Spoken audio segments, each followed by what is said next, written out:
Hello there, you guys. How is everybody doing today? I see Michelle, John, Kimberly, Divine Black Rose. How is everybody doing? Just waiting for everybody to start coming in.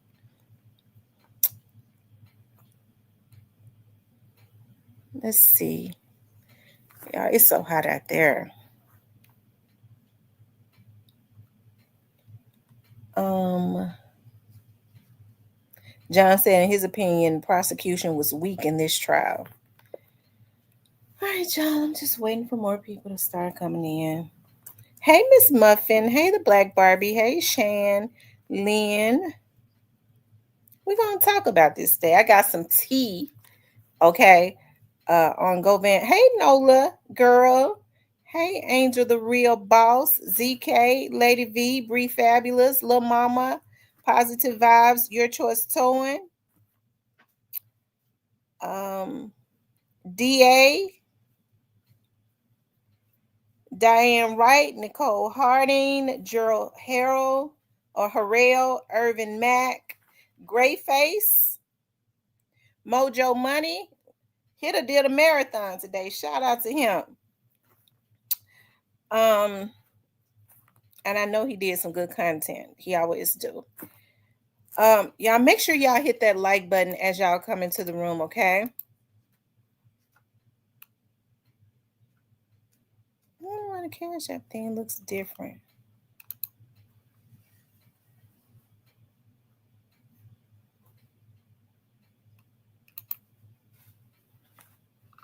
Maybe I changed it. At some point, what I'm going to do is later on is open up the line. But I got some things I want to tell you all. Salute to here to everyone in. Thank you, Monique, for the $1.99 super sticker. I appreciate the support. Hey, Chat Town, finest. I want to salute everybody as you all come into the chat. Hey, Toy John. Thank you, darling. I've been waiting on you, Miss T. I watched Alabama Hitter today. Shout out to the hitter. Hey, Sea Shine. I like that name, Sea Shine. Tommy Hughes, Kimberly, Pinky Munger. Shout out to Orange Mound. I love Orange Mound. Rita Wilson, John Brown.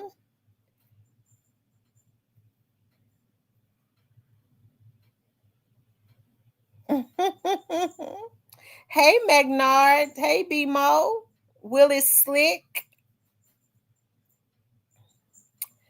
Kimberly Sheffield. Kenny Adams. It's so hot out there. It's so hot out there. Lord have mercy. Hey, Imperfect Angel. Hey, Checkmate.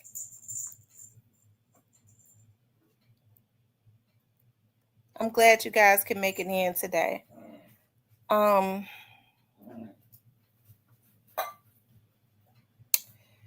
JJ.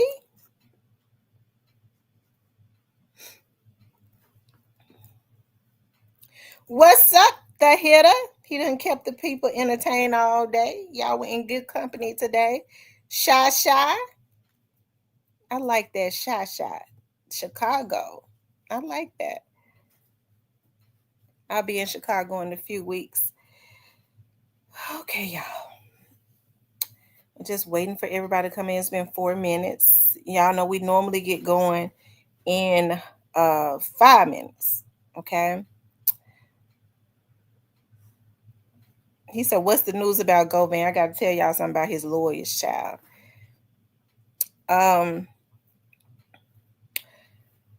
Let's see.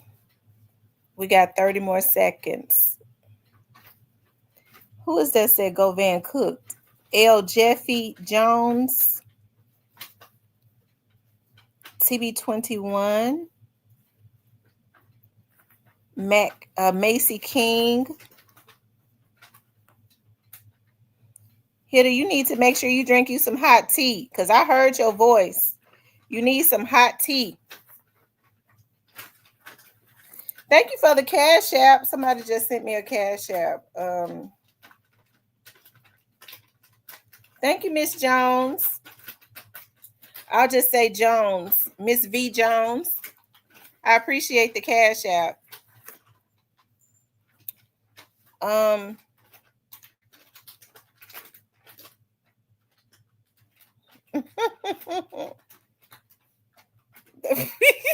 Kenny said you need a Bud Light. Lord have mercy. Okay, you guys. Now let me just say this. Throughout the I haven't been able to look at everything, but just from what I saw, like just being able to, when I took little breaks and stuff, look at a few little, things. It seems to me that the prosecutors were very docile. We know that Govan's attorneys he was very aggressive and flamboyant, very colorful. Okay. And he was very crafty. Okay, he was very crafty. He's got a takeover spirit. Okay. And they were very docile. And when I was looking at them, it was almost like earlier on, it was almost like secondhand embarrassment. He was making at one point he just asked the judge, just throw the case out, and they were just sitting looking at each other like, huh, like they didn't even know what was going on. He said, just throw the damn case out, right? And so I was like, oh my God, they passing papers to each other like they didn't know what was going on and all of that. And as a Black woman, because I'm aggressive when the time is right to be aggressive, because I was like, dog, regardless of what go on, like when you got somebody in your face like that, it's like, you don't just sit there and look at each other and just let him just throw the damn case out, and y'all just looking at each other like Scooby-Doo. Like, no, you stand up and say, no, Your Honor, this and that. You come back and you be aggressive. But I think maybe that was the wake-up call that they need. Okay, they needed, okay? And so let me tell y'all the tea, okay? When so when I having to go up on that floor, okay, and I saw Govan's attorney. Now let me just tell y'all something. Handler Durham is very friendly. He's a very friendly guy, very funny. He's gonna speak to you. He's just very personable, okay, very charming, okay. But I saw all of them sitting out there. They were celebrating. They were happy. Everybody saw how they were celebrating, how happy they was, as if they know that they have won the case. Okay. Now, as I was getting on the elevator to leave, Govan walking around the corner. I think he's going to the restaurant. He looked right in my face, but you could tell he was spaced out. Okay, his life is on the line. So I think Govan had all types of stuff on his mind. He's trying to get to the restroom to pee.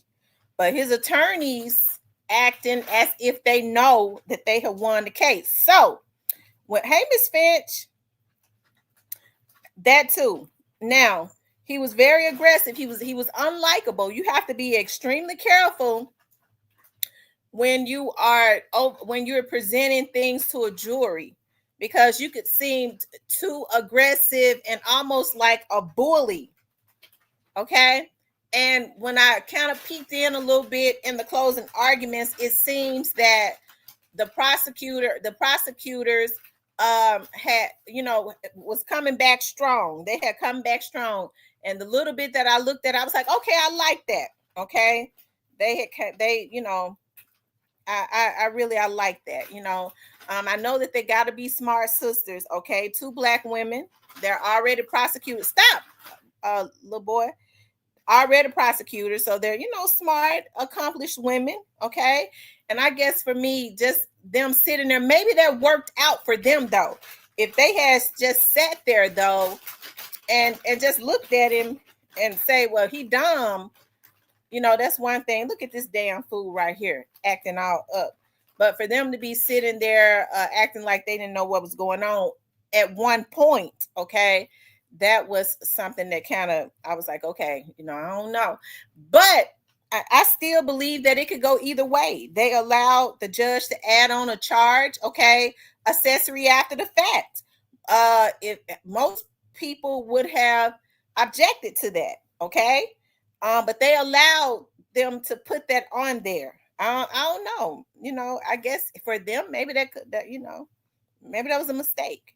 But I guess it all comes down to, do we believe Cornelius? Okay. Do they believe what Cornelius say? Even though there was some discrepancies, Cornelius said that he was high and all of that good stuff. Okay. He said that he still knows who brought him in, right? He says Govan was the person that brought him in. So I guess it comes down to, if they believe that Cornelius was the person that shot young Dolph, if they believe that, then maybe they believe, they got to believe who he says brought him into this, right? Because he says he made it clear that I knew none of these people until Govan brought me in, right? So that was something. I kind of want to go back and look at the closing arguments. Now, Govan's attorney, hey, E-Baby, he was crafty throughout the whole trial. He told a whole lot of lies. Okay? Because I was looking at Miss Fifi.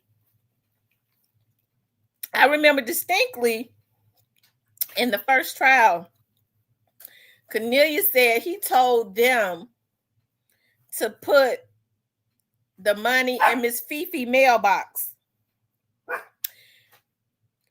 As old crafty Manny asked Miss Fifi, did they give you some money? She said, no, they never gave me no money. Okay?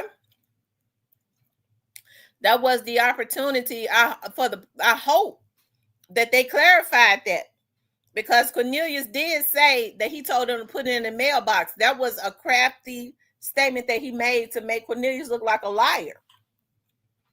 Okay? But the prosecution, did they do their homework? Because that's a statement that should have been corrected. Okay? These are the little things he did, and that's his job, to try and twist things to chip away at the credibility of people. Okay? But they sat there all docile. Okay? They kind of just passively let him be crafty. Okay? Instead of fighting back with him. You start fighting back with people and exposing their lies, he would have stopped. But they didn't. I don't think they did a lot of the homework on the case. So how could they fight back with him and correct him? Okay.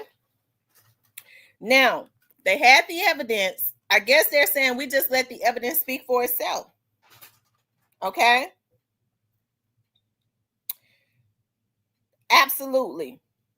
He lied because he knew they weren't prepared. He was definitely prepared.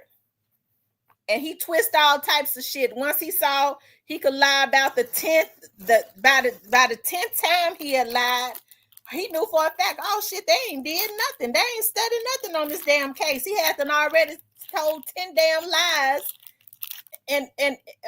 in about 5 minutes.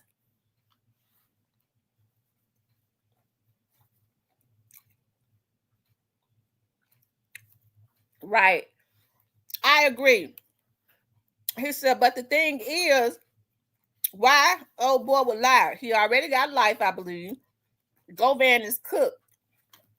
They can't get juked, so they get in that whole circle that was involved. I do believe I heard the prosecutor say in the closing arguments, it's still an ongoing investigation. Didn't she say that? I do believe I heard her say that. She said, you can't make arrests when they want you to make them. It's an ongoing investigation. Now, if Juk is no longer with us, if Teasy is no longer with us, if the other young man is no longer with us, why is it an ongoing investigation? Now, they were supposed to have, I could say this now, right? I think I said it earlier. I have found out, somebody has told me, Trayon was supposed to be a witness for the defense. That was one of the motions. Whereas they had wanted, because Trayon said he knew who was involved, but he didn't know of Govan being involved. He didn't name Govan. He named who he knew was involved. Okay. And they ain't calling. Well, he didn't come. Some went on. They decided not to put him up there.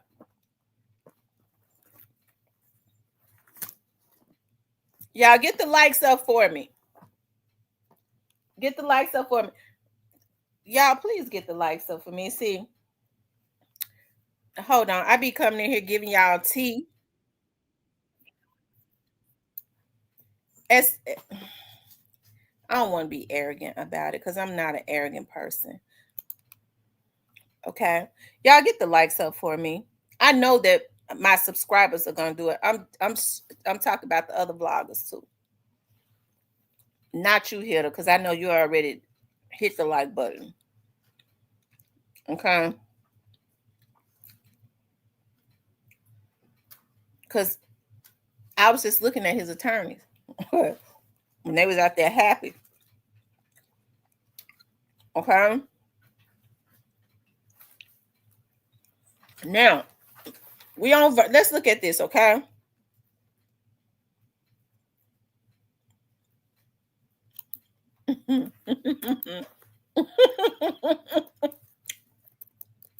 Hold on, you guys. Now we're on verdict watch. His attorneys they definitely did get a lot, I guess, thrown out.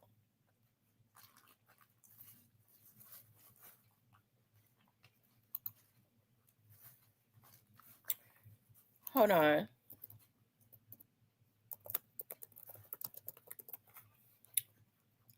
But it seems like to me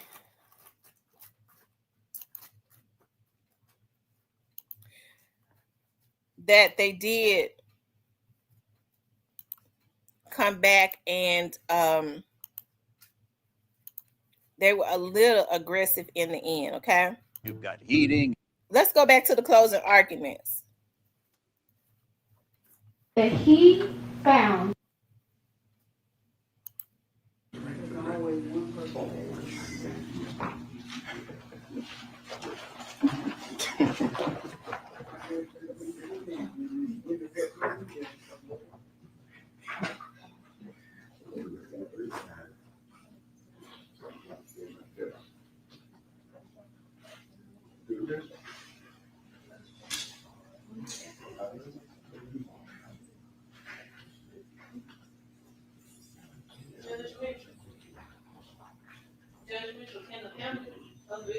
yeah, tell them to come on in now.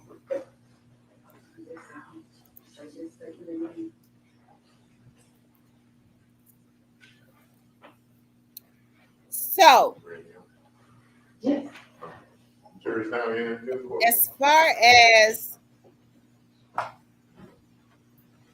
as far as the victim's family,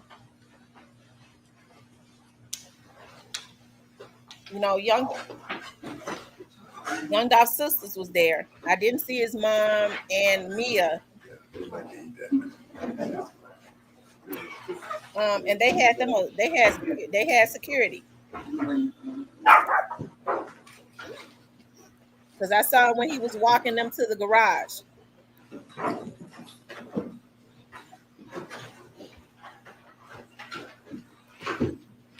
You guys had a big lunch. Y'all stay away.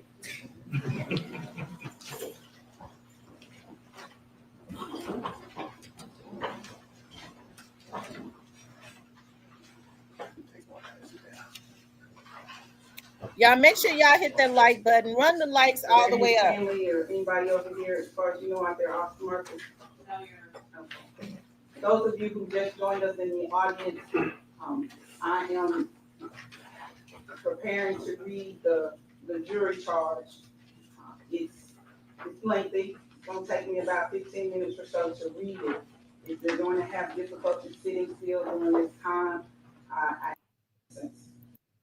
if an individual abandons, he allegedly decided to kill, must be carefully considered in order any person who solicits will cause the result. Criminally responsible in the case. Defendant not testifying. Thank you, King. The defendant has not taken the stand to testify as a witness, but you shall place no significance on this fact.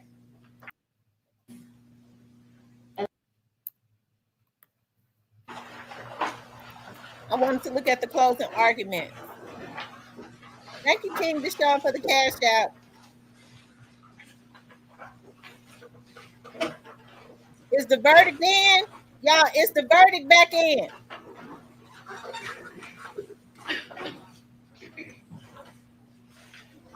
If y'all see that the final verdict is back in, y'all let me know. Because that's quick. Normally when they're quick verdicts, it ain't good.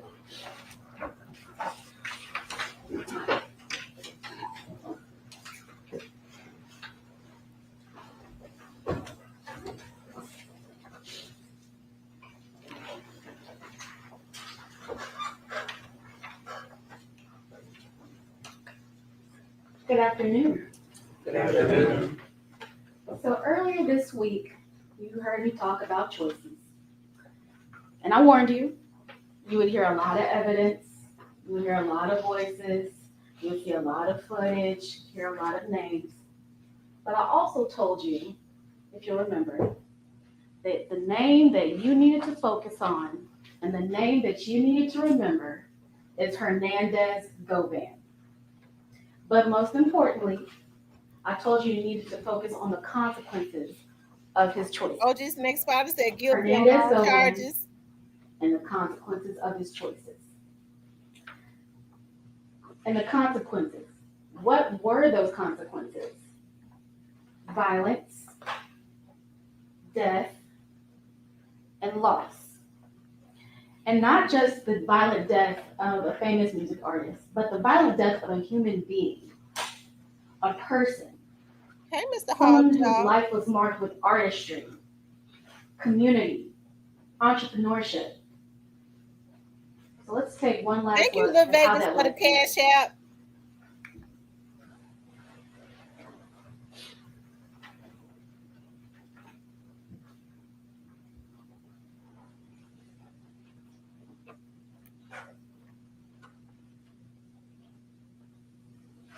Thank you. I remember meeting you at Ross on Winchester. Thank you for the cash out.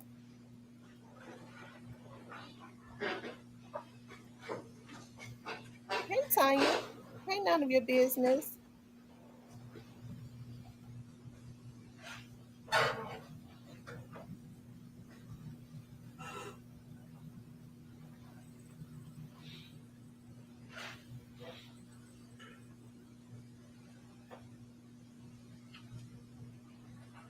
They back in? You serious? Oh, whoa. Oh, wait a minute. Hold. Okay, if there's one AI site builder you need to meet, it's this dope tech from Wix. But no, I have to be very careful with I mean, that's almost putting evidence in without, without it coming from the stand. I have to be very careful when I answer, when I define things and things like that. And I guess we can't answer it. Yeah, I can't answer it. So I will respond. The court can't answer these questions.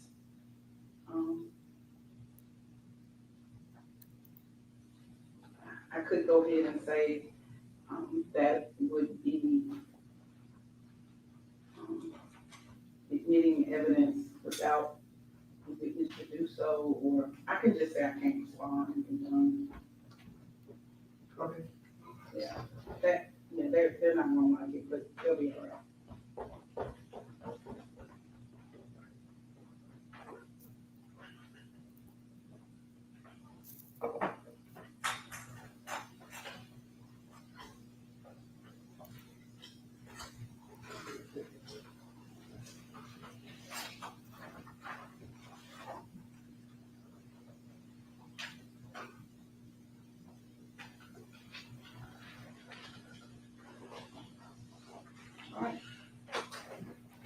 We come off the record. Court's back in recess. The jurors had a question.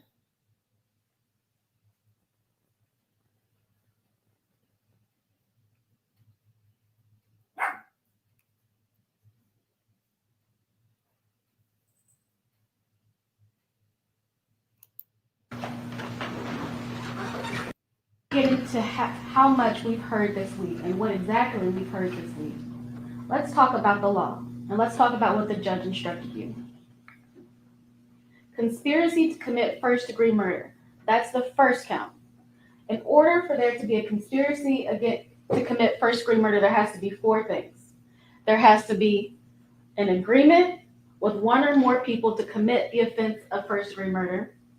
There has to be, or number two, each of the parties to the conspiracy had the intent to commit the first-degree murder. 3, each party acting for the purpose of promoting or facilitating the commission of the offense of the first-degree murder agreed that one or more of them would engage in the conduct which constitutes the first-degree murder. And 4, one of the parties to the conspiracy committed an overt act in furtherance of the conspiracy. The two important things about this charge is an agreement and an overt act. And in the jury instructions, you heard that an overt act is done by one or more of the parties in order to carry out the intent of the conspiracy. And it must be a step toward the execution of the conspiracy. In first-degree murder cases, often enough, the overt act is the murder. Count number 2, first-degree murder. A definition of first-degree murder is the premeditated killing of another. Number 1, someone unlawfully killed the victim. 2, they acted intentionally. And 3, the killing was premeditated. You heard in the jury instruction that in order for there to be intent, there has to be a conscious objective or a desire. You also heard about criminal responsibility. Criminal responsibility, that basically means that you don't have to be the person that pulls the trigger in order to be responsible for the first-degree murder.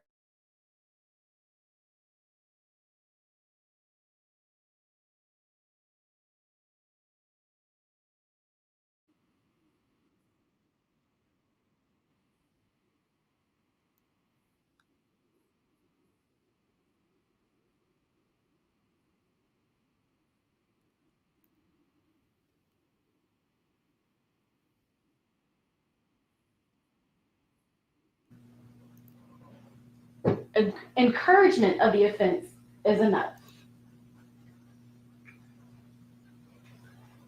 So let's talk about what we heard this week. We heard first from Erica Thornton. What's up, Cypress? She told you that she is the victim's sister. They were close. And the last time that she saw him was on FaceTime. Court The back. next thing she hears that her brother was taken. Y'all, this court back. She told you about the person that she knew, Hold the on. brother that she had, and the life that was lost. A life, ladies and gentlemen. We also heard from Raul Hopkins. He told you that he had been employed with Mr. Thornton for years as his security.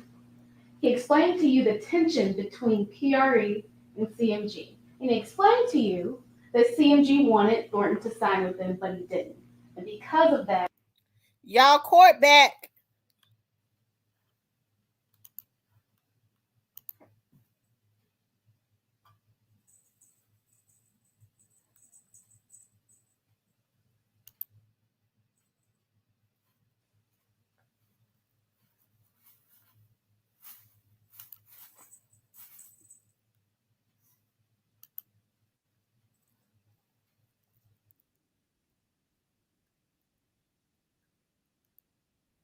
I wonder why Court TV. Hold on. Let me go to Court TV.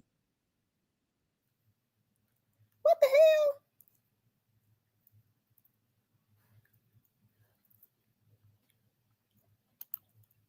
Hold on, y'all. They gone again.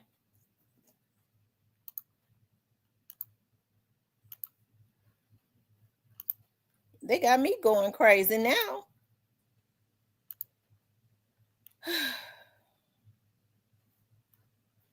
I'm trying to hear the closing arguments because I didn't listen to all of the closing arguments.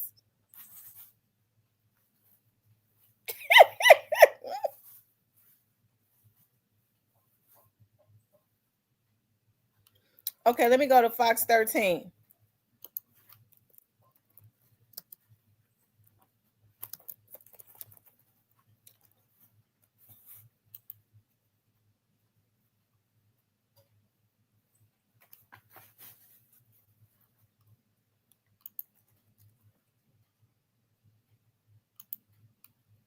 That either.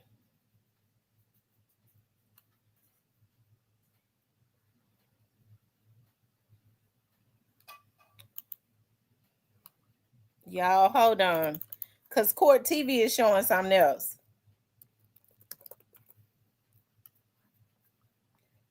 Hold on.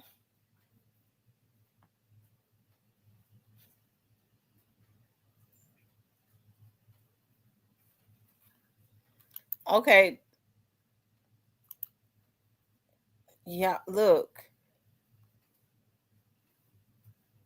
Okay, y'all just cause y'all, I'm going from y'all help me out because y'all know I'm going crazy, going from station to station to station, looking. Cause I'm trying to hear the closing arguments.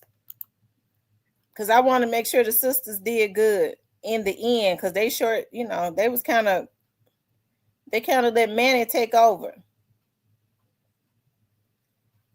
When they were at the intersection of Lamar and Airways, they saw Dog the intent of the conspiracy, and it must be a step toward the execution of the conspiracy. In first-degree murder cases, often enough, the overt act is the murder. Count number 2. So it got me First-degree smoking murder. like a train. A definition of first-degree murder is the premeditated killing of another.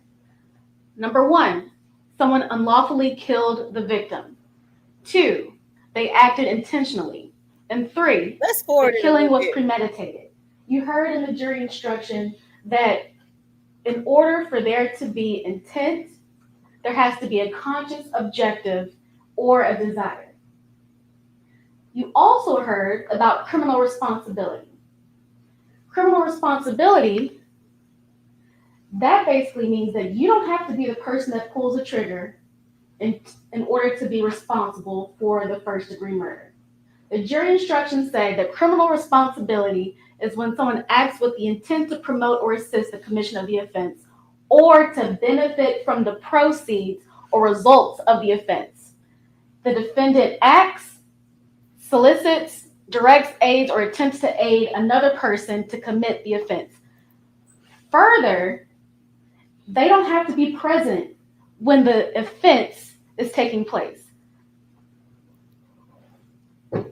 Encouragement of the offense is enough. So let's talk about what we heard this week. We heard first from Erica Thornton. After they left that gas station, they met up with Govan. They met up at the Pressure World. And at the Pressure World, Cornelius said that he got his phone back and he got out the car. Well, first he got out the car. Then he went and talked to Govan, who was already outside the car. And he got his phone back and got back inside of Angela Arnold's car. Angela Arnold also testified that the same thing happened. She's never been to Pressure World before. She's driven past, but on this particular day, she pulled in. Cornelius got outside the car. Govan was waiting for him, and they went to the back and they talked. She didn't hear anything, but she saw the defendant there. And she knew that Cornelius had to get his phone.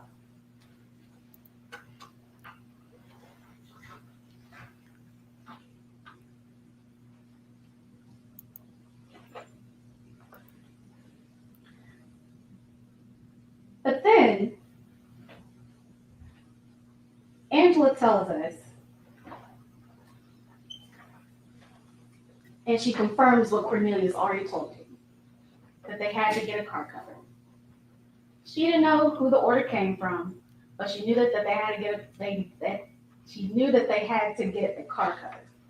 And Cornelius testified that he got the cash from Govan to get a car cover. So that's where they went. They got the car cover.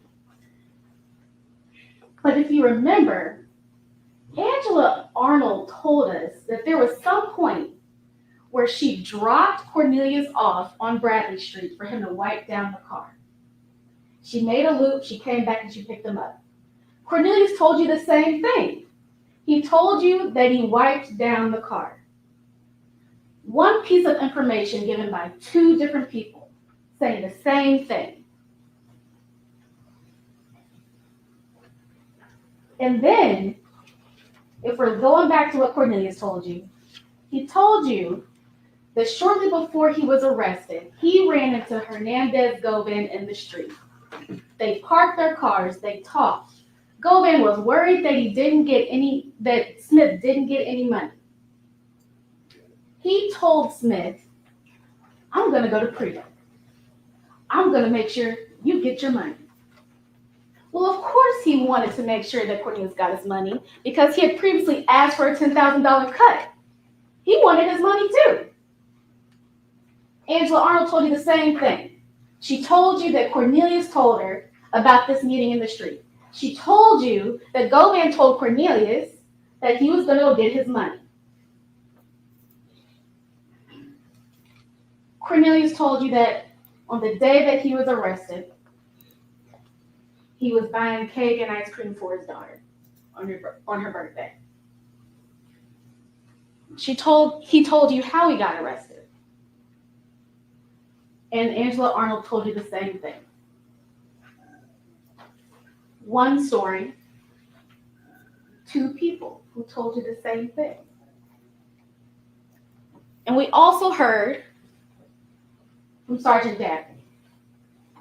He was the case officer.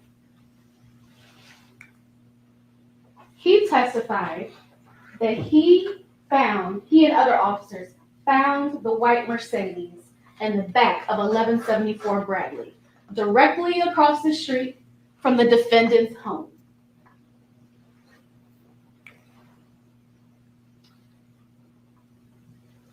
He told you, or he described the description of the car. He went through slide by slide, picture by picture, and told you that this was the white Mercedes that was used in the homicide to kill Adolph Thornton Jr. And then we got to Sergeant Browning. He went back to August 13th.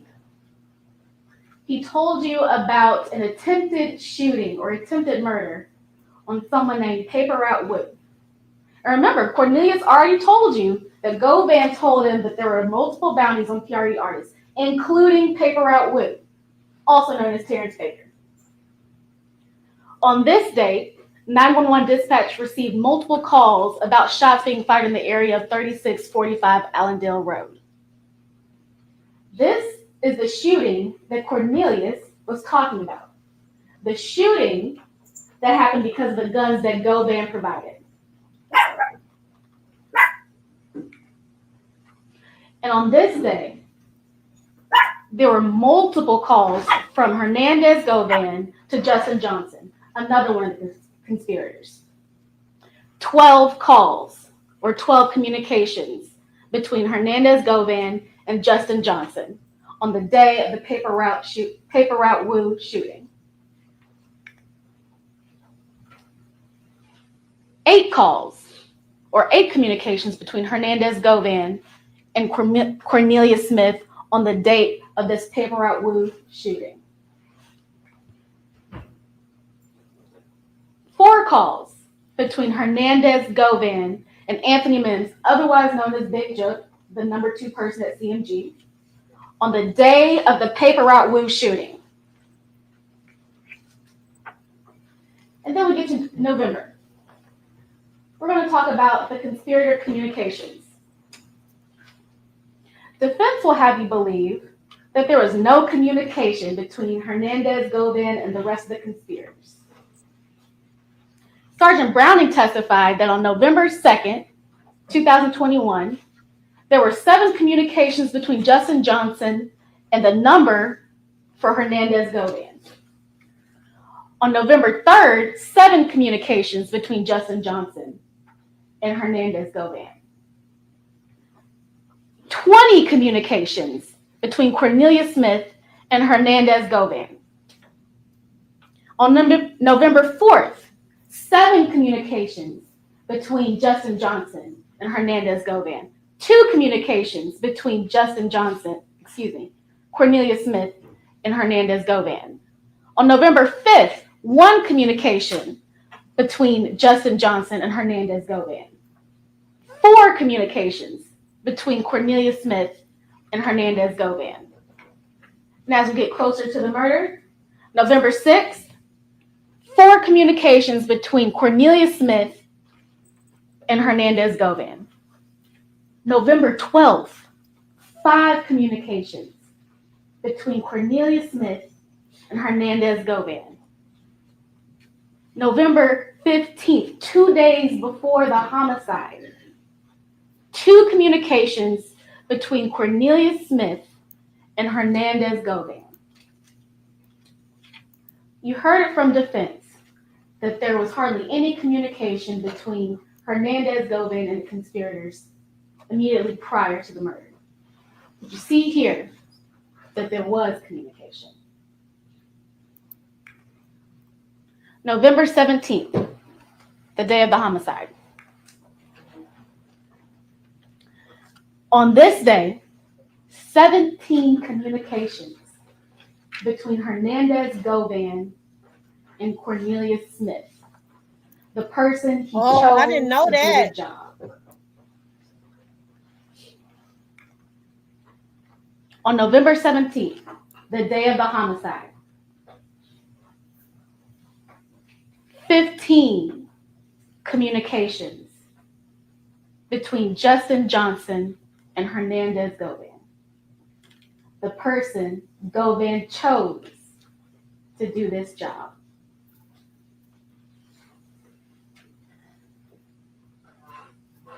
And 3 communications from another number of Hernandez Govan, ending in 1460.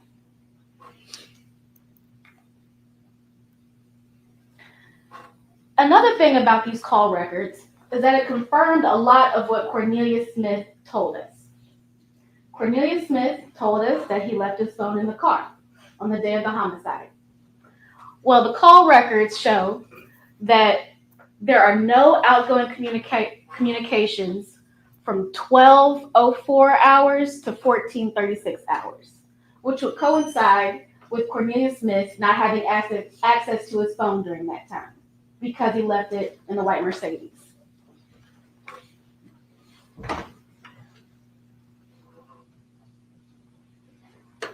These are surveillance footage that we've previously seen. Cornelius Smith told you chapter and verse that it was him and Justin Johnson that did this. He told you they entered into an agreement. He told you that the reason they entered into the agreement was because of the $100,000 bounty.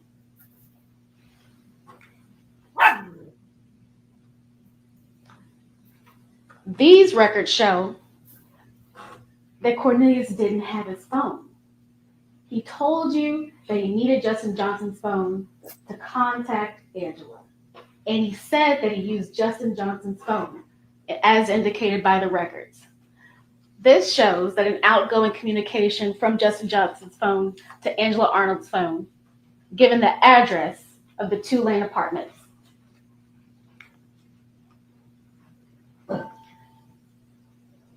And then he told you that he needed to get his phone back. Well, whose phone did he use?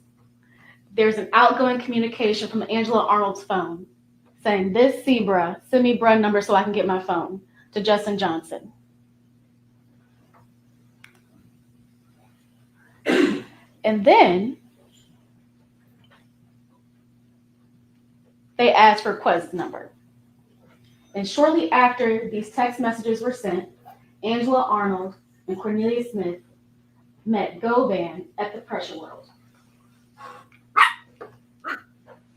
They told you that they went to AutoZone for a car cover. Well, the phone extractions say the same thing. There was a receipt from around that time from AutoZone, or at least it looked like it was from AutoZone.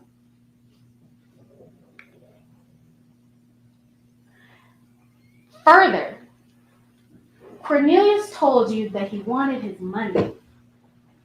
He needed his money. And that communication with Jook wasn't really a thing. He would use Govan as the go-between person to contact Jook. But he still needed his money. So he found a way to message Jook, and he told Jook, "What's up, big bruh? I'm trying to get with you. I'm Govan's little homie you met before. I've been trying to let you hear my music if you don't mind giving me a call." Govan's homie. Govan's chosen person for the job.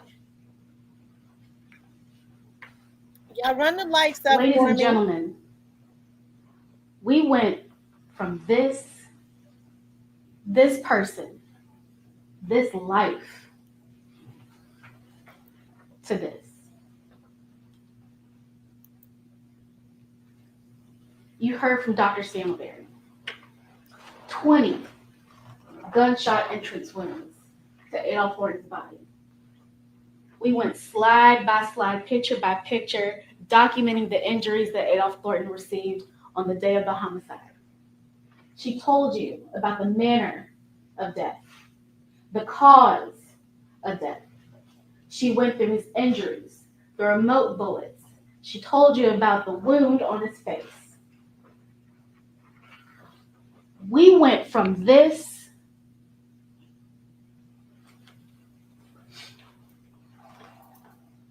to this.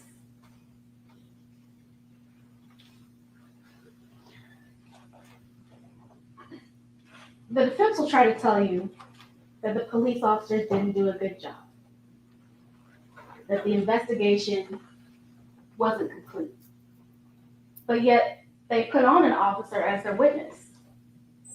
It seems as if the Hey, investigation Ross, isn't good Beckley. if it doesn't What's cater up, Daddy? to Hernandez Govan. It seems as if the investigation isn't complete when it doesn't benefit the defense. You heard from Sergeant Browning that this was a two-part investigation, and that he started to get involved when Angela Arnold talked to officers about Hernandez Govan's involvement. Her interview was December 17, 2021, a month after the murder. It was a month in before they even realized that Hernandez Govan was involved.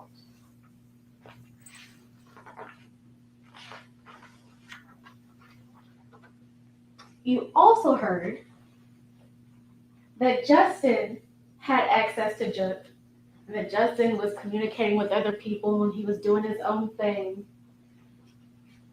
But that doesn't take away from this conspiracy. That doesn't mean that this didn't happen. That doesn't mean that Govan is not involved. Govan already had Jook's contact information. He already had Justin Johnson's contact information. He already had Cornelius Smith's contact information. And if you look at the text messages that the defense entered into evidence, you see that there is communication with people that Hernandez Govan also communicates with, like Joshua Taylor.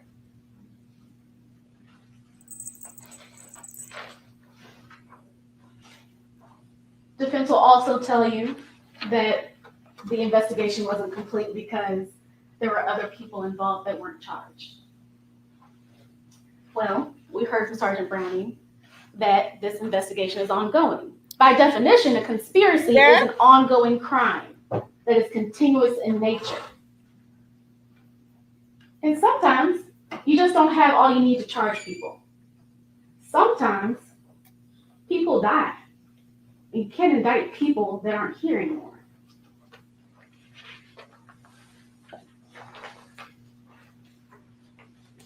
And if all that isn't enough, you heard from someone that was in the room when it happened. You heard Cornelius Smith. You saw the videos. You heard the testimony of Angela Arnold and Sergeant Browning that support what he's telling you. Defense introduced a video of Cornelius Smith on December 9th, 2021, the day that he got arrested. He told you himself he was a pillhead. He was high. And you saw that in the video.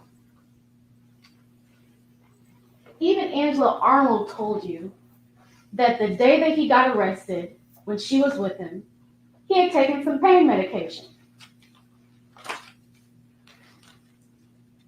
And ladies and gentlemen, remember the call records. These communications don't lie. They coincided with dates of importance. The week of the turkey drive, August 13th, the shooting on Paper Route Woo. They don't lie.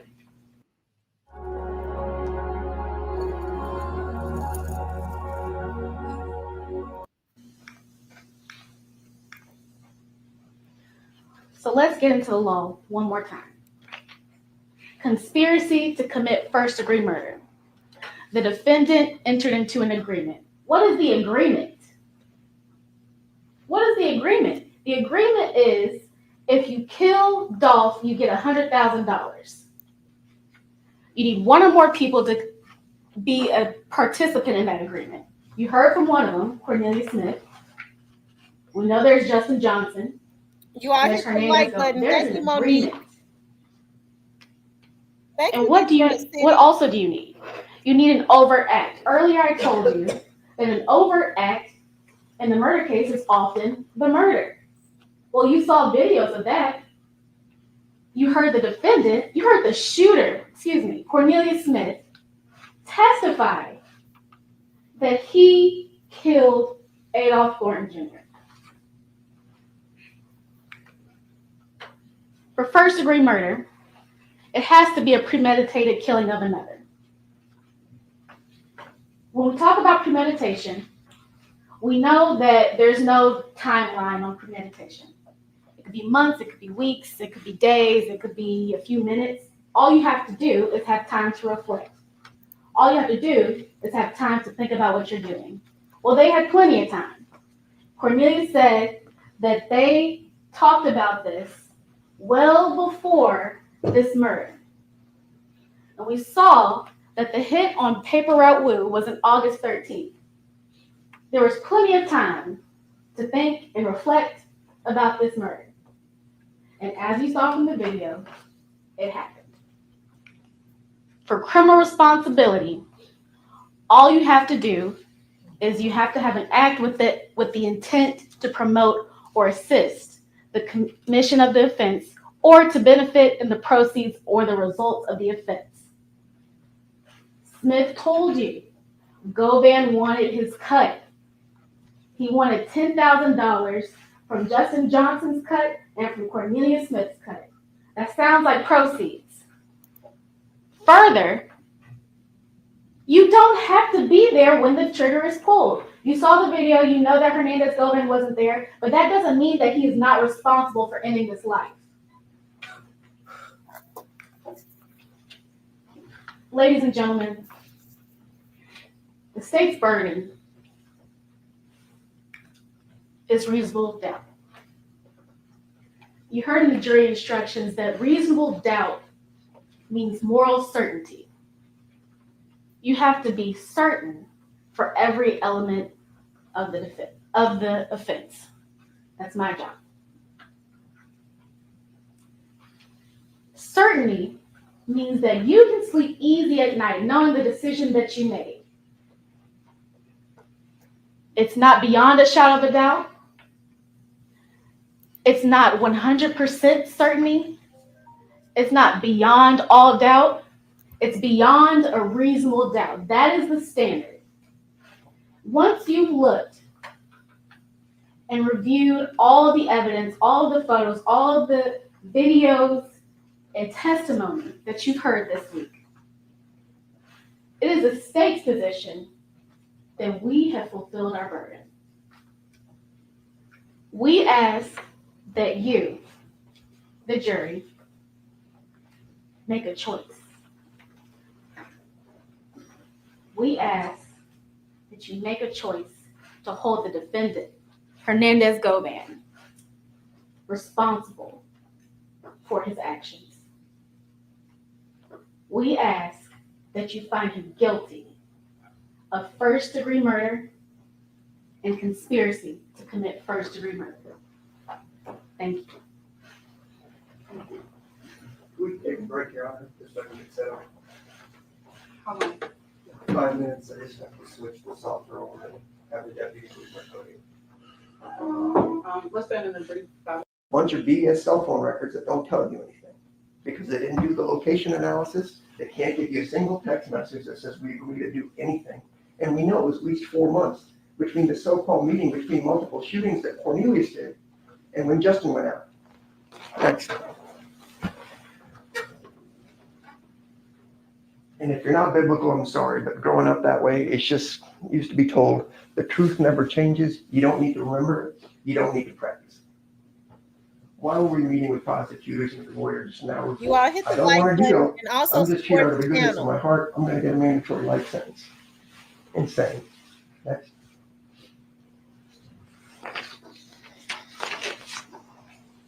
We also showed you the letters from Cornelius that he sent to his sister saying, I've got that lawyer that you paid for. It's this guy's lawyer, and that guy cooperated against somebody else and walked from a murder. That's what you have in black and white in Cornelius' own handwriting. And that is what all of you said when I said, what would you do to avoid a life sentence? You guys said, probably anything. All right. We know this to be true. Next. And we know all this to be true.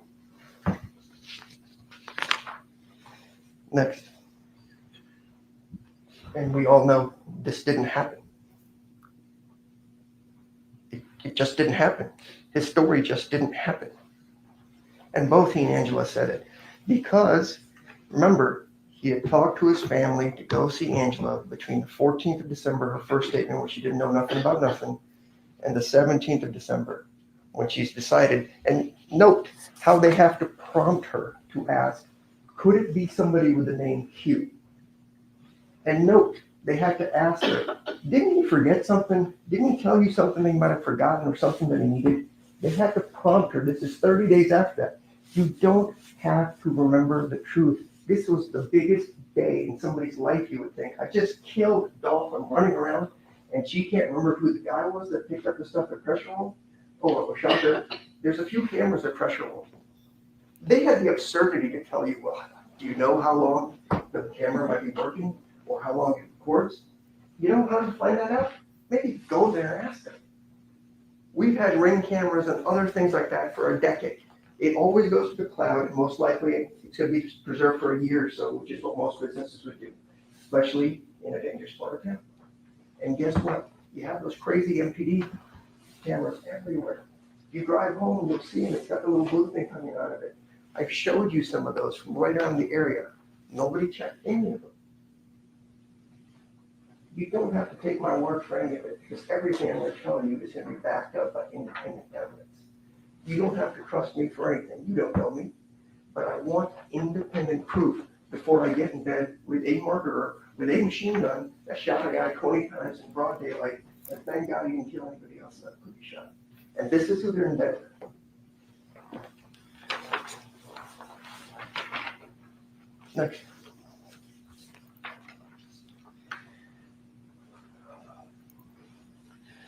All right. Sorry, I just have to calm myself down. He always talking about he got to calm himself down. The other things with the shenanigans, as they try to tell you, is when the officer accidentally said, I don't even know if it was Justin something, I think he said that, but he said AKA Dolph, I'm sorry, not Dolph, Brock, in that. And Mr. Cornelius says, Yeah, I met him through miscellaneous in a moment of weakness. And you know, when I asked about it, you smile. You have murdered somebody, and we're up here chuckling. The government's chuckling with him, and he's laughing at me, making smirky faces, and says, "I saw you on TV." That's the behavior you want from a guy that took a machine gun and murdered people. In fact, his definition is, I didn't shoot that many people because sometimes we didn't get the shots off or the gun jammed. And you're going to make a deal. Not a single text message anywhere. Take my word for it. And oh, by the way, I think he's a federal snitch. But I don't know if I believe that or not because he's never snitched on me. All right, next. And then he also tells Uncle Ron, maybe we should have gone and talked to him, whoever Uncle Ron is. Yeah, but I'm not a policeman, and I'm not trying to put anybody in prison. That there was a bug on him, that he's a snitch, and so you're going to have to plan a big old murder. Next slide. So we know he paid for his lawyer, and we know that was a team issue, and you know the absurdity of the prosecutor in their last statement. They're going to get to go up again and call me every kind of name in the book, which is fine. I can handle it. I will take those arrows for this man that I've grown to care about over the last year and a half because he didn't do it. They had the audacity to tell you we can't indict somebody that's dead. Shook died 2.5 years after all this happened. Remember, Justin Johnson was indicted in December of 2021, about a month after this happened. Cornelius was indicted in January of 2022, about a month and a half after this happened. There is no investigation done in 2023 or essentially 2024. It was done. They indicted and gotten who they wanted. So at some point, you got to ask yourself, what happened here? The folks just said it was still an ongoing investigation today to prove their screw-ups. If you believe Cornelius, he says Joke is the one that set it all up. His girlfriend said that. Then they backtrack and say, well, he was there and he set it up. He didn't go there. None of it happened. Keep going. Y'all, please hit the like Ms. button. Arnold, That helps to I don't know recommend the how video, you date please. a murderer that's been domestic violence me, stolen from me, done this. I don't know what her issues are, at fault or not. She's just doing what the man's telling her to do. They've had visits, they've talked about it, and her story is still iffy as far as that goes. And God bless her.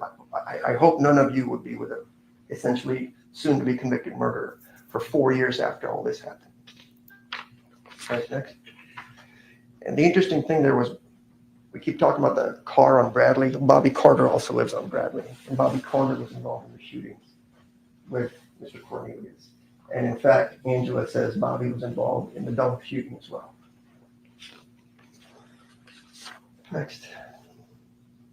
All right, we already know this as far as the jail calls and the family coming to see her. Next. And we also know about the varying amounts of money this whole thing was worth. So now we get to the meat and potatoes of a few things I want you to consider. Remember, the two pillars to this case is you got to believe Cornelius Smith. And the judges told you over and over again, you have to have that agreement. You got to believe it's out there, otherwise nothing. They've come up with 15 different methods from murder to second degree to 30. I don't care if it's 47th degree murder. None of this stuff happened. There's no assault. There's no solicitation. There's nothing. So let's talk about the detectives. Next slide, please. All right. So the Detective Browning, the all-powerful Detective Browning, told you that Govan last talked. Oh, I'm sorry. I got my slides mixed up. We know Dabney, who actually I respect and had a nice talk with. He said they didn't do it straight up. Didn't try to sugarcoat it. We just didn't do it. Didn't go to pressure roll to confirm anything this man was saying. Tells you straight up, we didn't go to AutoZone. Tells you straight up, there was no relevant evidence of AutoZone. So this mystical receipt that's all crumbly, you can't tell what it is. That's supposed to be some kind of evidence now. And they didn't get around to investigating Joe, who was on Team Cornelius or whatever you want to call it. At least he was honest enough to tell you that. Next. So these are the slides you saw yesterday with Detective Browning. And this is where the evil of it all comes in. He did these call detail records for you. And this slide cuts off at 11:16 at 3:01:17. Right? They stopped it right there. Man, it looks at a lot of YouTube, don't it? You might wonder, man, it's that meat and potatoes. It's just some phone call to somebody, no biggie, right? Yeah, he's talking to Cornelius here, no problem. But guess what? if they would have given you the full story, You all run all the the likes slides would have up. turned bias you. It's Next slide. 450 people in here, you guys. We should have 400 likes. 537:15. This is Jook's number. And he spent a 6-minute phone call. It's not on the slide. I had to pull that off the call data record that you're gonna have a thumb drive. You will never find it or see it because there's thousands of pages of call information out there. But you see, the thing stops up there at 3 o'clock. They don't tell you this part. That Justin Johnson talked to Jook before the murder and also sent him a turkey emoji. If you are a law enforcement officer, your job is to investigate and the facts go where they may. You don't have a job to convict people. That is why I respect Dabney. He made a mistake, he owned it. Browning is a liar, pathological liar through and through. He called a man a pathological liar. So I take this where Browning also told you that they last talked to Govan on November 5th. You remember an opening statement I told you Justin Johnson had not talked to Govan for at least 2 weeks prior to the murder. No communication whatsoever. But they try to tell you that, oh yeah, on November 5th, he must have talked to Govan. And then Cornelius last talked to Govan on November 15th. Just remember those. It was very specific that they argued. The defense is back in the courtroom. So what you'll see is on November 5th of 2021, this is Govan's number. Her name is Govan. He's getting a call from Justin Johnson. You see this? This is the communication they had on November 5th. How many seconds is that phone call? Well, I have a campaign going. Support the channel. Went through. There was no phone call for at least 2 weeks. No text messages. Nothing. And this is the unsubstantiated painting of murder with the most famous person in Memphis. Are you kidding me right now? All right, next slide. So there's an old movie that said the tail wagging the dog. You've got Cornelius telling him what they want to say as he tells you he likes to do. And everything they're trying to do is back up what Cornelius says. There is no explanation why they didn't go talk to Jook or bring him down for questioning. That's what I thought about it last night. None. Sociopath. All right, next slide. So just go through here. That's 10, 12 phones out there. Go through all of them. Find me a text message where a single human being tells Hernandez Govan, we need to do something. That's evil, that's violent, that's criminal. Browning told you he just came up with these slides just a day or two before all this happened, because this is 4 years after the fact. And I'm seeing the slides for the first time. And the slides are complete BS because they keep misleading you about stuff. And so if the incriminating text existed, they would have showed them to you. They've cut off records in half so you can't see the rest of the story. Go to the next slide. We know he agreed with me that these text messages, there's thousands of them with Justin Johnson. It's about music because Justin was in videos and all that stuff, and Govan was there. He was a colleague, a friend, whatever you want to call it. That doesn't make you a murder criminal. And we know he talked to Cornelius about pills. 14 communications is what they call it. What they don't tell you is how many of those 14 actually went through. What were the phone call codes? Remember, 11 is important because that goes to voicemail, or it could be two-way, or the call goes through properly. Is it a text message? I don't know. Last night I'm talking to my daughter just about her boyfriend. Between okay, yeah, no problem, I had 16 communications with my daughter in a span of like 3.5 minutes. It doesn't mean anything, and you can't presume you know what the communications are about if, in fact, for the love of God, they even went through. I've already shown you one bald-faced lie.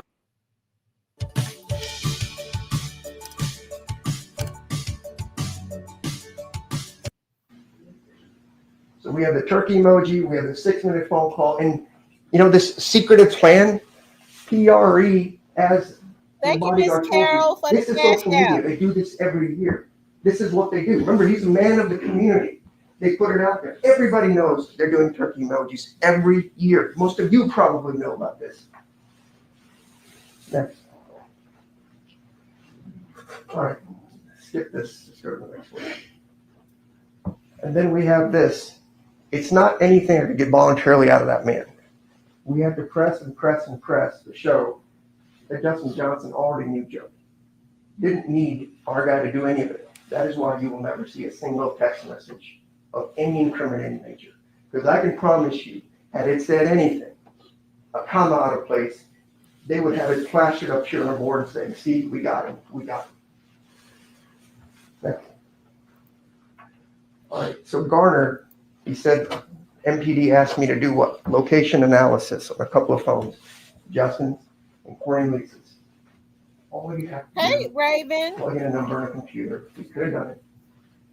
Hey, his phone's pinging off pressure levels. Maybe more believable. Even if you choose not to go there, you could just ping it. You don't need the actual phone if you've gotten rid of it, because you can just order the CDRs from the phone company, as he told you. He did cell phone tower analysis for a very short amount of time, and then it just stops. Is this kind of investigation in Memphis we call sufficient to put somebody in prison for life? And none of the other phones were done. Where was Chuck? Hell, where was anybody else in this case? Next. All right, we've got this, so covered that. Go next. We covered the AutoZone thing. I just respectfully ask, if the audacity to put a complete receipt in front of you that you can't read and just say, Detective Brown, I just know this now. It is not mentioned in any police report anywhere. As I asked him, he couldn't answer the question. But now suddenly it shows up in the phone. We know Dabney knew this was garbage because they talked about the auto part from earlier. You can't put a date, time, place on it. It's all what they call red herrings to mislead you. Think there's something nefarious out there and just use your imagination to convict people. You would never let this happen if it was somebody you care about when you saw this. Some of you might be supervisors. If this half-assed work is what they brought to your desk, you would fire that person immediately. And don't say you wouldn't, because you would, because it makes you look bad. This whole county is a freaking embarrassment with regards to this trial, and the whole world is watching, and this is what we've got.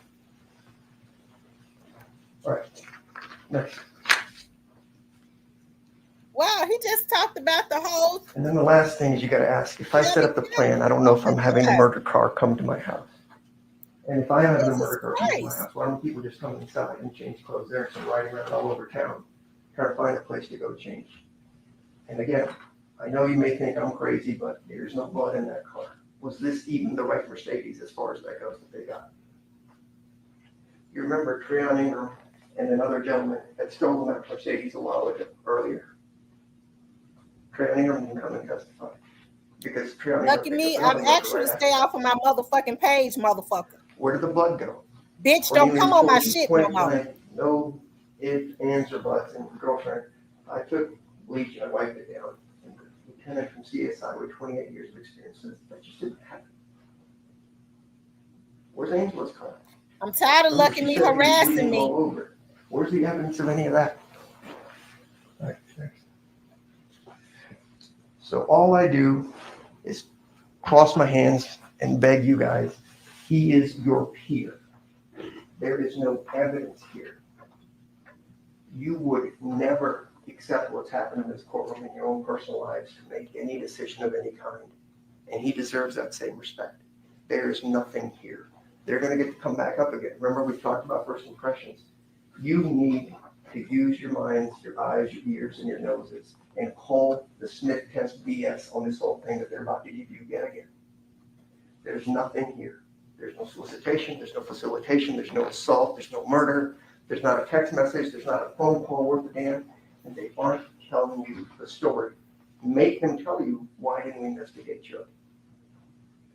Make them tell you, why didn't we investigate all the people that helped these folks escape? And if you want to talk about conspiracy, how did he conspire or solicit Justin Johnson? Have you heard anything about that? Who's Jamarcus Johnson? Have you heard a single word out there? They're all together in a conspiracy. All you have is Cornelius' word. He's the linchpin in this whole case, and none of us would trust him. And we sure as hell wouldn't loan him money. And then we have phone records that actually exculpate him. But if you make it all nefarious and have a sleazy detective get up there and talk about it, sounds pretty good. he didn't do it, but you don't have to take my word for it. They didn't prove it. If this case gets a conviction, then I just need to stop being a lawyer because the system is shot to hell. Thank you.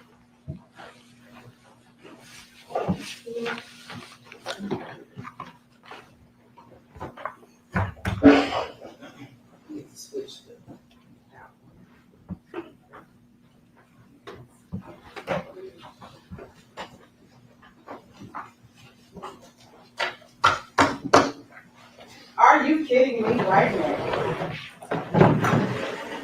Spencer just called the whole city of Memphis stupid and dumb. Everybody from the DA to the police officers to the prosecutors, he called y'all dumb. Called everybody, all one of them dumb. Are you kidding me right now? This case is not about the prosecutor. This case is not about Juke. This case is not about Justin. This case is not about Cornelius. This case is about Hernandez Govan. He is the person on trial, not the city of Memphis, not the DA, not the prosecutors, not you, Hernandez Govan. That's who we are here about today. That's what this proof has been about. Embarrassed. Who should be embarrassed? Hernandez Govan. He is the person that made the choice to get engaged in this conspiracy. He made that choice. Now, I like this. We've talked about choices. There are a few things in life that we can control, and our choices are one of them. What choices did Hernandez Govan make? You've heard that over the last few days of the choices that he's made. His choices led us here today. All right, police, they say they didn't do a good job. Convenient story. Something, novel. Because they didn't arrest everybody has to be arrested for them to do a good job. There was a twofold investigation. Sergeant Browning and Sergeant Dabney both told you that. It's very convenient that that part was left out of the defense's argument. There's a twofold investigation. Homicide and MGU. Those are two different entities within the Memphis Police Department. There was an ongoing investigation. And as Ms. Williams mentioned in her closing statements, this is a conspiracy. It's ongoing. To let you know that they were still investigating. Look at the call records. Look at when those call records were received. Now, defense will have you believe that, there are thousands and thousands and thousands of pages of call records. There are. But guess what? You'll have access to all of that, and they're on a flash drive. You can search. You can put in the numbers that were given to you. When things happen, what happened with those calls? They're there for you. There's no hiding. There's no putting them aside. They're there for you to look at. So I wanted to clear up that misstatement.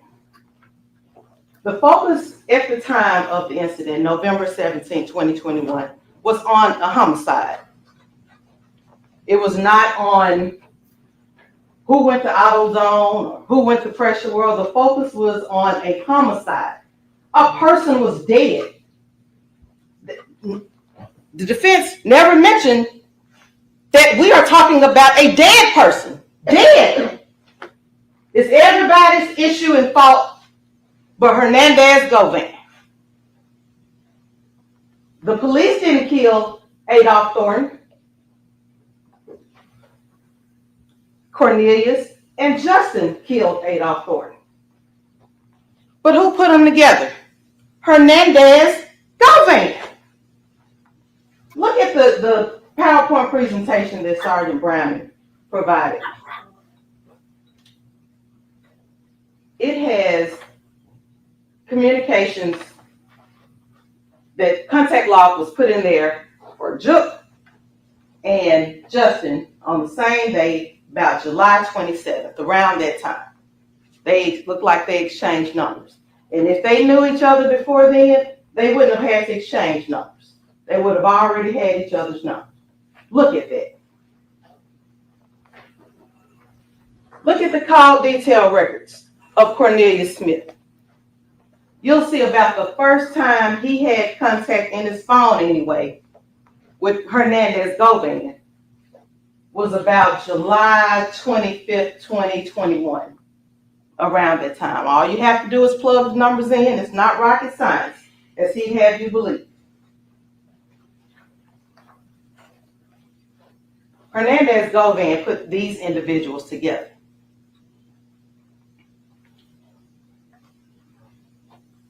In Govan's investigation, Govan's role in this conspiracy, as far as MPD was investigating, really didn't start until Angela Arnold gave a statement.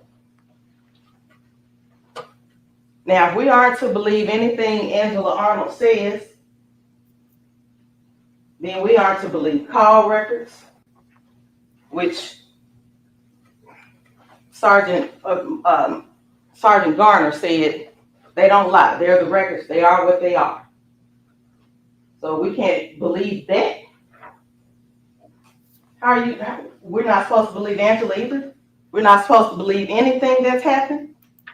The records are what the records are. But they bring in Sergeant Coburn or Lieutenant Coburn. Officers are bad. They don't do a good job.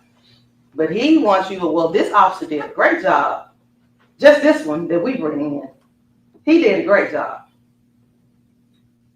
Cornelius will tell you, he didn't just get a whole thing of Clorox and pour it all over the car and wipe it down. He said he sprayed some substance on a towel and wiped. He was still hurt. It was in the dark. He was in a rush. He was scared probably that Govan was going to come out and shoot him or do something because he was across the street from his house. But you want us to, the defense wants you to believe that all the officers are bad, they did everything wrong, except that part. The investigation was ongoing. Look at the call records. Look at when they were done. And you can still investigate.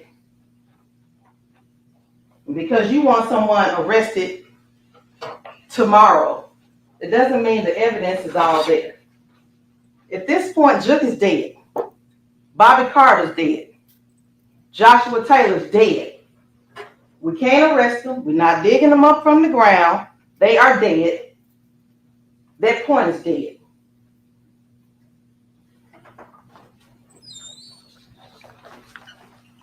Browning just analyzed the numbers that were there.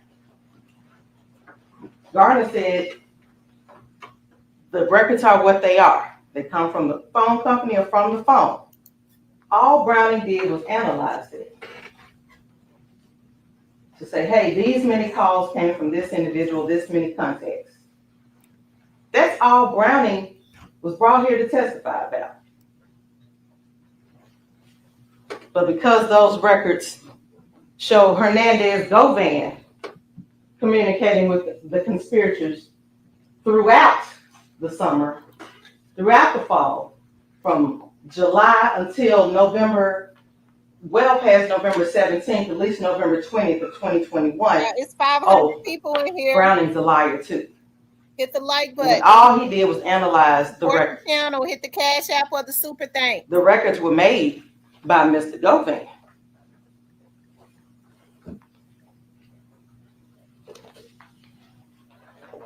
Defense also brought up that basically Justin Johnson had access to Jook on his own, basically.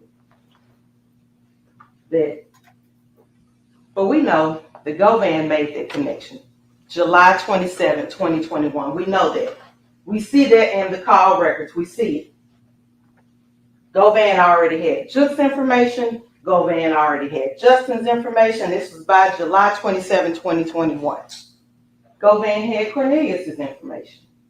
Govan texts Justin addressed the Juke Smoke Shop, and the contact was created between the two while they were there. But guess who did not have contact with Juke? Cornelius. He was a part of this conspiracy as well. And he got up here and he testified, and he told you that he really didn't have much contact with Juke. Guess who he was communicating with? Hernandez Govan. That's who he was communicating with. And let's look at the definition of conspiracy. You just have to create that at least with just one other person. So if you take defense at his word that Justin Johnson had other conspiracies going on and this was something separate, Hernandez Govan was still egging on Cornelius. He promised to get Cornelius paid. Cornelius didn't have direct access to Juke. He told you he was trying to still get his money. December 2nd, 2021, he sent a message from Angela Arnold's phone via Instagram messaging. He said he couldn't just straight out put that, hey man, I want my money. I did what I was supposed to do. He said he sent him a message trying to get his attention. A week later, he's arrested.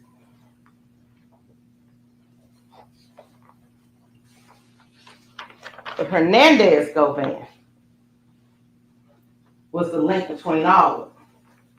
Hernandez knew Juke. Even if the order, if it did, that's still being investigated. But if the entire hit came from Juke, it was communicated to Govan, who then put it out to Justin and Cornelius. Hernandez Govan agreement.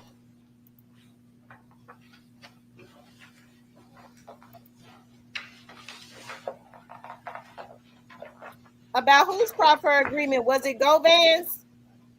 The defense also makes the assertion that for 2 weeks, Hernandez Govan didn't have any kind of contact with any of the people who did the killing. He didn't have contact with Cornelius. Okay, he didn't have contact with Justin. Okay. The phone records will tell you that that is not true. It's simply not true. The phone records are there. There was contact. There was contact the day before. There was contact the day before that. There was contact days before that. And even if they didn't talk on the phone, what is stopping them from walking to this house? Communication is there. Doing everything to take away from the fact that this trial was about Hernandez Govan. And there's nothing that says, okay, if we don't talk within 2 weeks, that all of this is out the window. Nothing in the jury instructions that the judge gave you or read to you said, all right, this conspiracy ends if we don't talk in a week. This is not girlfriend and boyfriend stuff. This conspiracy was ongoing. Hernandez Govan is just trying to pull himself away at this point. But this, Justin and Cornelius, they were put together by Govan. It's been reiterated several times. All right, even if you believe what the defense says, say Justin was conspiring with others. Okay, two things could be true at the same time. But what we do know that shortly before the turkey drive, Cornelius said that Hernandez Govan called him and Justin together and was like, hey, y'all know this turkey drive getting ready to come up. Y'all ready? Y'all ready to make this money? Y'all ready to do this? Cornelius told us that. The call records, they show that there was some communication shortly before the turkey drive, the week before Thanksgiving. And Govan just reminded them, this is your mission. This is what you're supposed to do. If you want this bread, you need to make it happen. You need to make sure that you take care of that family that's been out there. You need to make sure this is what you do. So Justin chose, even if there were other conspiracies, just if there were other conspiracies on the side. On November 16th, 2021, Justin Johnson chose Cornelius. He chose Cornelius. The same Cornelius that he was interested.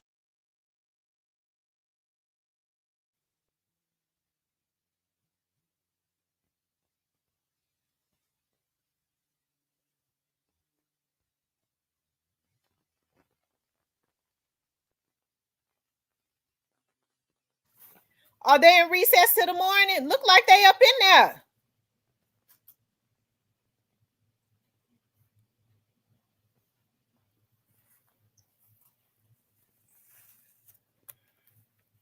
Yeah, I just seen some people moving.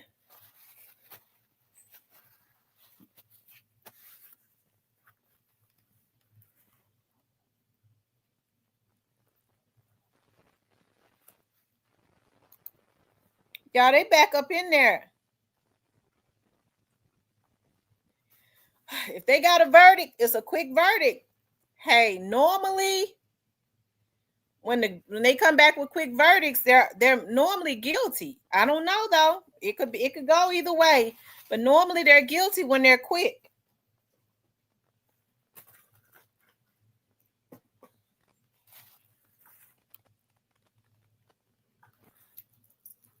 He said they are in recess. Oh, okay. That is the live from earlier, y'all. Okay, so that's not live. That's not a live, you all. Let's go back.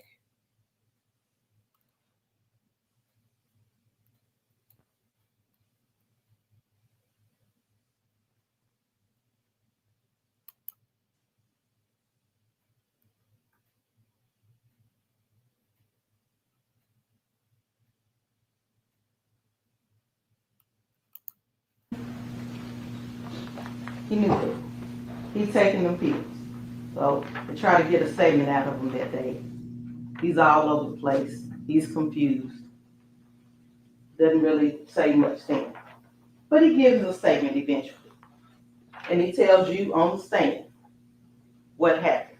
How Mr. Hernandez Govan set all of this in motion. And defense, paints him as a liar. Cornelius said it's game to women.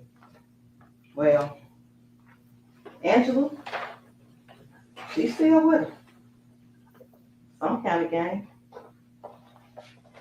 Letitia Jackson, kid's mother, he had enough game where she took his phone. He handed over his phone to her the day he got arrested. And Miss Ferguson, the neighbor,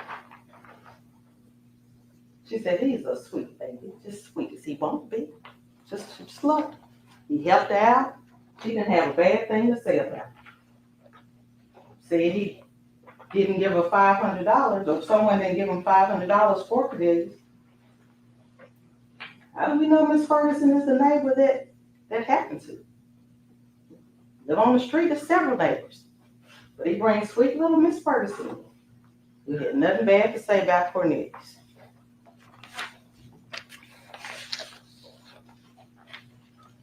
Cornelius, this testimony was backed up by Angela, by the evidence in phone records, by the murder. All of that is backed up.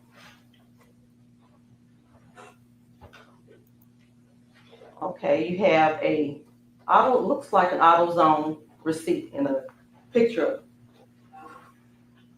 crumbled up. You have access to the picture of their receipt. It was a picture that was in the phone that Cornelius took. It was in Browning's presentation. Look at the receipt. Blow it up. Stretch it out.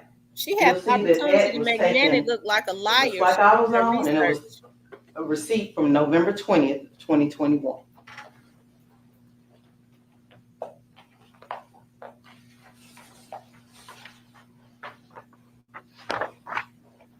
In the end, all of this points back to Hernandez Govan. He got the ball rolling. He kept the ball rolling. He kicked the ball in the end. He introduced Cornelius Smith and Justin Johnson for the purpose of taking out members of PRE. One member of PRE being Adolph Thornton. That's where the conspiracy started.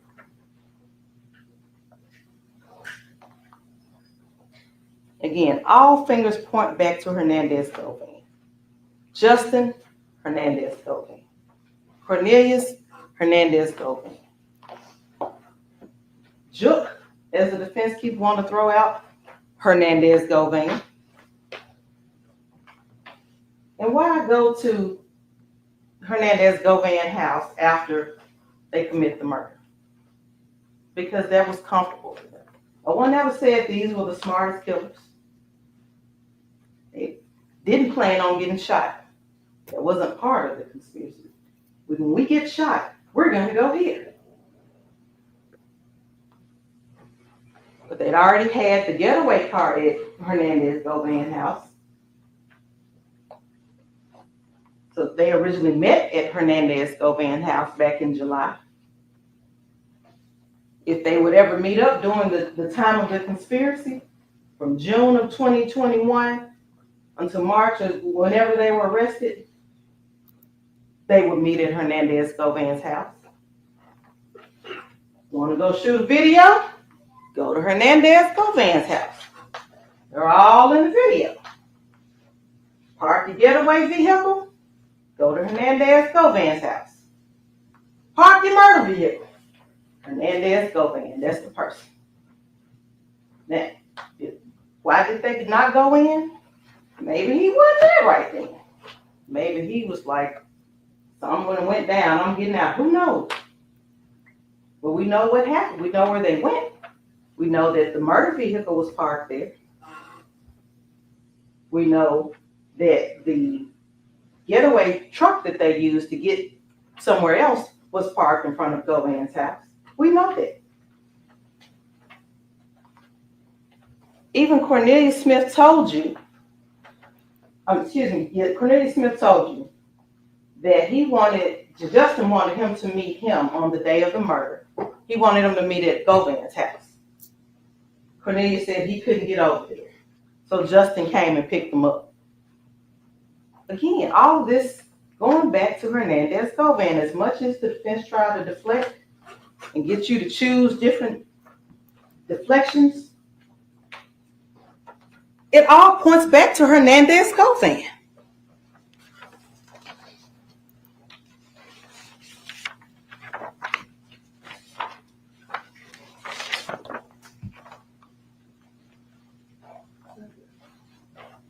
Hernandez Govan had choices.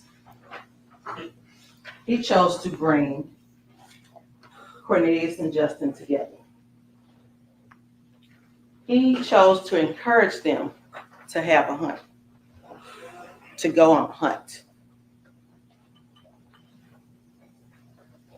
PRE members, but the biggest bounty was Dolph.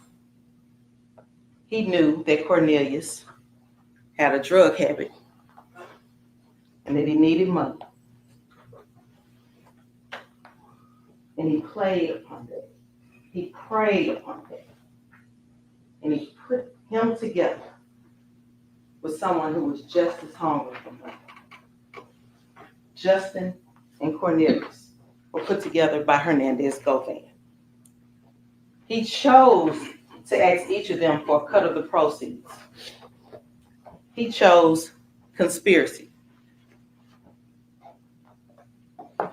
Hernandez Govan chose murder. Adolph Thornton will never get to experience many of the things we take for granted in getting old. He will never get to experience gray hair. He will never get to experience wrinkled skin, crackling knees. He didn't get to choose to grow old. That was taken from him and put in motion by Hernandez Govan. You, the jury, you have a choice. The choice is now yours. You have a choice in whether you hold Hernandez Govan accountable for his role in this murder, for his role in this conspiracy. And I ask that you choose to find Hernandez Govan guilty of murder in the first degree and guilty of conspiracy. Thank you. All right, ladies and gentlemen, I'm picking up on page 27. Deliberation, order of consideration. Y'all, I gotta say, even though I felt like they, were kind of passive in the beginning, because Manny was very aggressive, I gotta say at the end, those sisters did cook. They did. They came back, and they came back fighting, right? I don't believe that Manny's closing was that good because he was so used to them being passive. I don't believe he thought that they was going to come back as strong, and they gave him a black eye. I think in the end, he was so used to just handling them in the kind of way he wanted to. He's basically, with his aggression, kind of bullied the courtroom, right? So I think, because he even at some point today, I heard him say, I told the judge to just throw the case out. Oh, Paula said she reminds me of you, Miss Sam. Said just throw the case out. Okay. And so the judge, and I saw how those sisters were looking at each other. I was like, what? Shout out to South Memphis. And maybe that woke him up, because he came in, he did his closing arguments, and he was not as aggressive as maybe he was tired. Okay. When you've been in a courtroom out for 3 days, yelling and hollering and screaming and acting a fool, okay, maybe he was tired. Okay. And so he didn't think that she was gonna come back. So it's still up in the air. I don't know. What I think is gonna be, I don't know. I feel like that it could go either way, and we all know that. Thank you, Miss Paula, for the super sticker. We know that it could go either way. Okay. They did raise. Listen, hey, Manny did raise a good question about why Juke was not arrested. Hey, I think the prosecutors answered that the best way that they could. As far as, and I think I did a video earlier today. He said, Miss T, he done talking about that. You can know something. And then here's the thing. When people say, well, if Govan is convicted, it's over. Well, you don't have to believe me. I've been saying the whole time that it wasn't over. People don't want to, necessarily believe other people when they say it. But you just heard the prosecutor say, even though Juke is no longer here with us, rest in peace to Juke. Teasy is no longer here with us, rest in peace to Teasy. And the other young man, I can't think of his name, that backed out at the last minute. Okay? Even though they're no longer here, they're all deceased now. We heard that prosecutor and the police say this is still an ongoing investigation. Now, if it started with Juke and it ended with Juke, why is it still an ongoing investigation? You can't go and indict a person that is deceased. So To me, that would mean that it's somebody else out there. Okay? That would mean that it's somebody else out there that they're wanting to get. Okay?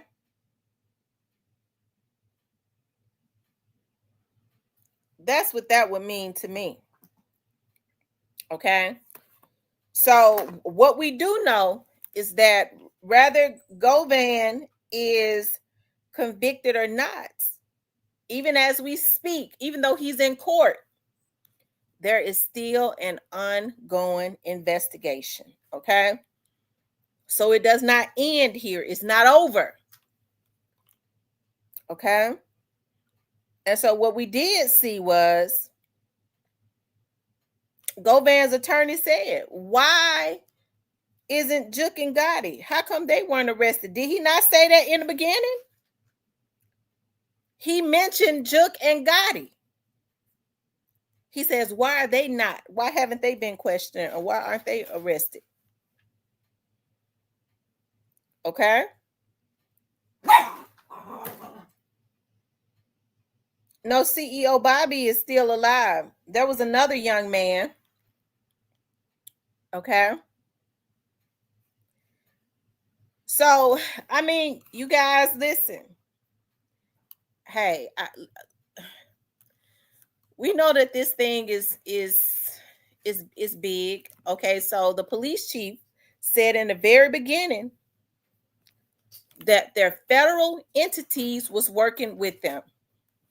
Okay, so when Juk unfortunately lost his life, Juk had already been up under investigation.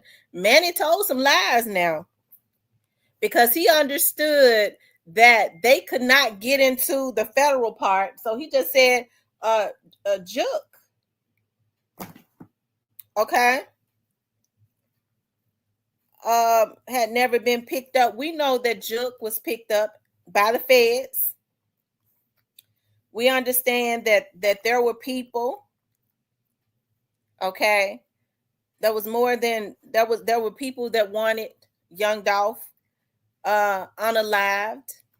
We heard in the very beginning that $1.5 million was paid. Of course, all Cornelius knew about was $100,000. Straight Drop at this point publicly did not talk. Okay. I do believe that Straight Drop and them were that money was passed around. They just nickeled and dimed Cornelius, and then they decided, well, he's a junkie. We're not going to give him nothing. Okay. And I believe that was all by design. It happened the way, because what they did to him was wrong. So it all happened the way that God had wanted it to happen, as far as them not giving Cornelius his so that he could talk. Okay. They said Orange Man Bobby is no longer alive. So you think about it. It makes me wonder. I wonder who all put in on this hit, right? Because it's got to be something deep. Why isn't the investigation closed? You got Cornelius in jail. You got Straight Drop in jail. You got Hernandez Govan that's on verdict watch. Juk is unalive. Teasy is unalive. Orange Mound Bobby, is that what they called him? He's unalive.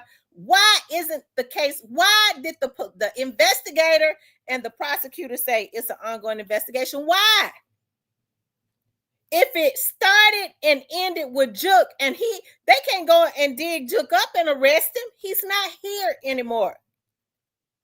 Shouldn't that mean that it ends with Govan? But they just said they're still investigating the case. And that is because the people that put the money on young Dolph head, they are determined to get. And I do believe, I can safely say, I believe that it was more than Yo Gotti. Okay? And I trust the process as it relates to the criminal justice system. I trust the process to get all of the people that put in on their hit. Okay? We know that it had everything to do with jealousy. It started with Yo Gotti, but then I think some other people became intimidated by young Dolph. And they decided that they wanted to be a record label and they wanted it to be independent. Okay, but it ain't. I kind of believe they put in on that hit too. See, I trust the process. I understand that sometimes investigations are perpetual. We see that. The case ain't closed. We had the prosecutor to say that it's an ongoing investigation. She just said that again in closing arguments. We had the investigator that got up on the stand yesterday to say it's still an ongoing investigation. If the people that they're saying took part in this is deceased and the others are on trial, why would there still be an investigation unless there are other peoples of interest out there that they're looking to indict at a further date? Okay. And so I think that it is a shame, okay, that it all came to this. They had all of these people concoct a scheme, and they ought to be ashamed of themselves. All of them were Memphians, to include the killers and everybody. They ought to be ashamed that they all concocted a scheme because they was jealous of this young man. Okay, we know that Dolph. Okay, so we know that Dolph had made a lot of money off of it. He said he was a trapper. We never said that he was innocent, but he was not. If you listen to his music, he wasn't promoting killings and stuff like that. He was promoting trapping, making money, and spending money. Okay, but it was, they wanted what he had. Okay, you heard, I don't smoke weed. I've never smoked weed, but you've heard people talk about that they felt like Dolph had some of the best weed, and then he had started investing into these legal weed, these weeding companies or whatever. Okay.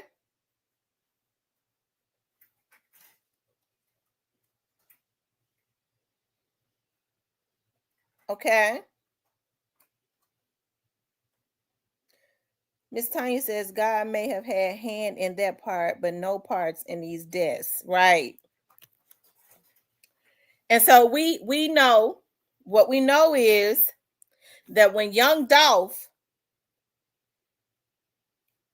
was unalived, that there was persons, okay, bragging about that they had become the plug. May they rest in peace, okay? But there was persons bragging about that they had become the plug and they had made $1 million 6 months after young Dolph was killed. Okay? They was bragging about that. And so even it was rap, it was jealousy, it was wanting what he had. Okay? It was wanting what he had. And so I think that it's really sad that everybody couldn't coexist, that it had to go this far. Okay? And now we got a young man dead. As a matter of fact, we got it's been several people to lose their lives. And I think that quite a bit of it was related to this case. It's sad on so many levels. Okay.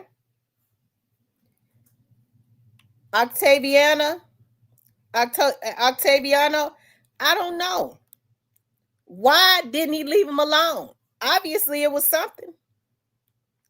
Because I've always said that Gotti was talented and young Dolph was talented. So why was there a need for them to constantly be trying to kill him? Evidently, he must have thought he had something that he didn't have.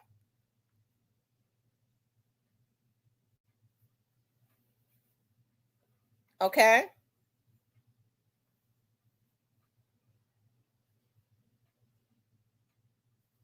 And so I know people say, well, Gotti is successful. Young Dolph was successful. Gotti had money, Young Dolph had money. Yeah, but you can have and still be jealous of other people. You can. You have people all the time. As a matter of fact, you don't tell me just because a person got some money that they ain't jealous, because you have people that's got way more than some folks and be jealous of people that ain't even got nothing. They be jealous of the love they have, the love they get from people, the potential that they have, and they can see the potential and the drive and get jealous. And they got all the money in the world, and they jealous of the person that's got the drive, the love, the heart, and the potential. And they ain't even got the money yet. It happens all day, every day. So I don't know why you raised that question. Okay.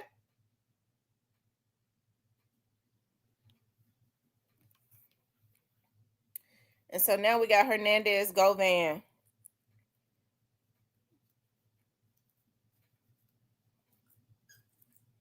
Okay, so there you, Octaviana. Let me put this up here, y'all. Octaviana, I don't mean no harm. Y'all don't block Octaviano, because Octaviano, you okay? I'm gonna use you as an example. Okay, are you black? Because I can't tell. I don't know what you are. But let me just say this, Octaviano. He says, "Is there proof that Gotti was the one that wanted Dolph killed?" That wanted to kill him. I mean, Dolph kept dissing him and Gotti never really responded. Let's talk about that. Because Octaviano, your mindset is the reason that the generations behind us is so screwed up. You trying to tell me that because Young Dolph was saying something about Yo Gotti in rap, that there's justification in taking a man's life? Are you serious? You're the reason why. People like you and your mindset is the reason that our community is jacked up. That's a damn emotional instability when you think you can go around paying for hits just because somebody say something that you don't want them to say. Evidently, you don't give a damn about your own freedom. Okay? So people try to act like they don't understand the backstory. Okay, so when folks say, well, they try to back down because people say, well, maybe I know what, but Dawg shouldn't have said it. No, I'm not backing down. I'm getting ready to push it up. Okay, I'm not backing down. I don't care what he said, but let's talk about the backstory. They never should have killed him. It ain't no excuse for what they did to him. But let's talk about it. Okay? So, Yo Gotti and them wanted to block him. They were doing things. Everybody in Memphis knows this if they're going to be honest about it. They wanted to block him. They wanted to hold him back behind the scenes. They was telling people DJs not to play his music. If people gonna be honest in Memphis, then they need to be honest about this. Okay? So you want to be able to block me and stop me because you are intimidated by me from feeding my family, even though I'm spending my own money. I ain't took nothing from you.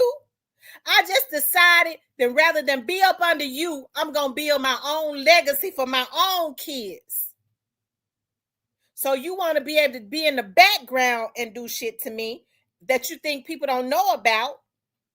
And because I bring it to the forefront, Dolph is a Leo like myself. He got big Leo energy.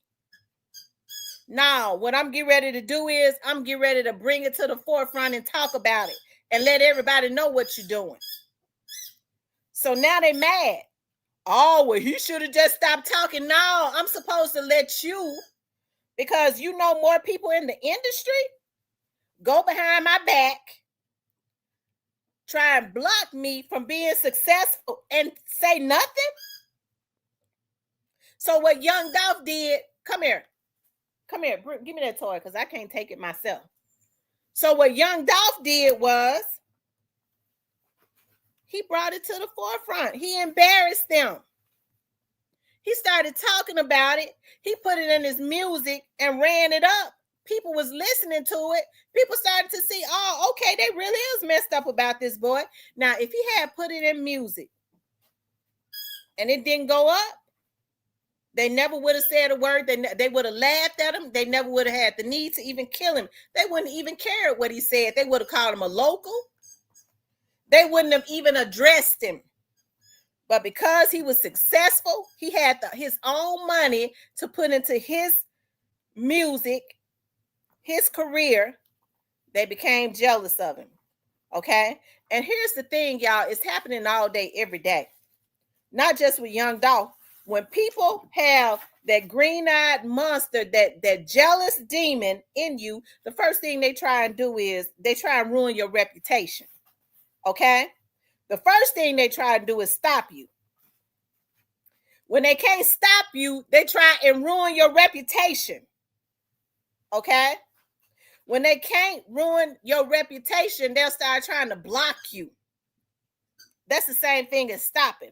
And when they can't do that, when they realize they just can't stop you, they will try and kill you. So that's why we see that spirit of assassination all day, every day when people have those jealous spirits, because if they ain't trying to assassinate your character, they trying to assassinate your spiritual. But when it's all said and done, what they trying to do is stop the potential that they intimidated by and that drive that you got, because what they was really after was the legacy. That's what they be after. Okay? So it wasn't even enough to just kill him. They were so jealous of him, they were still fighting him and still is in his death because they after that legacy. Okay?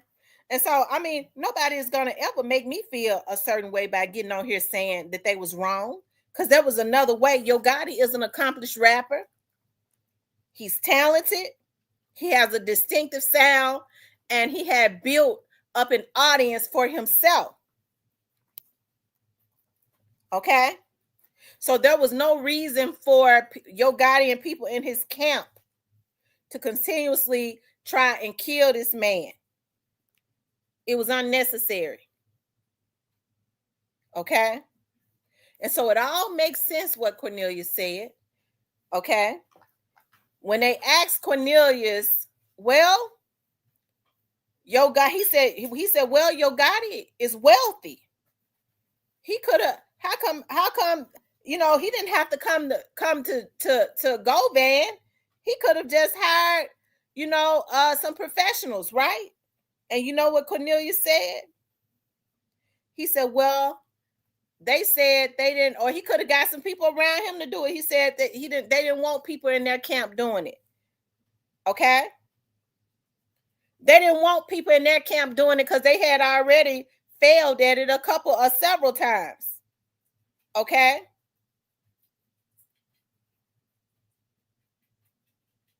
They had failed at it several times. Okay?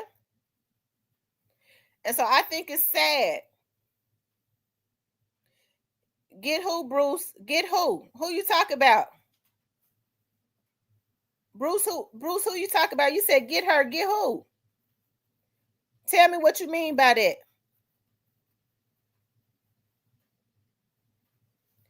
And so I think it's sad when we have the mindset. Okay, he keeps saying get her. So you a troll then? Because I mean, are you spamming my chat? You got 1 minute, and I mean you got 1 motherfucking minute to tell me what you mean before I block your ass. You better tell me now, because the clock is ticking, Negro. What are you talking about? Because see, I'm trying to let you make it. You got 30 seconds. Block that bitch. Get him up out of here. Excuse my French, y'all. I don't be meaning no harm. But these trolls come in here. You get out of here. Get him out. He talking about get her, you get out. Okay? That's what you do. Okay? So I think it's a darn shame, y'all, excuse me. Okay. Y'all know I be trying not to let the South Memphis come out.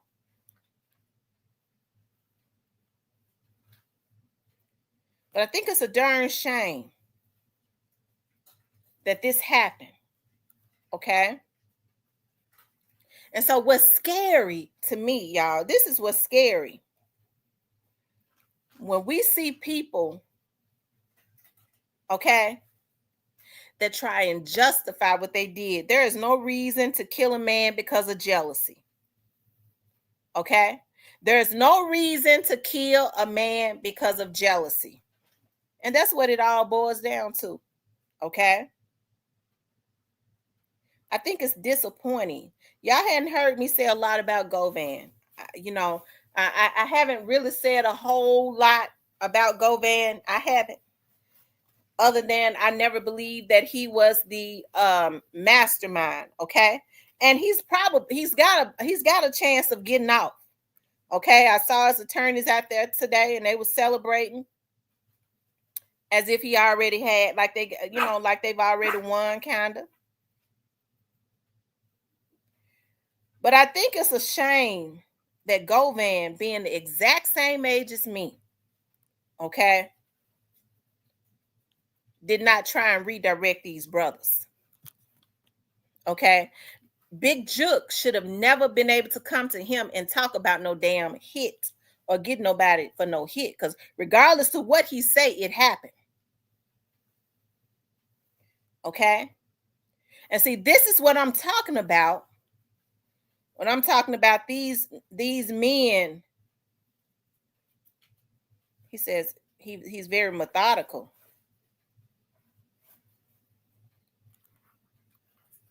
I don't know if he's methodical or not. Okay. But he's not a bad lawyer.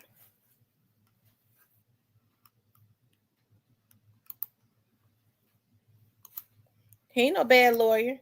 He's not. He came and did what he was supposed to do. I ain't mad at him. But Govan, I hope while he's sitting in that courtroom, whether he gets off or not, I hope that he has some type of epiphany. Because he knows it's between him and God, and he got to deal with that. He knows what his role was in this. Could he have redirected some people? Because it would be a damn shame to think that another black man helped to encourage these young men that was already sick on drugs. One was sick from wanting fame, and one was just sick off drugs. That would make him, if he did what they're accusing him of doing, that would make him a damn sociopath. Okay? And have the characteristics of a damn serial killer. Okay? And so whether he gets off or not, he knows his part. And if he took parts in this, rather he gets off or not. See, when people get to talking about a not guilty verdict, don't mean that a person is innocent. Do I believe he paid for a hit? Hell no. I told y'all that. I told y'all that it came from the people. His lawyers mentioned who it was. Hell, his lawyer said, why wasn't Jook and Gotti arrested? He called their names. He didn't just say Jook. He said Jook and Gotti. Why? How would Manny know anything about Jook or Gotti unless his client told him?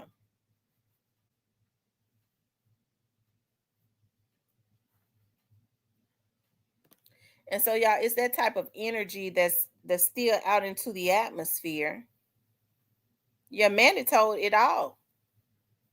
It's that type of energy that's still out into the atmosphere where people are still trying to justify Young Dolph being upset with Yo Gotti for trying to block his career and stop him from eating.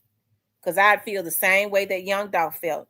There's somebody in here that has been messed over by somebody that has tried to block their greatness. And you know how you felt. Young Dolph had the money to shoot back or have professional killers to pop back at Yo Gotti and them. He didn't do it. Okay?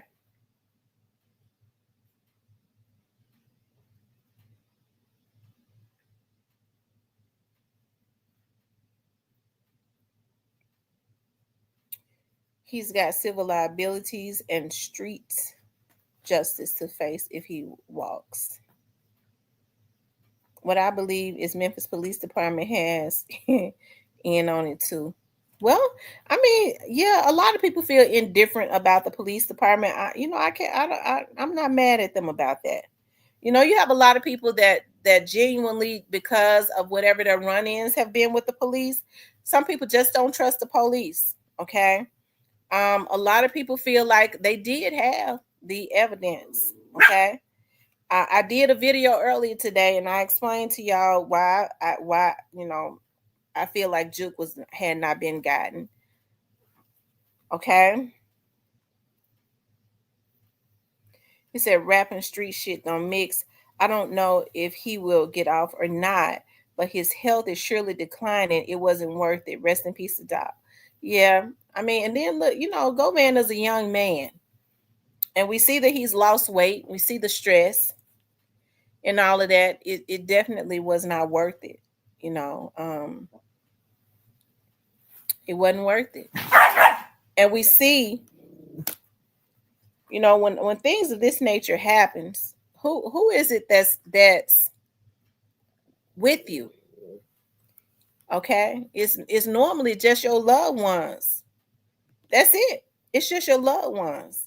And so why put your mama and your kids and your significant others and all of that through this stuff just for some quick cash that a lot of them have had to just pay out to the lawyers anyways?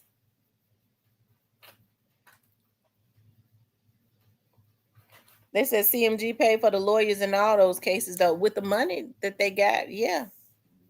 With the money that they was paid, everybody got paid but Cornelius. And they still pay for his lawyer. They're not paying for his lawyer now. Cornelius' lawyer might not be receiving no payments, which is why Cornelius seemed frustrated about not hearing anything from his lawyer. Okay? That retainers probably has ran out. I mean, he's told it, so I'm sure CMG is not going to give him another retainers.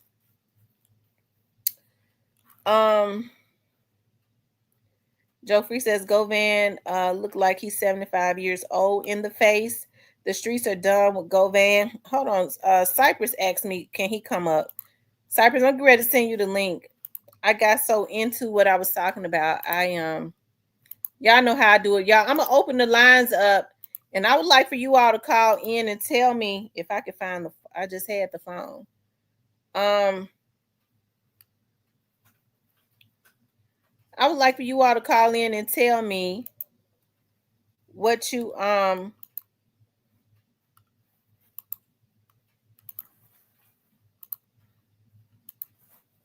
what you think. Let me see if I could find. Okay, I got it right here.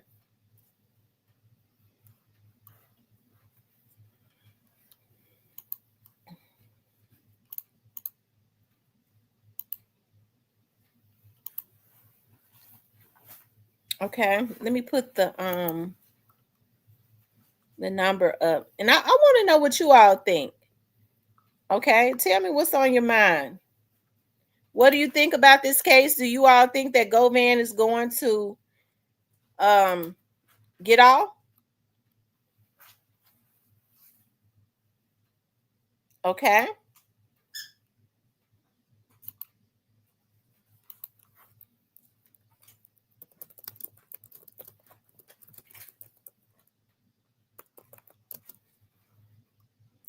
I just started a poll also. What's up, Cypress? What's going on? How you doing? I'm doing good. So what you think about what you saw today? Tell me what you think. And y'all don't be scared to call in. Y'all can call in. Yeah, call in if I can tell y'all wrong. Okay, no. Now I think they. Thank you, OG Snake Spotter, for the cash out. I think he had a hard time separating Cornelius Govan from this conspiracy. They kept wrapping him in it. They had a hard time separating him. And I think that's gonna play into the guilty plea. So you think he's gonna be found guilty? Yes, I do. Okay. For me, it's up in it's still up in the air for me. It's still up in the air. I don't know why.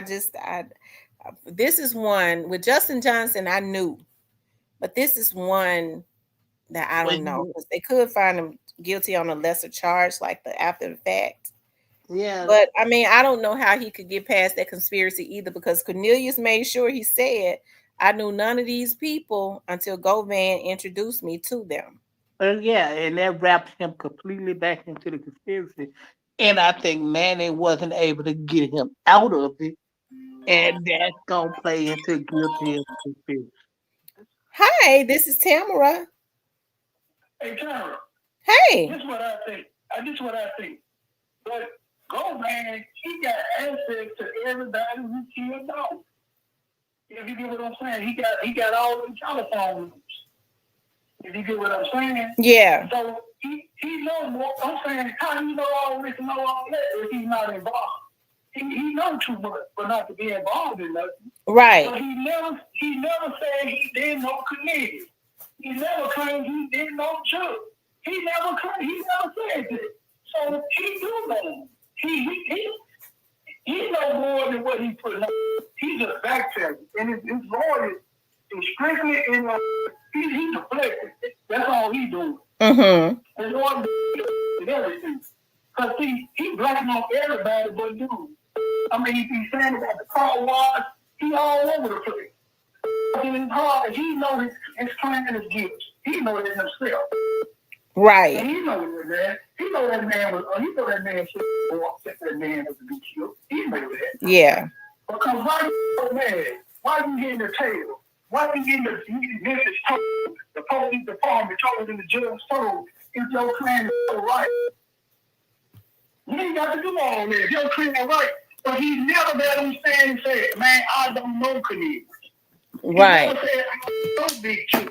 He never said, I don't know Justin Johnson. He knows. He know all of them. They know each other because they got contact with each other. Right. So if people paying attention, he letting you know, yeah, snitching on everybody, man. I ain't know all this stuff for not to be involved in nothing. Because when you don't know nothing, you really don't know nothing. Right. Mm-hmm. He don't have a whole lot to be involved in anything. Mm-hmm. So he's guilty. He knows he's guilty. It's hard. You can see it in his face. He knows he's guilty. He's like, man, he's just trying to back up. He's trying to get out of the best way he knows how to confuse the people. He's trying to confuse the jury. That's what his lawyer is doing. Confuse the witness. And his lawyer is just random. He's just bad. Speaking nothing but gibberish. That's all I heard about was gibberish. That's all it was. A bunch of loud talking gibberish. But he ain't saying nothing. He's deflected. All the car wash, all the receiver and all those on. It don't matter. He set that thing up and he got that ball rolled. And he know he did. He introduced Cornelius to the judge and he know he done that. He behind all this junk. Mm-hmm. And he deserved to go to prison. That's where he belongs. Okay. There you go. Well, are you calling from the Memphis area? Yeah, I'm from Memphis. All right. Well, I definitely. Hey, so you think he's gonna be found guilty? Yeah, if they go home and think about it, he might beat it. Man, they say we're gonna come back tomorrow and judge him. He got a greater chance of beating it. If they don't convict him tonight, he stand a greater chance of winning this case. And that man has been got away with murder, man. And he better go. If he beat this, he better go sit down somewhere and go to church and praise the Lord and change his life. Don't hang around with drug dealers, on gangbangers, or nothing. But those people go home tonight and they go home and think about it. He gonna be found not guilty tomorrow on all charges. He gonna walk. Now if they don't get no guilty verdict tonight and they go home and think about it, he gonna walk. Okay. And I bet you that man ain't gonna walk. Even though they got all that proof, all that stuff, man, that man, his lawyer came here and beat this case with absolutely nothing but gibberish. Right. He a bad boy. Speaking of the gibberish, hey man, I'm telling you, that man, if they go home tonight and think about it, he gonna be found not guilty. Okay. Well, we got so many other people calling in. I really appreciate you calling in. Okay. Thank you. Hey, this is Tamara. What up, though? What's up? You live right now? Yeah, we live. It's sauce, man. I'm from Detroit, man. Shout out to Detroit. Turn down whatever you listen to in the background. All right, hold on. Turn my remote. I just want to say, man, I don't think they got enough to indict Gotti though. All they keep saying is Juke and CMG, but they got phone records with Juke and all that, but they ain't got shit on Gotti. Right. So I don't think it's gonna look bad for Gotti, but anybody who can implicate Gotti is gone. Right. Think about that. Everybody who could implicate him is gone. So he never fucked with Govan. So I don't think. Okay. I don't think shit cracking up. Okay. But, smart man. That's just my personal opinion. I'm not right. Everybody has a right to their opinion. I mean, and everybody's opinion is respected. Yeah. But that's what I think, and I just wanted to call in. I'll be watching you all the time. Well, I appreciate that so much. All right, baby. All right, hon. Thank you. Shout out to him for calling in. You all, I saw it's been so many people call in. Let's see. Okay. We called you back, so pick up the phone. Hey, this is Tamara. Hey, what's happening? It's G from Pontiac. What's up? Pontiac, Michigan. Oh man, I got it on it. I'm gonna do it on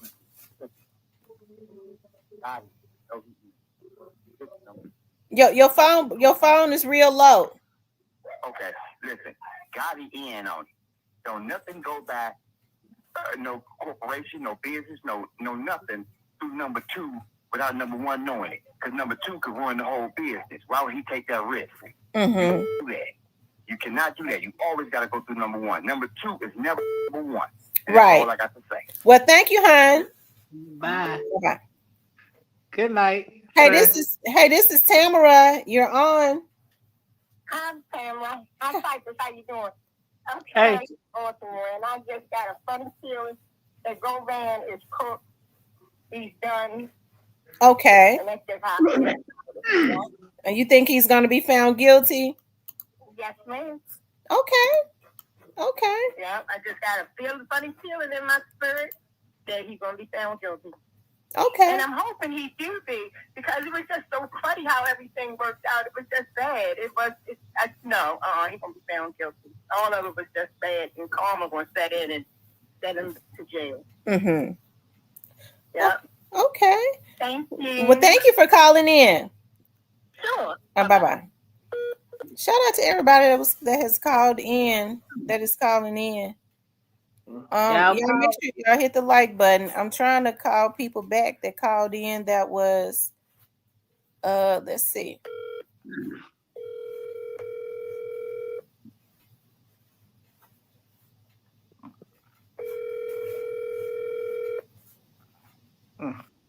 Because everybody started calling in one time.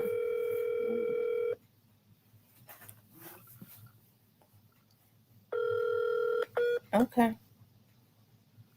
Y'all hit the What's on Your Mind live. We here for you. Let's go. She said, go there and low light. Oh my God. You know what?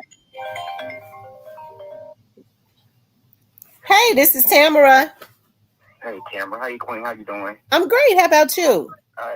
First of all, long live dog. I'm calling out of Alabama. Shout out to Alabama. You from Mobile? Yes, no, Montgomery. Okay, shout out to Montgomery. Yeah, I just feel that. My opinion is that. I believe Govan gonna be found guilty. If they take till tomorrow to get him, he gonna found guilty. You can see it in his face, and his judge. I mean, his lawyer fought real good for him. He brought a lot of people into this. He mentioned a lot of names. I never heard Gotti and Zip name mentioned more in the other day, but today. Right, and I believe that I just believe the feds just sitting back waiting on Govan to see if he's gonna be found guilty. Because he got us a big fish, so the feds coming to him. I know the feds watching him. That's just my opinion right there. But nice talking to you though. Thank you, darling, for calling in. Okay. Yes, ma'am. Bye-bye. Okay, you guys, the number is up there. If you all want to call in, the number is 901-667-0119. All opinions are respected, you know. If you feel a certain way, that's fine. You know, there are a lot of people that feel, you know, like Gotti is not going to go down. That's fine. I like them people. Y'all call in. Y'all hit the what's on your mind line so I can tell you how wrong you is. Hey, this is Tamara.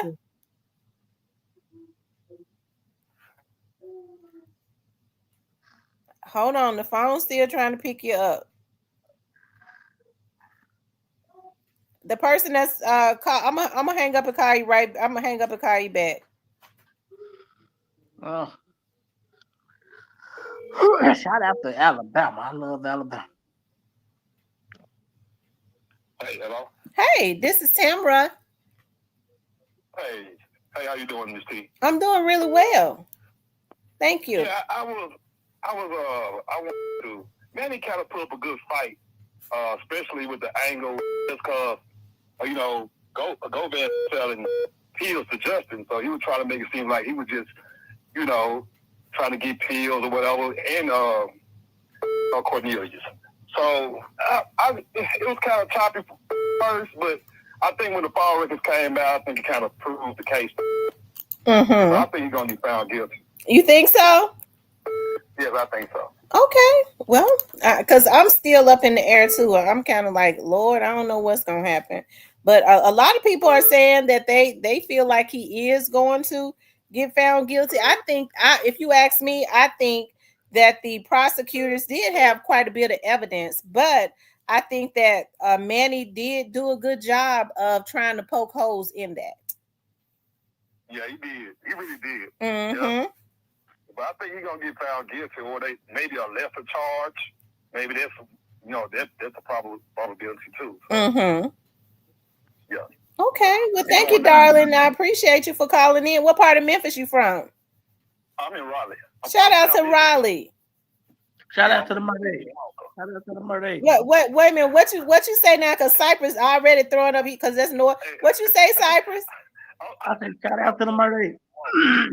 He said shout out to Murder Inc. or something. Murray. I don't know nothing about this. Oh, he don't know nothing about it. Oh yeah, he's old. He's probably still. Thank you, hon. Good night. And we called you back over here. What's on your mind, lad? He said something about he was from something in Walker. Oh, well, he wasn't from Raleigh, then. He's from South Mississippi. No, he said something. I don't think so. Walker is South Mississippi. Hold on. Hold on. Let me I'm gonna have to call this South Carolina number back. Hold on. I gotta put you on speaker, hon. Hold on. Okay, how you doing, hon? I'm doing fine. This is Yaya. I finally caught you, girl. I want to say thanks for you are awesome. You never switched up from day one. You never was wrong about anything. If anybody got you, so I want to give you your props. Thank you, Yaya. You're not the Yaya that do my lashes, are you? No, you always ask me that. No, I'm always on there and work. I will grind it when I catch. But anyways, I think he's gonna be found guilty, and I think once he do, that's like everything gonna it's like I think they're gonna reach Scotty then. Okay. So I think he's gonna be found guilty. Because I think he already was told. I don't think it's gonna go as far as he was found guilty. Okay. Well, thank you for calling in, Yaya. You're welcome, and I love your show and keep the good work. Thank you, darling. Bye-bye. Oh, how sweet. Shout out to Yaya. Hey, this is Tamara. Hold on. I don't know why this phone does this. It was that 717 number. Thank you, nothing for the cash out. I mean, for the super. She said he won't beat the added charge of solicitation. He clearly asked for people to do the job. Hello. Hey, this is Tamara. You're on live. Hey, thanks for picking up. Yeah, this is Will calling in from Pennsylvania. Yeah, his lawyer is like a real life Harvey Specter, but I just want to say long live Dolph. Yeah, long live Dolph. So what do you think? What do you think the verdict is gonna be?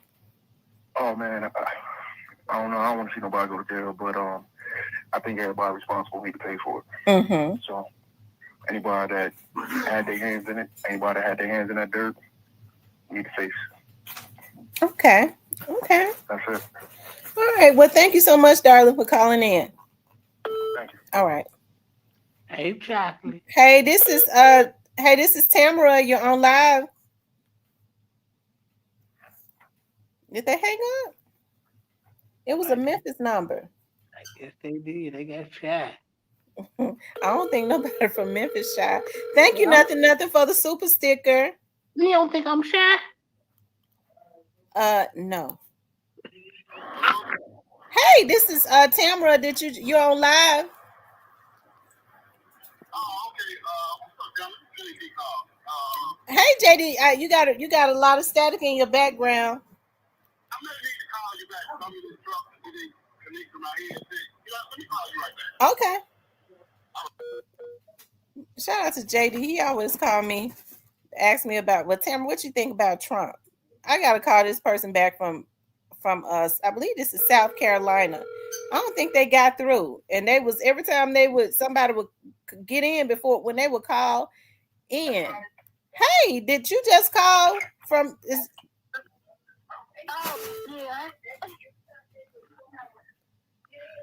you listening? You need to turn down what you're listening to in the background.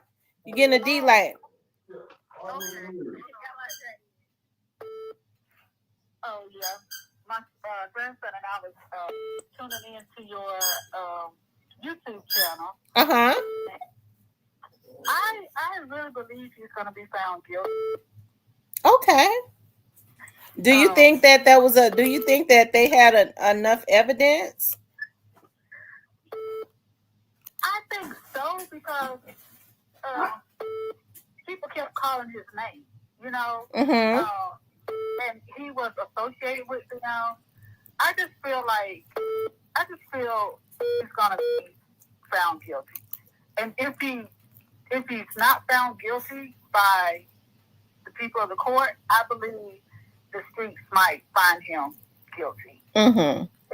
Because it was, Dolph taken down, and he was affiliated with the people that were guilty of his murder.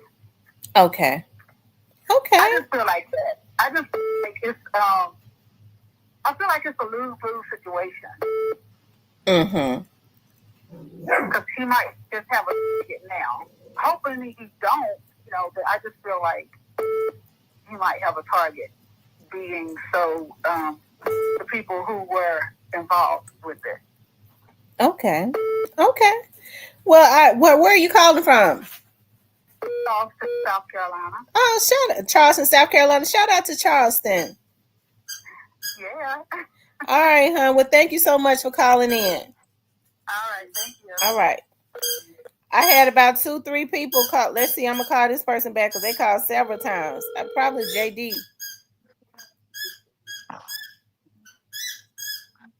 Shout out to Raleigh.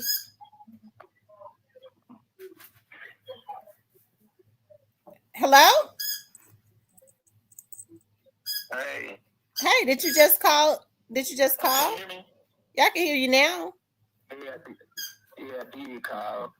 I couldn't get through the first time. Okay. Did you want to come? Do you have? You're on live. I was just watching TV. It's like they ever do the verdict. I guess they ain't gonna do it today because it's late. Yeah, it is. They'll resume tomorrow. I just heard that lady what she said. It's like a lose-lose situation. Mm-hmm. If he don't go to jail, he got to know it's gonna be on his head. You think so? I was watching something. And it was crazy to me, and it's real sad. That hurt and affected so many people. I never old people talk about killing somebody. Yeah. And some old people didn't agree with it, and they wanted to kill. And I felt the only reason why he didn't have security with him is because he didn't want nobody to know where his folks say. That's the only time you catch him by himself when he goes to Makita's. That's the only time. Other than that, he's gonna have somebody with him. And the reason why he ain't about it, because when he was gonna leave there and go to his mama house, he didn't want nobody to know where his folks stayed at. So that's why he had his brother with him for security. Mm-hmm. Okay. It was real crazy. Mm-hmm. Yeah. Do you think that Govan is gonna be found guilty? I don't know.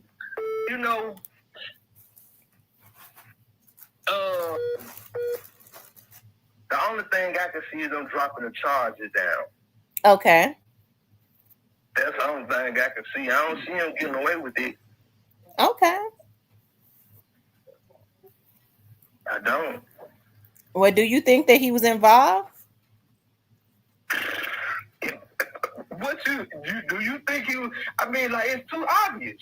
Right. Listen, I had his up. You don't be replying. I don't know if I was trying to tell you something.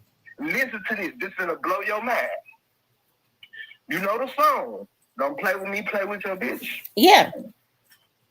If you go back and you look at that video, it's Hernandez and Govan in that same video.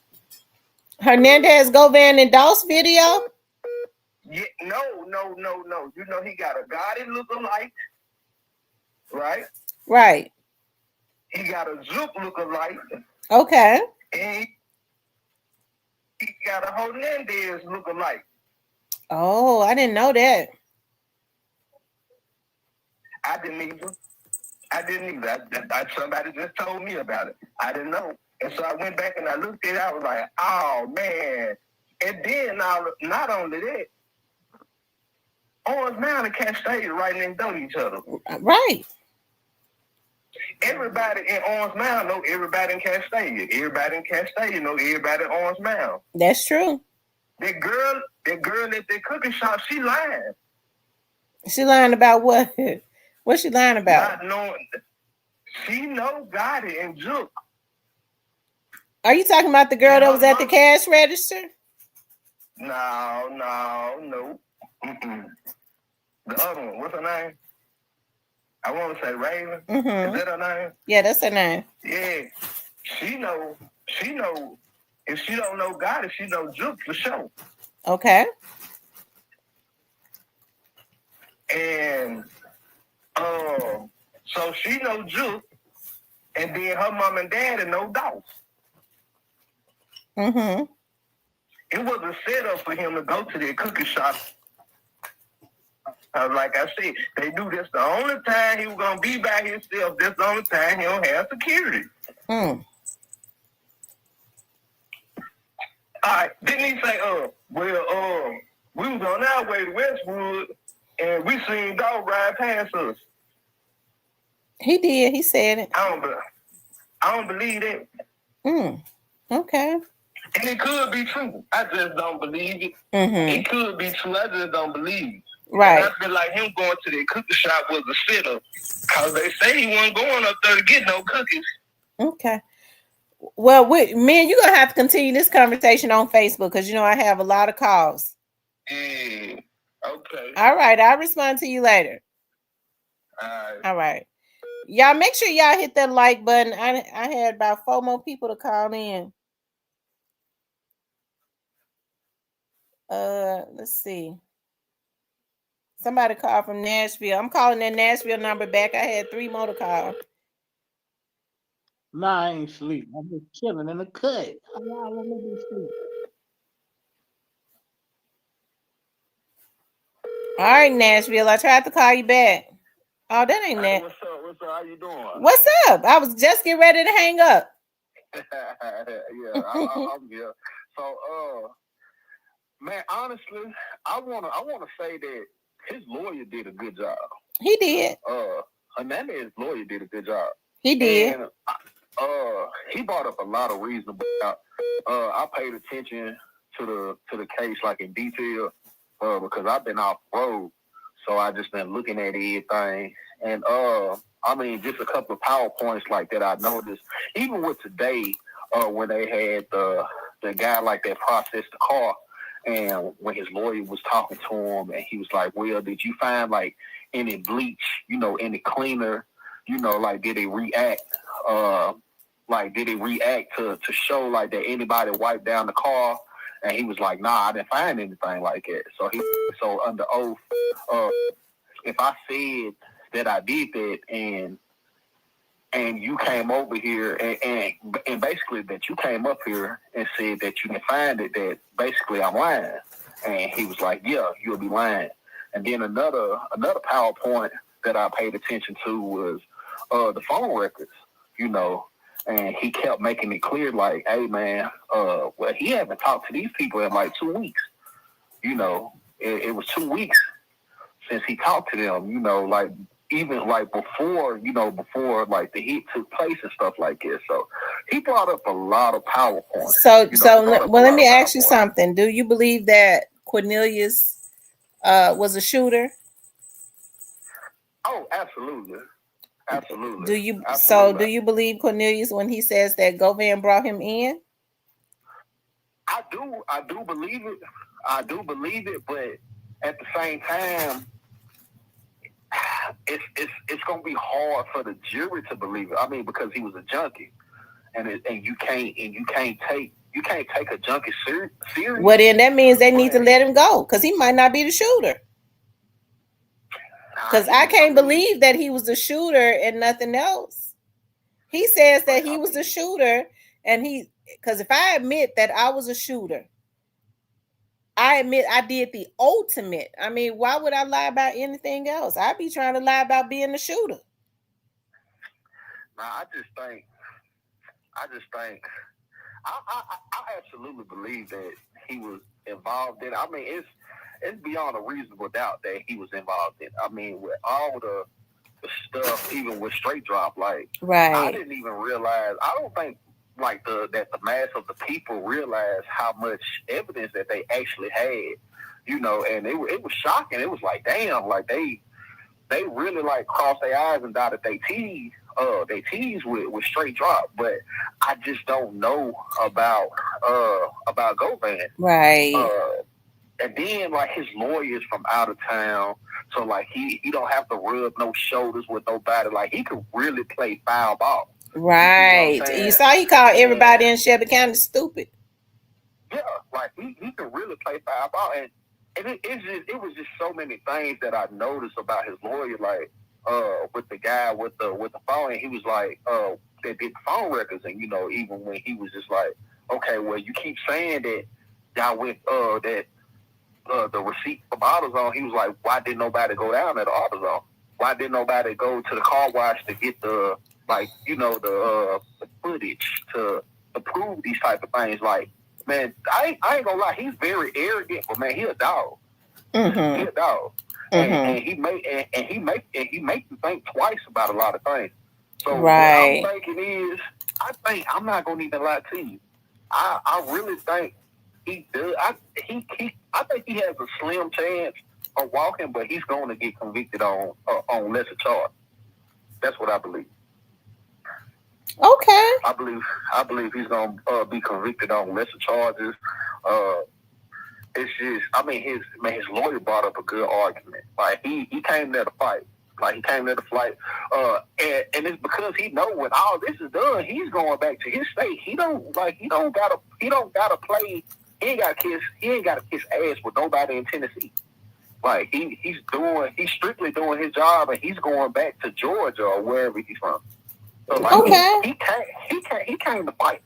He came to fight, and he brought up a lot of reasonable doubt. Like he made the Memphis Police Department actually look like clowns when they came to Govan, because they didn't follow up on a lot of things. Like he pressed the line. He pressed the line. So I think Govan has a very slim chance of walking, but I do see him getting convicted on lesser charges. Okay, all right. Well, I sure appreciate you calling in. All right, thank you for taking my call. Thank you, darling. Okay. All right, you guys, y'all could call in. So Cypress and put us on mute. It was other people that called in. Y'all could call back in. I saw a person from Memphis call in and a 910 area code. It seemed like to me that might be a California. What is 910? Is that California? Oh no, I have no idea. But I think he's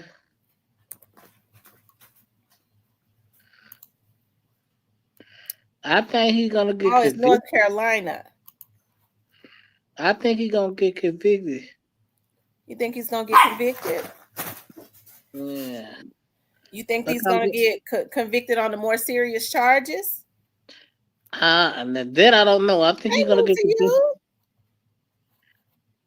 But I think his lawyer had a hard time getting him away from around that conspiracy case. Oh wow! Hey, this is Tamara. Hey, what's up, Tamara? Hey, JD, what's up? JT. Hey, this is JT calling back. Look, I'm gonna say this. It's gonna be kind of quick. I don't think the state proved their case. I'm gonna say that. Okay. And just listening to the evidence is coming from a person who has no credibility. He has zero credibility, and he has something to gain. So, who has something to gain? Oh, you talk about Cornelius? He's trying to cut a deal. Yeah, he's cutting a deal. He has no credibility. So if I'm a juror and I'm back there trying to decide the fate of someone's life, why would I believe him? And why would I believe a convicted? You just got convicted of manslaughter or whatever side they charged him with. Mm-hmm. I mean, what other real evidence does the state of Tennessee? Okay. Outside of him testifying. Mm-hmm. That's just the way I see it. And I'm gonna say this too, Tamara. I think the makeup of the jury, that will make a difference in that case. If it's mostly white people, yeah, I believe he's going down. And it's not a race thing, that's just the way it is. If it's like 50-50, he got a chance. Okay. And I think it'll be kind of hard because the judicial system, they took a major hit about a month and a half ago when everybody said this certain person was going to be convicted, and he walked on what they thought they were going to get him on. So it would look like you can try the judicial system if you got another person that's going to walk, and you got a high-profile person that lost his life as young dog, and they're accusing another high-profile person. You know who that is? I ain't gonna mention his name because, man, I'm like one caller said, I don't want to wish jail on anyone. Circumstantial evidence that they have, and they don't really have any real evidence. You just got a person who's just trying to save himself, a convicted felon who's got all your factual evidence. Let me ask you something. You said that you got one person that's trying to save himself. Well, then why did he admit, if he's trying to save himself, why did he admit that he was the caller? I mean, I said the caller. I mean, the killer. Well, I mean, I don't know what they told him. I mean, he might be just like your last caller said. He's addicted to drugs. He ain't thinking straight.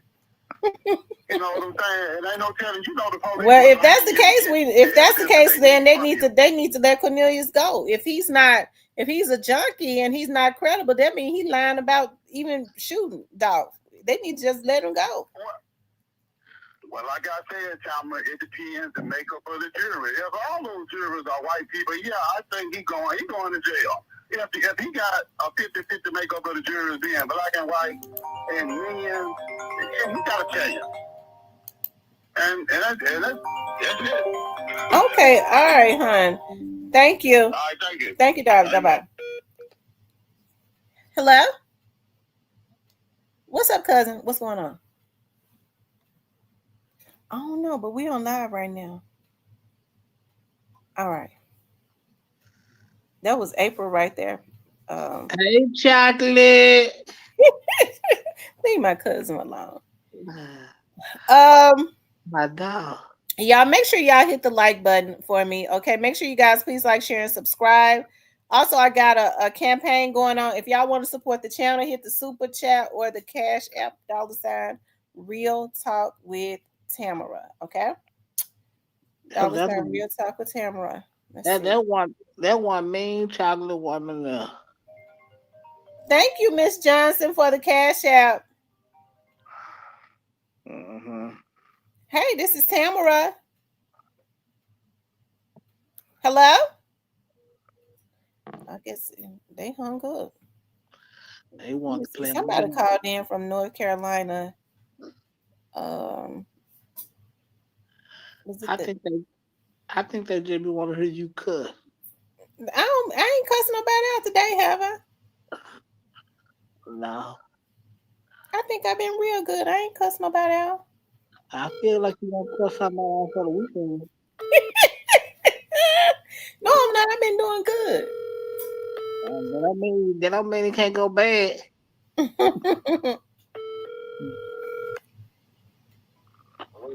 Hey, this is Tamara. Did you just call? OG, stay less. This is who? OG, stay less. Oh, hey, OG. Huh?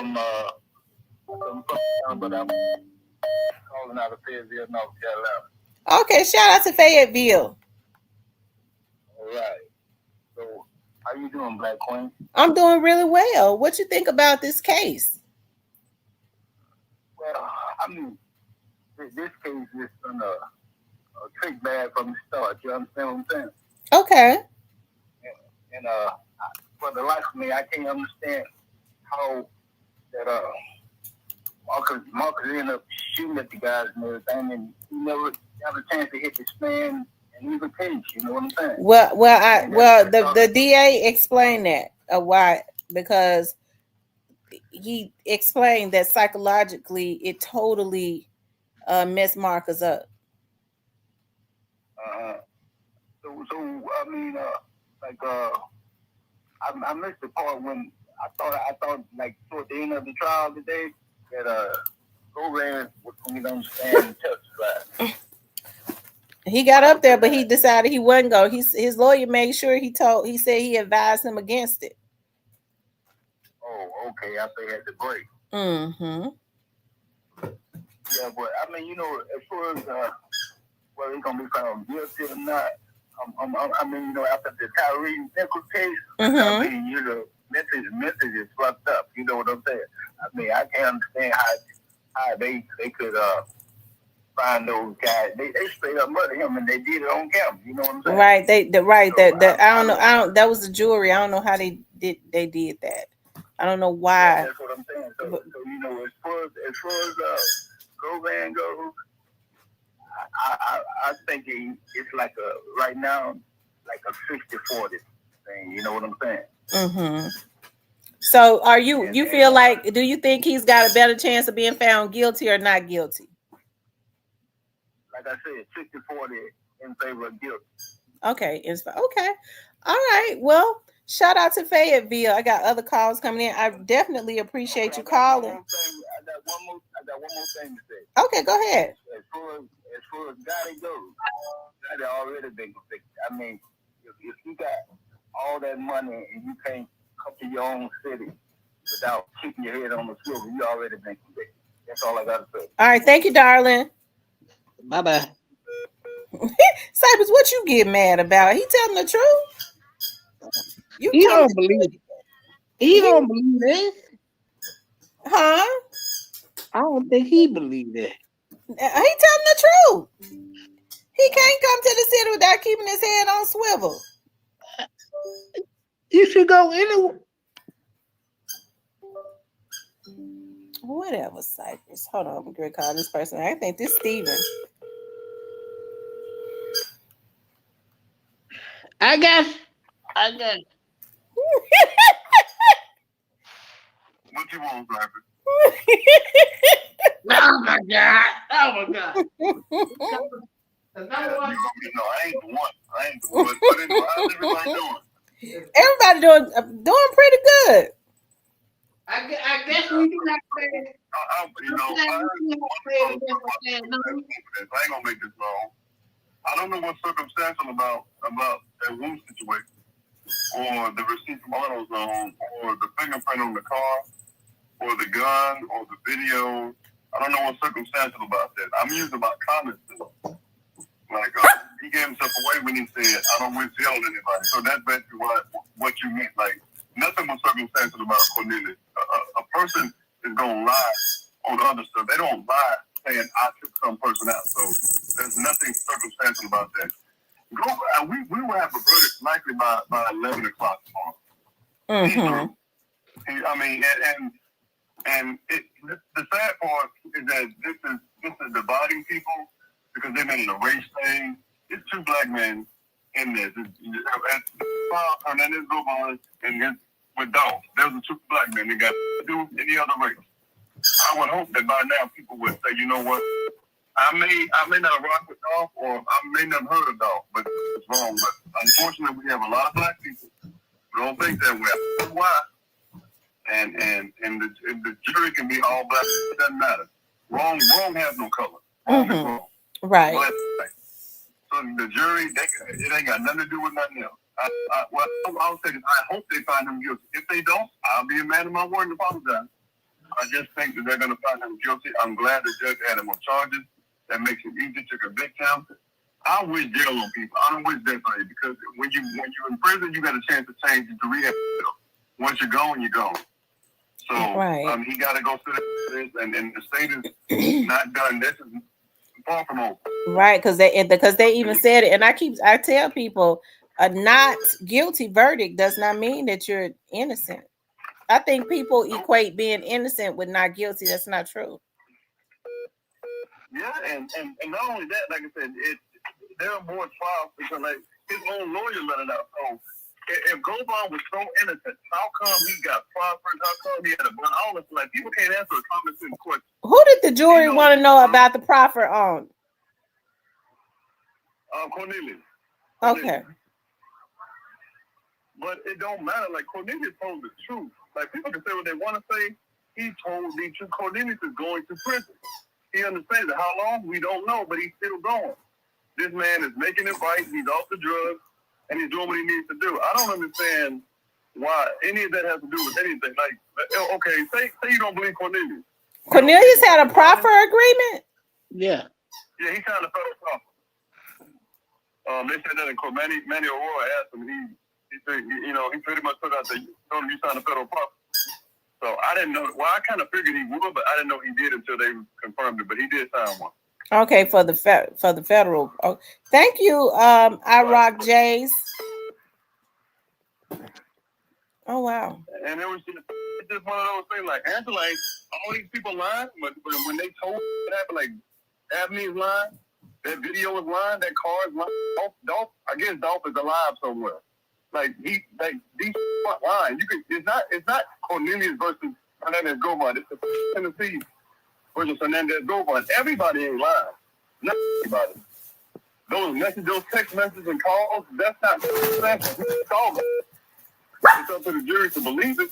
But I just don't get why people don't see it. But like I said, I might be wrong. They might find him innocent. But I don't think they would. Not on everything. He's getting at least 40. At least. And that's being kind. I know you got more callers here. I appreciate you let me come up. I got one out a little bit later. Okay, talk to you later. Bye-bye. See you. Let's see. I had 2 or 3 people to call in. Shout out to iRock Jays. He says guilty. He says guilty as charges charged. Hey, this is Tamara. How you doing? I'm doing really good. How about you? I'm good. Well, you know from them not going to talk to that man Jip and what happened to Jip. You know they cleaning house. They ain't taking no cameras. They ain't taking no cameras at the auto zone and all that. And you got to understand when he didn't take that offer from them or Empire, you know, they don't play that. If you don't go with the system, a black man don't go with the system, and you getting money, more money than them, and they ain't getting a part of it. You know how that go in the world today. Right. They ain't playing. If you ain't part of the system and they get their slice of the pie, they rather see you gone than you be here and then show other people how to get money. You see Michael Jackson gone. You see Prince gone. I'm talking about that. Show the true system how to get your own money back from these people. Michael Jackson had money. He owned everybody in the music industry thing. They distribution and all that. But here's what Dick Gregory told him before he died. Don't buy that Beatles collection. He bought that Beatles collection. And then all of a sudden, Mike ended up, and the man they used was from down here in Houston as a prominent doctor. Mm-hmm. You're playing with $1 billion evil industry. Right. Prince, they got Prince because Prince went to a symbol and Prince started making all this money and they couldn't get none of the money. And then all of a sudden, Prince go take some pills and he dead. And now here's the cold part. Here's the cold part behind this. I'm going to give you this coup de grace. His sister get all the money and all the masters in the music and she end up dead. Prince's sister dead? Yeah, look it up. I didn't know that. When did she die? Yes, look it up. Look it up. It's been about 6 months or a year ago, the one who got all the money. Oh, my. His brother's still alive. His brother, but his sister's gone. Y'all do know who his brother is, right? Yeah. You see what Hey, happened? Miss D. And our girl Stone, huh? Mm-hmm. Yeah. She went right on TV and said, I might not be here. Universal owe me $100 million. And the car flips over. They take her out the car, then an 18-wheeler comes down the highway and finish her off. This is an evil, evil world. Mm-hmm. You ain't finna get no $200-300 million, and they don't get their part. And I hate to say this about our boy now, and I'm gonna let you go after this one. Check this out. I always got evidence. I always go behind stuff. Okay. You remember P. Diddy? Yeah. They didn't come after P. Diddy until he sued that $1 billion liquor company. They didn't come after P. Diddy. They didn't care about him doing what he was doing to black people. But once he sued that liquor company and he went to national television and said they was racist, and he went checked over there and seen that they wasn't growing what he needed for his vodka, all of a sudden we're going to show everything he done wrong. That's called don't bite the hand that feeds you that them old folks used to talk about. Amen. Okay. You know what I'm saying? He been doing this for 50. He did been doing this for 30 years. But when he went and won that lawsuit and went on TV and said what he said, them folks lost 5% in the stock market within a day. You know how much a 5% is with $100 billion company? Right. They play dirty, sweetie. Yes, they do. They play dirty. And the cold part is once you sell your soul to them, they got you in there. Right. Glory be to God. Y'all take care. Thank you, darling. Bye-bye. Shout out to him. I forget I think he was from up out of North Carolina.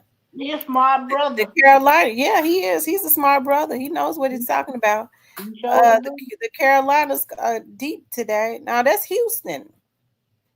Shout out to the 713. That was 832, but they got another area code.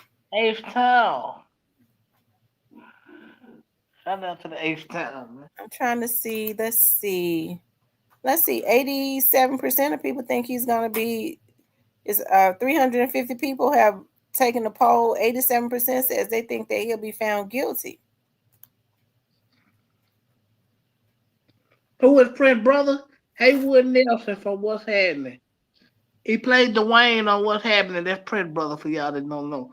His real name is Haywood Nelson. He played him. He was Dwayne on What's Happening. I didn't know that. Yeah.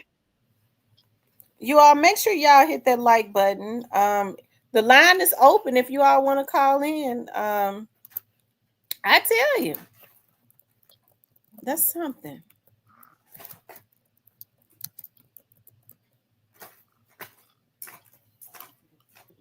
Hold on, you all. Hey, Nika. Yeah, that was Haywood Nelson. He played Dwayne on What's Happening now. You old enough to remember the show What's Happening? It was happening now. I didn't know Haywood Nelson. Yeah, that's Prince brother. Never heard him talk about it.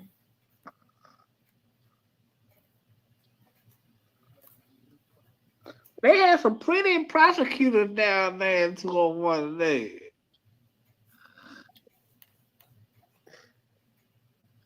Yeah, D died. We gonna miss you, D. Hey man, the way them prosecutors was looking outside to go down there, I thought myself at the mercy of the court. They said the last lady prosecutor showed right, because she was very docile the whole time during the trial, and she, they were very passive. They allowed Manny to take over. Manny told so many lies.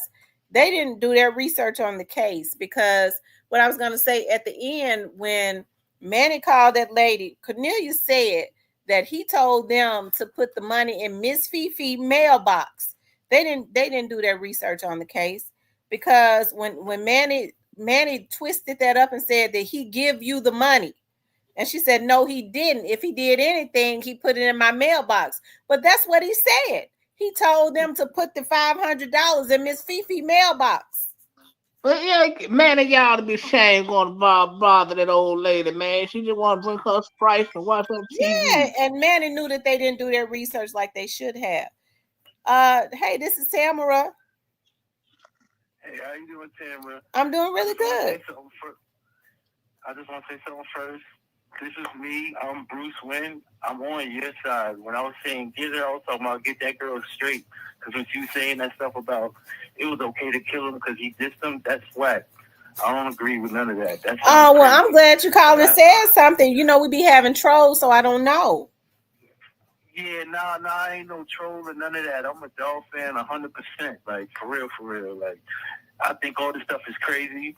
You know what I'm saying? I think, I don't know, the way this case is playing out, it can go either way. But I feel like if he doesn't go to jail, I don't think that Rico's gonna come. So he has to go to jail for that Rico to come. That's what I think. How everything's playing out. Other than that, I think they're gonna slide it under the rug. Because to be honest with you, too, because of Dolph's position as a person and a street dude or whatever, them police don't be happy when you come up and you make something of yourself and you put your other people on. They don't like that. My personal opinion. Okay. Yeah, but I want to say I'm sorry. I don't want you to ever think, heck no, I'm not no troll. I'm on your side. I'm a Dolph fan. I stand on what's right. I ain't with none of the BS. Well, I appreciate you for calling, and I'll unblock you. Yes, thank you. Thank you, darling. Thank you for. I listen to your stuff all the time. Okay, honey. Thank you for calling in. You say he a dog fan? Yeah, he said he a dog fan. Shout out to him. You stand block on me. No, I'm gonna the block list. I Rock J says Nipsey Dolph Independence common denominator. Hey, I ain't gonna lie though. Shout out. I ain't gonna lie though. Manny exposed a lot of corruption that happened downtown. You think he exposed corruption? Yeah, man. What kind of corruption? Oh, corrupt our horn around here passing around money to. Well, I mean, that Art Horn ain't the police. I mean, why would you put yourself in the middle of it though? I don't know. That's crazy. Cause the feds come, they want to know why would you do some shit like that. I'm quite sure the feds want to know why you did that when they come. You feel me? Mm-hmm. Because it was because y'all in the commission, y'all was already in the commission of a crime. But I hope my nigga got it don't go to jail. Don't get it twisted, man. Hey, this is Tamara. Hey, Miss Tamara, this Big Mike from VA. Shout out to the VA. What's up with you? Nothing much. What's on your mind? What you thinking?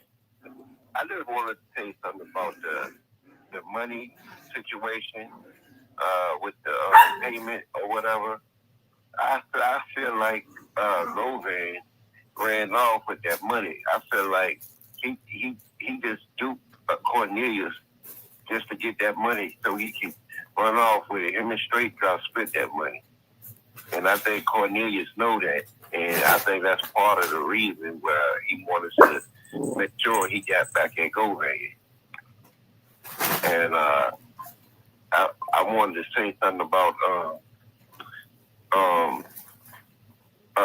the evidence part about his lawyer saying that the Clorox or whatever, he used it on the car. He was up in there twisting up them people's words, and he was just making a mockery out of people like they didn't know what they was talking about. And I just hate the fact that he tried to use their evidence against them for his client to get off. And I think he knows his client guilty.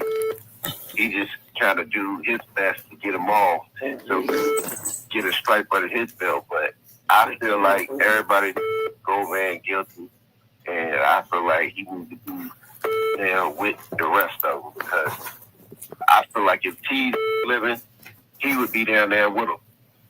Mm-hmm. Yeah, Teaser would be. Yeah, he would be right down there with him, because I think he had a part in introducing Straight Drop to Govan too.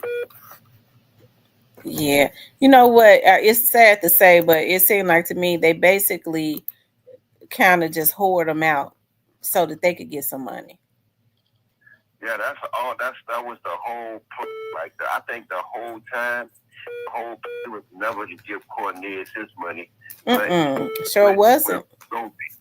Yeah, that was sad, and the gave his whole life up for that. Mm-hmm.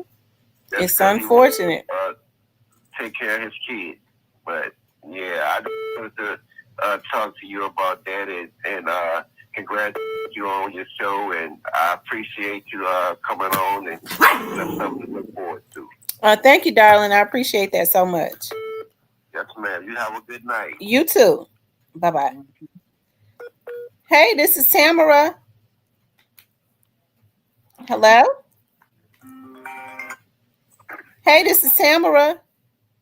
Hey, how you doing, Miss Tamara? I'm doing good. Where are you calling from? Hey, I'm calling from Richmond. Richmond, Virginia? Yes, ma'am. Okay, shout out to Richmond. Yeah. I'm calling on you.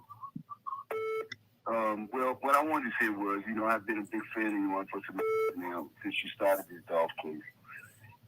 And with But it's sad. It's very sad. It's a very sad situation. And Ms. Thelma, if you look at this, if you look at Govan from now until back then, you can see how much this situation has deteriorated him physically. You can see it.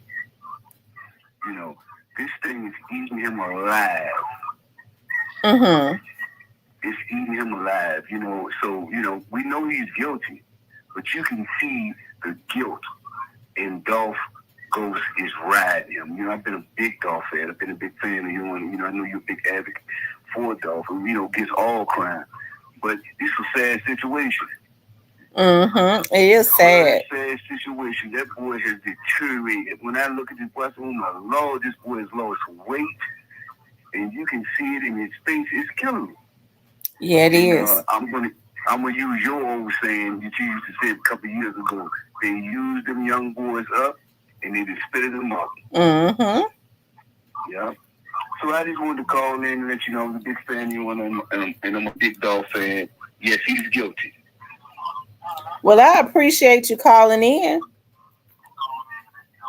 Okay then. Thank you, honey. All right, bye-bye. Bye-bye.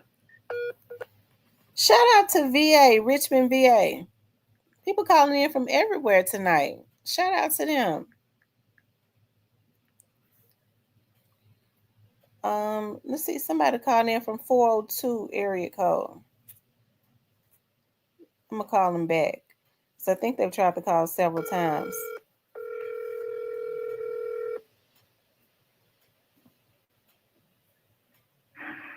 Oh. Hey, did you just call my show? What's up, Cameron? It's Illis. This is who? It's Illis. It's Illis in the crowd. So what's going down? Oh, nothing much. You doing okay? I'm doing. So anyway, I'm listening to you. I heard what the gentleman said beforehand. Mm-hmm. That's pretty much what I'm gonna call in and say was like how you can tell that this has ate Govan up alive. And you can just see him, looking like he's 100 years old, after this all the stress and stuff piled up on it. But to see that and to know that it took these two young bucks, man, to go in there and take Dolph out. That stuff is don't get mad at me, but I think these YNs and these young mothers are single-handedly destroying our community. Mm-hmm. Because they're not raising these kids. They out here having babies with anybody. Now, I understand. I get that. That's another subject. But they still have control of their kids, man. It's like no one cares. No one has no morale. No morals. No one has no dignity, no pride, no self-love. I mean, it's got ridiculous out here. Mm-hmm. I fear every day, man. Every day that my son can walk out that house and, just say if he got into it with somebody at his school over some little girl or something. They're not coming to fight him. They ain't gonna go get their daddy's gun, their uncle's gun, cousin's gun. They're coming to shoot. Right. They're coming to shoot. Ain't no fighting no more. But I just still feel like we didn't get the justice that we were looking for when it came to this case. I think MPD, along with their old chief, what was her name, David. Mm-hmm. All these people are crooked, man. These people have been covering up crimes, working, these street affiliates out here, because it don't make sense. I'm going to end it with this here, that out of all people that was brought in and interviewed was Big Joe. Mm-hmm. I'm going to leave it at that, man. So, hey, I'm enjoying this show. I'm listening in, and thank you for taking my call. Thank you so much for calling, darling. I appreciate it. Already. Bye-bye. All right, y'all. Somebody called in some 254 area code. I don't know what area. The area code looks familiar. I'll ask him when I talk to him. Hello? Hey, hon, how are you? I'm doing good, ma'am. Yourself? I'm doing good. Did you just call the show? Yes, ma'am. Yes, ma'am. Yeah, I was just trying to chime in on the dog case. You know, it's a sad thing. You know what I'm saying? Because I feel like, you know, we as a race, we took a loss. You know what I'm saying? We just didn't lose dog. We just didn't lose Jug. We lost like 5 or 6 black men to the penitentiary and to the graveyards, and we don't have any of us to spare. You know what I'm saying? We need all the kings that we could get. You know what I'm saying? Because we're all warriors. You know what I'm saying? Right. I just say that first and foremost, and then second, I don't know if people was paying attention to the corner, but when she was mentioning all the places that he got shot, it's kind of like something's just seemed fishy, because how come somebody had to shoot from the back door? You know what I'm saying? Because, like, look at where he got hit at. Well, did you see the video? Did you see the video? Did you get the opportunity to see the whole trial this time? Because they showed a little bit more. They actually did show when Cornelius first hit him, he tried to run, but he didn't have anywhere to go. Like, they did show that. We had the opportunity to see that. Did you get the opportunity to see it? Yes, yes, ma'am. I saw it, you know, but this just reminds me of the Nipsey case so much, because the Nipsey, nobody has really seen the whole Nipsey murder. You know what I'm saying? Nobody has really seen that tape yet, you know? And I just feel like somebody, or as we can see, somebody is covering this up. You know what I'm saying? Mm-hmm. I don't know if that makes sense. You know, I just think that this got Rock Nation written all over it. You know, I'm not trying to hate on Jay, but it's like, you know, when these people, when you turn them down and then you get more money than them, you know, it pisses them off. You know what I'm saying? That they can't have a hand in what you're doing. Like with Nipsey with the store, and he's making a lot of money with just off merch. Then the weed. Then they was about to do the restaurant thing back then. The Babaleos. Dolph was on a bigger level. Dolph was millions in real estate. You know what I'm saying? Just not in Tennessee. I mean in Memphis, but Chicago, Alaska. This dude was like really, you know, like really running up a bag. Excuse me, I stuttered. And you know, and he's making more money than these cats that's rapping like Gotti. He's making more. He probably got more money than that whole label combined. You know, and he don't want to sign they 360 deal. And you know, then if you do the research on Desiree Perez, they know how to play with these cases. You know, like with the Tory Lanez thing. Look at how they played with that. Right. And how there was a lack of investigation in the PNB Rock thing, and then the Tory Lanez. It's just a big mess. You know, I have high anxiety, so I might be talking. Yeah, because you know we got other callers. We got other callers that are trying to call in also. Yes, ma'am. But thank you for letting me call in. I really appreciate it. No problem. Thank you, darling, for calling.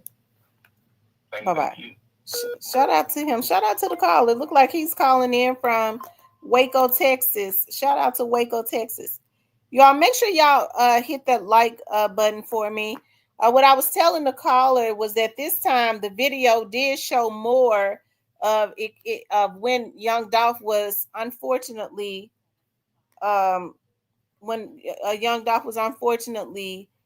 hit. Okay.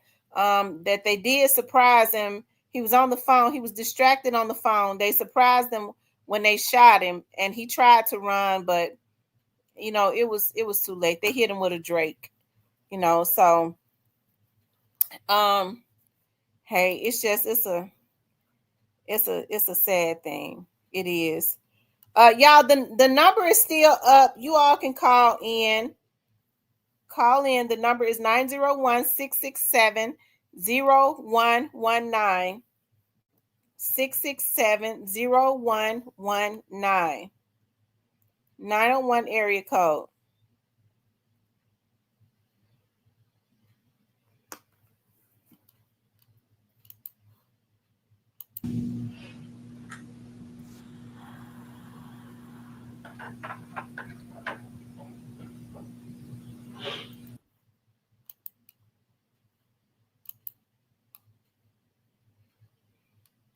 I think further on it shows more of the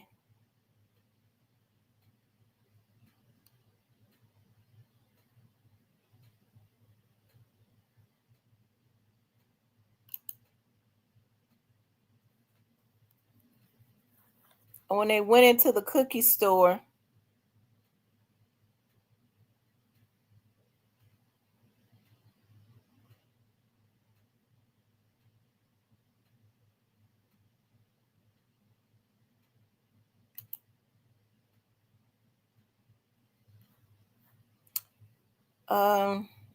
I don't know at what points, because I know they showed it again.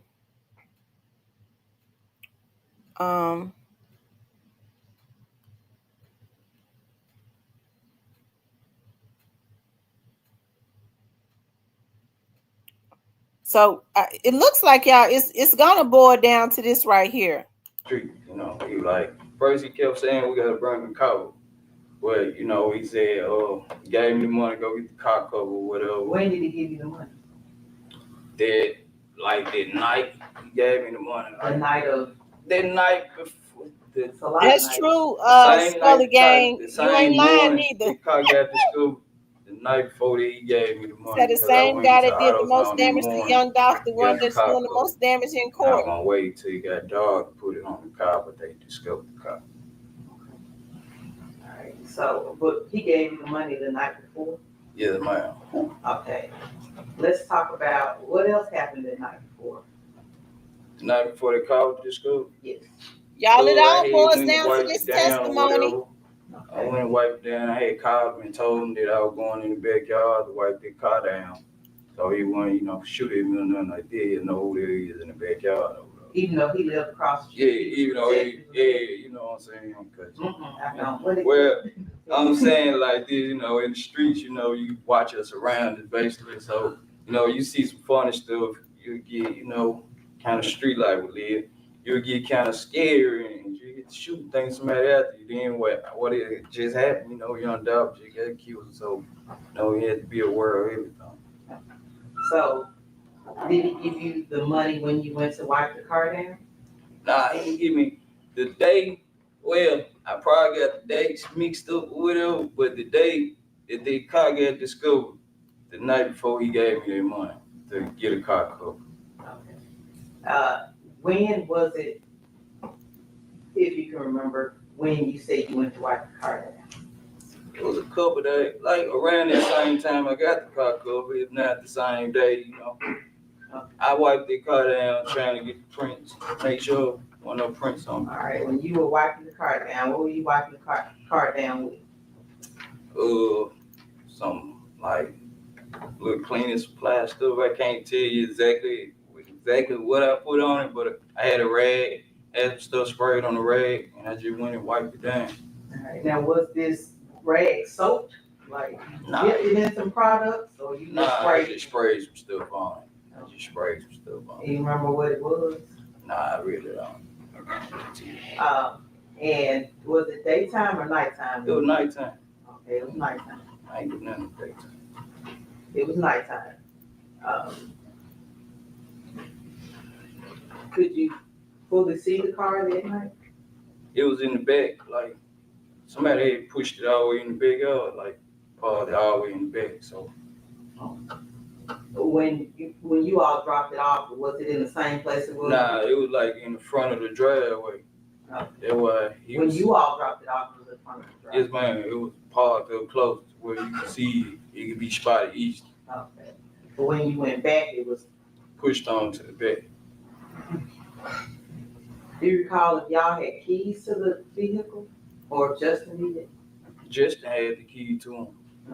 But Mr. Govan kept asking like where the key was so we could move it and burn it up somewhere else. So it was nighttime, the car was pushed towards the back, and you were wiping it down. You were shot in your right shoulder? Right shoulder, yes, Is ma'am. that your dominant hand? Yes, ma'am. Okay. So did it present any problems wiping down things? Nah, it really, like, I did the best I could, you know, being shot and all. I did the best I could wiping it down. Now, you do know your prints were eventually found on the car. Yo, I didn't do a good job, so. Okay. All right. Did you let Mr. Govan know that you had wiped the car down? Yeah, I called him when I was walking in the backyard to let him know that, you know, I was gonna go back there and wipe the car down. And what did he say? He said, all right, bro.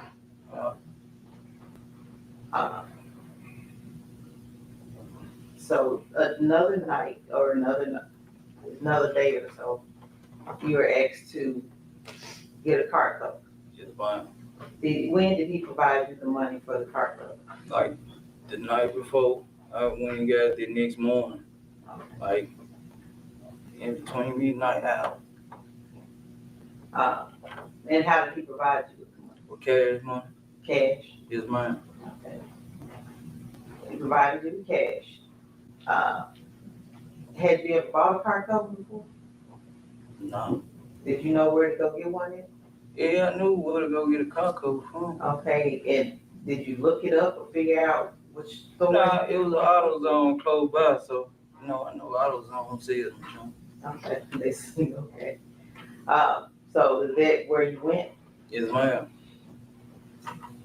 What's the AutoZone? Yeah, what color car cover was it? Now that part I can't tell you because it never made it out the box. It never made it out the box. Why didn't it make it out the box? Because they had discovered the car, and I was like, since they discovered the car, take this junk back and get the money back and just buy me some more pills. Did you, when the day that they discovered the car, did you speak with Mr. Govan then? Nope. You don't recall speaking with Mr. Govan? No. You speak with Mr. Justin Johnson? Nope. I ain't speaking to anyone of them that day when they discovered the car. I ain't talking to nobody. Look, y'all, I told y'all I had to stop and show y'all this right here. I told y'all that they were celebrating. Hold on.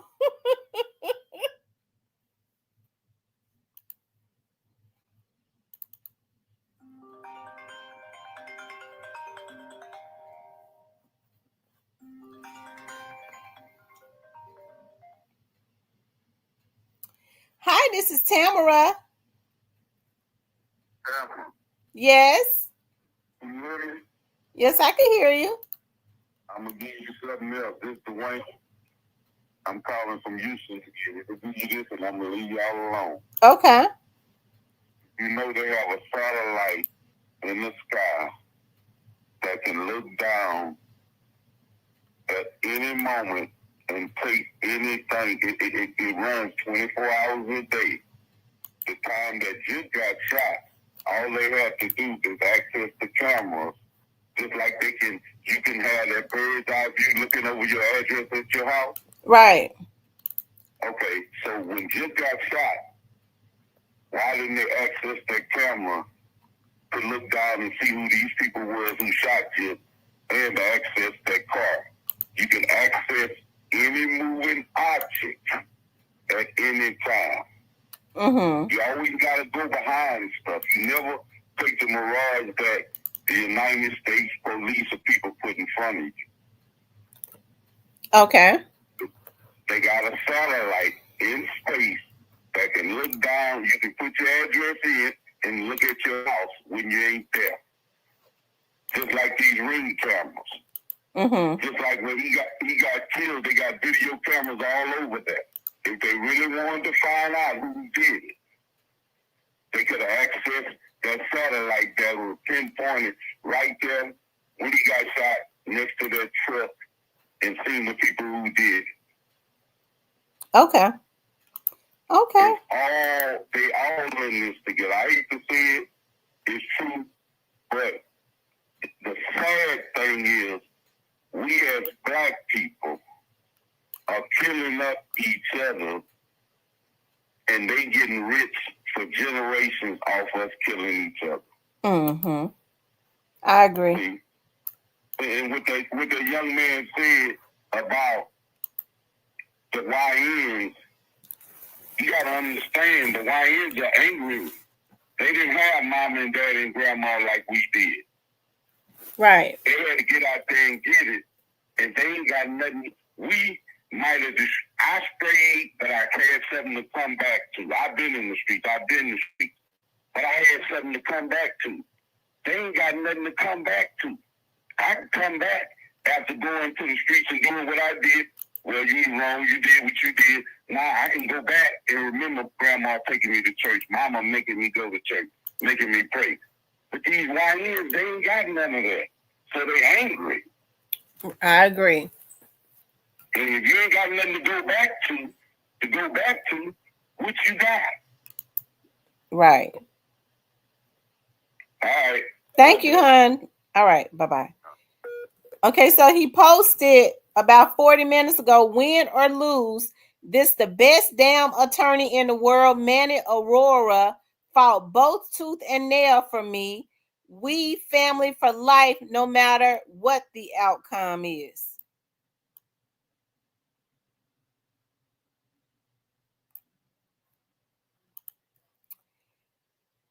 Okay.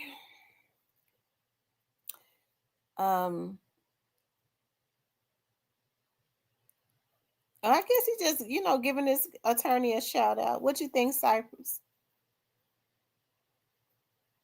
Nikki Baby says, I hope he gets life. He took a father from his family.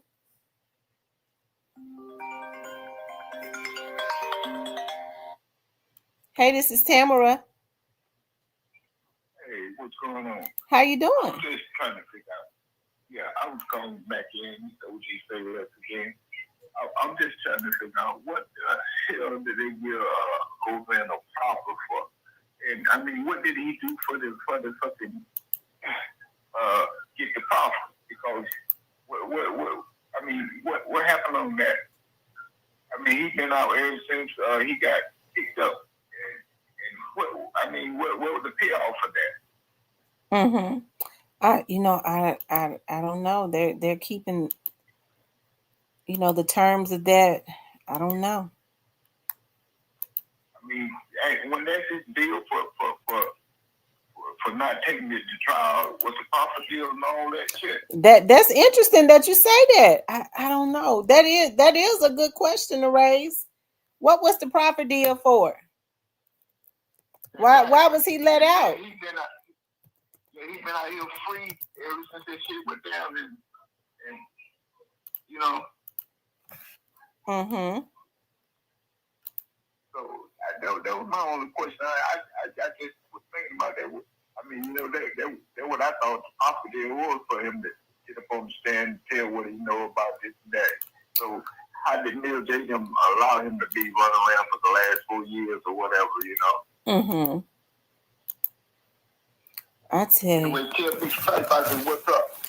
Cypress, he got us on mute. I think he done stepped. He probably gone to the juice store or something. Yeah, but don't you think that sounded crazy though? Yeah, it is. And that is a good question to raise. It definitely is. So anyway, I just called back in and said because that was really on my mind, you know what I'm saying? So I was just trying to figure out what was going on with that. All right. Well, thank you for calling back in. I'm just saying, what you think? You think he's gonna be found guilty? You know what? I'm in the middle about it. I don't know. I think that the prosecution had a preponderance of evidence, but I do think that his attorney did a good job of trying to poke holes. I mean, I guess it depends on the way that the jury looks at it, because he was he was trying to chip away at, you know, different people's credibility. But that's what an attorney is supposed to do. Like I said, but it was that how we look at case. I mean, you know, and plus, you know, I was just want to say something. I follow you all the time. I've been watching from day one, and you know, ever since the dog trial started, I'm just trying to, you know, give your pop, you really do a good job. You know, your content and all that stuff. You know what I'm saying? Yeah, I really appreciate that. I definitely understand what you're saying as it relates to that. You know, he got a proper deal also. So I wonder what that was about. So it seems to me that they would.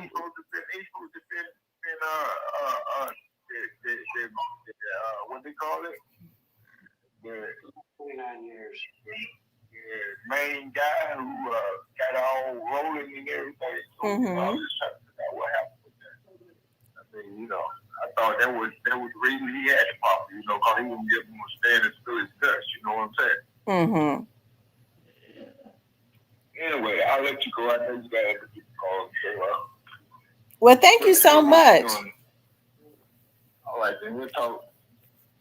Okay. All right. Thanks. Bye-bye. Yeah. Yeah. Make sure y'all hit that like button. Hit the like button, good people.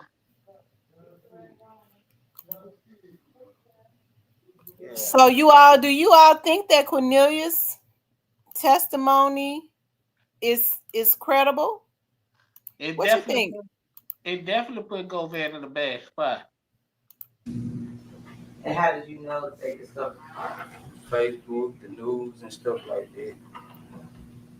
So, well, that morning, like before I went and got the car club, I spoke to Mr. Govan. But like after they discovered the car, nope, I ain't talked to him. I just the morning of. So what did you talk about the morning before they discovered the car? the car cover and stuff. You talked trying to get that car covered up and get rid of it, basically. Why did you need to speak with Mr. Govan about? He was the one saying that we need to get rid of that car. You know what I'm saying? Like, it was right there, and he was like, you know, he ain't want them talking to him about anything if they discover the car. But he gonna tell them to give what Willie Mass said, or he get back to his gambling. So the day the car was discovered, you did not speak with him any more afterwards? Not after the car was discovered. All right. Did you speak with him any more after the day? Yes, ma'am. December the 8th, 2021. I was going to give me some pills, going one way, and he was coming up another way. And he looked through the windshield mirror, on his windshield, and blew the horn. And I pulled over, he pulled over, and he got out the car. He was like, thank God. He was telling me that he been getting shot at and stuff. And he asked me, have I spoke to Mr. Justin Johnson?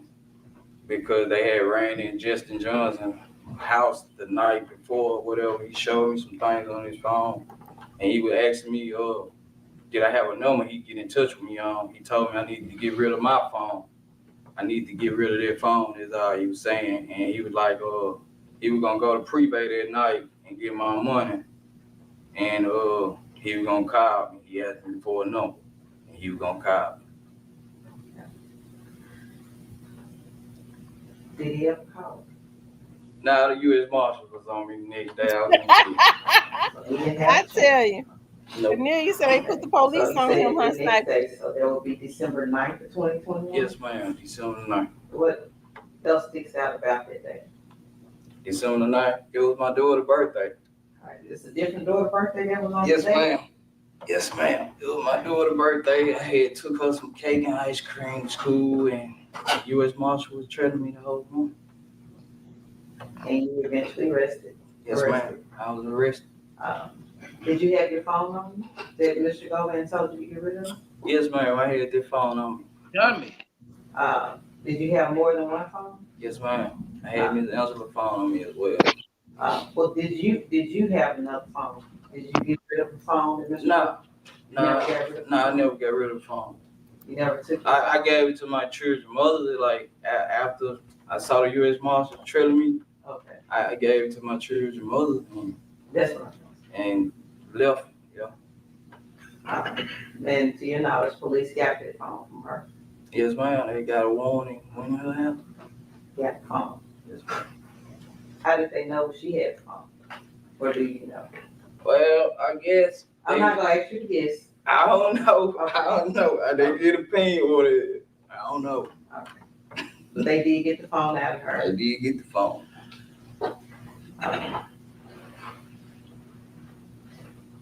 And you didn't speak to Mr. Govan anymore after that. Now, you were promised. Hold on for a second. Was that a yes or no? No, ma'am. I didn't speak to him no more. So, as part of this, you were promised that you would receive $50,000, is that correct? Yes, ma'am. Did you ever receive that money in your hand? No, ma'am. Once you were arrested, was the money ever gifted to you or? Not directed to me, but it was provided for lawyer fees. And do you know about when that was? Nah, I just can't. No, ma'am, I can't recall. But it was after I was locked up at 201. To your knowledge, was Mr. Govan locked up at that time? No, ma'am, he wasn't locked up at the time.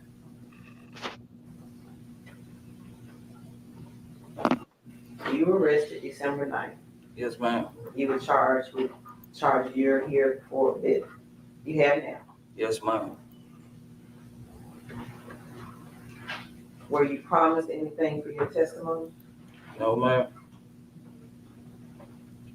Do you hope to receive something from the testimony? I'm praying for it, but I wasn't promised. Like, I've been asked for a bond. I wasn't promised nothing. And you've spoken to prosecutors. Yes, ma'am. You've spoken to me a few times, right? About two, 3 times. He just said he hasn't been offered anything.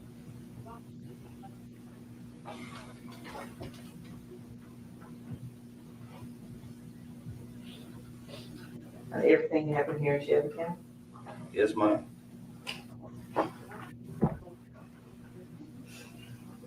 I'll pass the witness.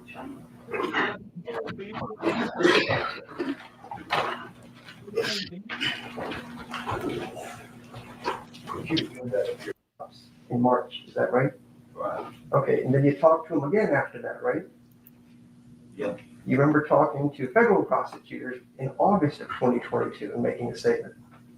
I don't know who I was talking to, and I don't remember like what time it was, but Okay, yeah, I talked to him. all right. And you remember when you previously given statements, you acknowledged you lied to the police throughout this process, right? You denied everything. And I ain't say throughout the process. I didn't say that. Okay. When I first spoke to them, when I first got him locked up December 9th, I was intoxicated. So, I really didn't want to talk. Okay. So you are now telling me that on December 9th, the police illegally questioned you while you were drunk. They didn't wait for you to sober up. I didn't say they illegally pushed me. I said I was intoxicated. And I said I would talk to you. So, but I talked to them. I was intoxicated. Okay. Your arrest is made by the U.S. Marshals. And so you would have been intoxicated at the time the Marshals arrested you? Yeah. And this is in the daytime, right? During the day? Yeah. All right. And so you're really close to your daughter's birthday on the day they arrested you, but you're drunk. Is that right? Nah, let me check this out. These had me. I saw them trailing me. U.S. Marshals trailing me. They followed me the whole morning from the time I got up. After. So y'all, it basically comes down to Cornelius. Do we believe what Cornelius says? I've said this plenty of times. I mean, if we believe Cornelius when he says that he was the trigger man, then we gotta. I mean, why? What reason would he have to lie on Govan, right? What reason would he have? I don't think that was ever brought up. I didn't see the prosecutors bring that up. Manny is definitely not going to. What reason was it that Cornelius would need to lie on Govan? Hey, this is Tamara. Hello? Hello, can you hear me? I can hear you now.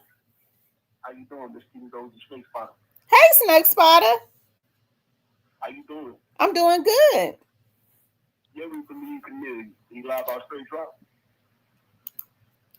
You said, did he lie about? No, he didn't. What he got to lose? Right. What does he got? What does he got to lose? See, one thing about it, when you commit a crime with somebody, and they including themselves in the crime, and they even telling they wrong, and admitting you're wrong, I don't care what type of lawyer you got. You ain't beating that. The man finna get found guilty of all charges, man. Y'all better learn the law. Mm-hmm. I'm just keeping it real. He been found guilty of all charges. He out of there. Okay. So you think he's going to be found guilty of all charges? His lawyer is he's trying to paint an imaginary picture. We ain't proving nothing but run your lips. That's all you do. That's it. Good luck, though. I don't wish you on nobody, but like I say, man, you involved. You out of there. All demons must go, man. It is what it is. Don't get mad at me, man. The Most High raised me. That's true. I love you, Miss D. Salute. I ain't trying to be on the line forever. Come on, man. Stop acting blind to the facts. Come on, my people. We got to wake up. Stop taking up for people that's doing wrong. We all got to answer to the Most High one day. Stop ducking the smoke. Can't duck him. That's true. I agree. Thank you, darling. Love you too. Bye-bye. Shout out to OG, the Snake Spotter. Tanya says that she said the prosecutors weren't that good. Tanya, do you think that they proved their case? Do you think that the prosecutors proved their case? Chattown Finance says, I'm not going back and forth with you. It's obvious you're young and on some stupid ish. That's what's wrong with the world today. Thank you for calling in, Spotter. Yeah, shout out to the Spotter, the OG Snake Spotter. It says Chattown Finest. Yo, I'll make sure y'all, it says, did they see where the money came from? Yeah, it came from They our say home. where it came from. Didn't they say? Well, I don't think Cornelius ain't getting no money, so he don't know where it came from. Quit don't know where it came from, though. According to Manny, it came from our horn. Did he say that but he said the money for the lawyers came from our horn, right? Right. But did he say the money that was actually somebody got Cornelius' money? Who you think took Cornelius' money from him? Quit. And he wasn't taking all them trips and going to Houston and Virginia and Atlanta for free. That's why I say this what I don't understand about this. If I'm not gonna pay you, I'm gonna most likely kill you. That's just me. I ain't gonna let you make it to the court to get on it. If I know I ain't got intention on paying you, I know I'm playing you, I'm gonna get you. Get you out of here. And that way I ain't gotta worry about you. I can go to sleep.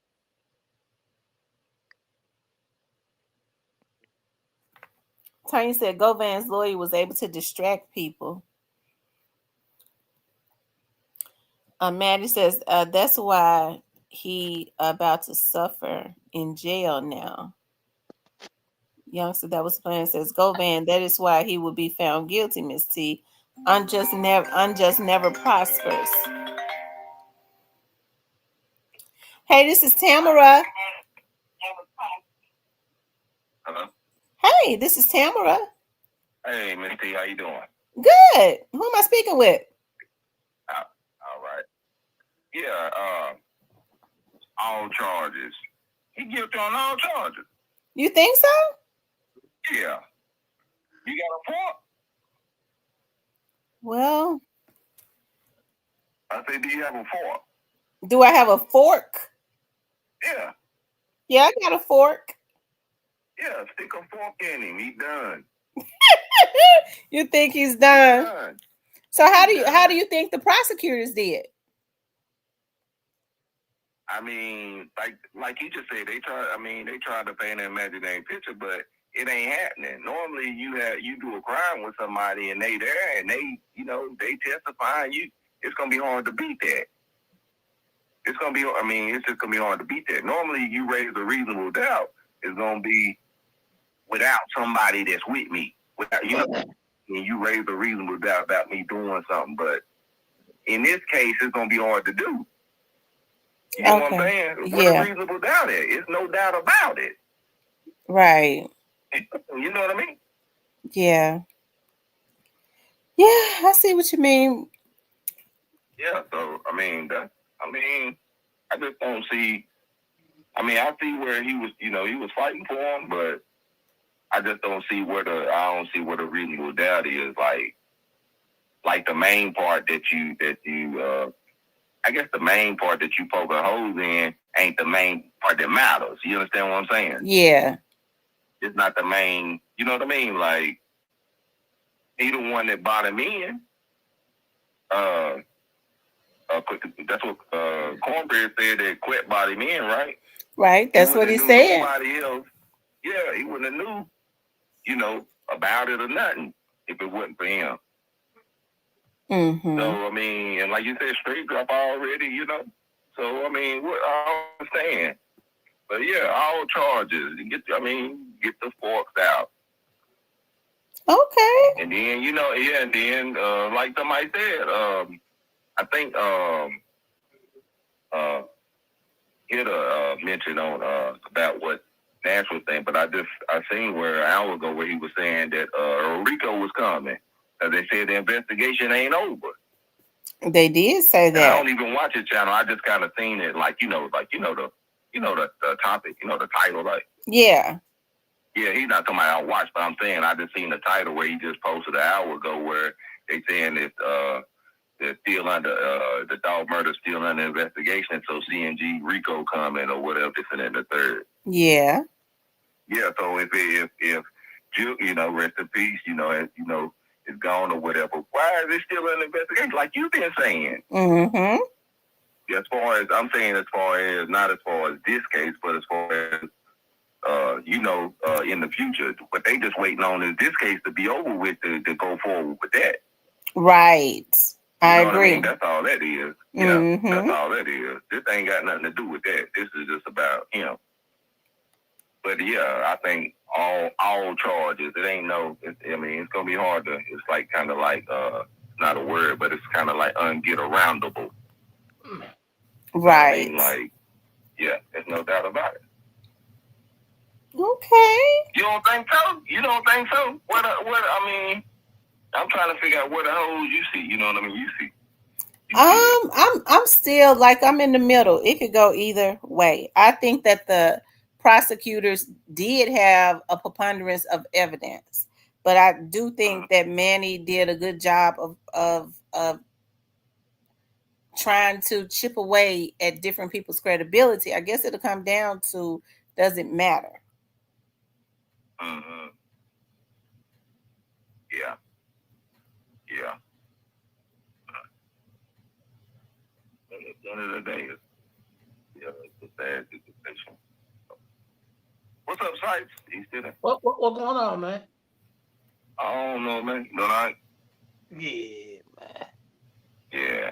Yeah, but Miss T, I appreciate the channel too. Like, you and Hitter, Cypress, y'all all can, we all as, black people, you know what I'm saying, can come together and talk, disagree, agree, but still, it's a good thing to see. You know what I'm saying? Yeah. If you know where I'm coming from, it's a good thing to see that we can do that, and from all different areas. You know what I'm saying? Right. And still keep it on the positive note, even though some of the stuff that happened was negative. But we still people, we still grown. And we still keep it. You know what I'm saying? Keep it mature or something. But the grown people, they can kind of watch and you can kind of call in, state your opinion. You know what I'm saying? I like that. So salute to all y'all. You know what I'm saying? Okay, where are you calling from? Yeah. I'm in North Carolina, man. Yeah. Okay. I'm in Statesville, North Carolina. Yeah. Okay, shout out to North Carolina. Yeah. North Carolina in the building. All right, well, I appreciate you calling in. Oh yeah. Oh yeah. Thank you, hon. Okay. Bye-bye. Shout out to North Carolina. The Carolinas been in here deep. North Carolina and South Carolina. Y'all make sure y'all hit that like button for me. Make sure you guys please like, share, and subscribe. Okay. If you haven't subscribed, subscribe to the channel. Hit all. Okay. Subscribe to the channel and hit all. Virginia been lit in her tonight. Yeah, Virginia been up in here and Detroit, Michigan. Yeah, shout out to Michigan. Mm-hmm. Home of the real CMB.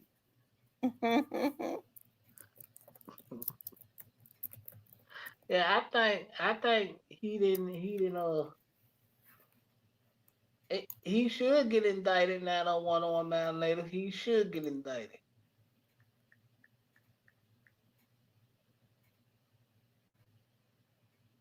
Who do you say you think should get indicted? And now 101 man later say he think our horn should get indicted. I'm with you. He had no business getting involved in that.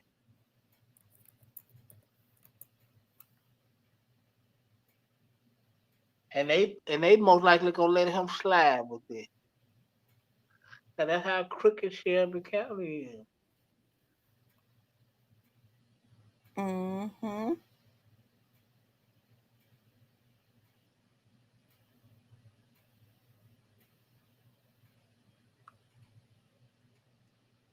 Yeah. Our horn been doing slick shit for years.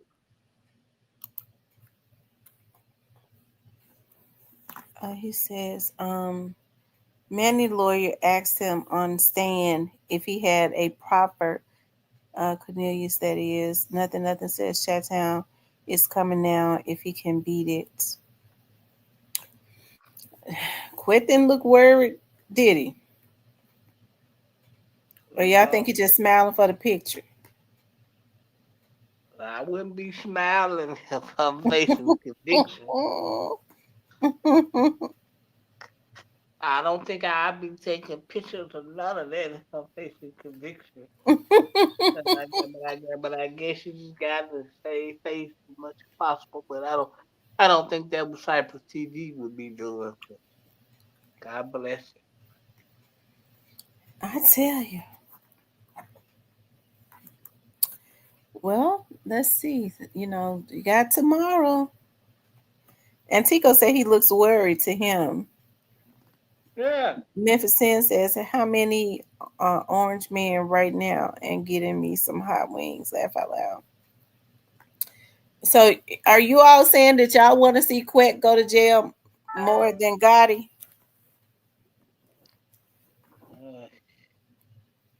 No comment. Shout out to Stanley, but no comment. I'm gonna bypass that. Let y'all have that one. Stanley ain't been up in here tonight. He in the comments.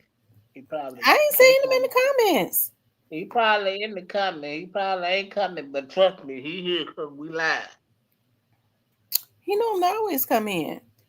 Memphis 10 says, I am in Orange Mound right now getting some hot wings and something I was saying in the comments. People from other states don't know how deep the corruption is in Memphis. Maddie Stone says they all got a goatee.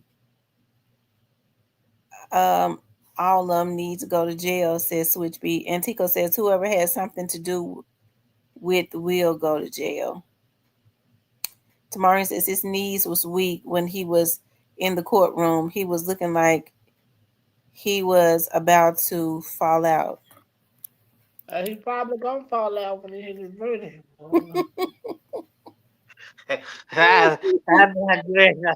His knees probably gonna fold on over once he hit his verdict. I tell you, everybody that was gonna be arrested is just about dead. I'm talking about Teasy would have been. They talking like Teasy was gonna be indicted. Mm-hmm. But see, Madden was trying to force him to talk about Teasy to get, but they were like, "Nah, we ain't biting that. You go somewhere else with that." He was trying. They even, hey Betty, how you doing? They even threw my man Miscellaneous up under the bus. I ain't throwing everybody. Who is Miscellaneous? I was trying to figure out who is that. Who is that? He a rapper out of Memphis. Is he still alive? Yeah, they keep throwing him under the bus. He might not be for long. I heard them saying Miscellaneous. I thought they was talking about, because Cornelius says, I don't know what miscellaneous means. I know miscellaneous is a word.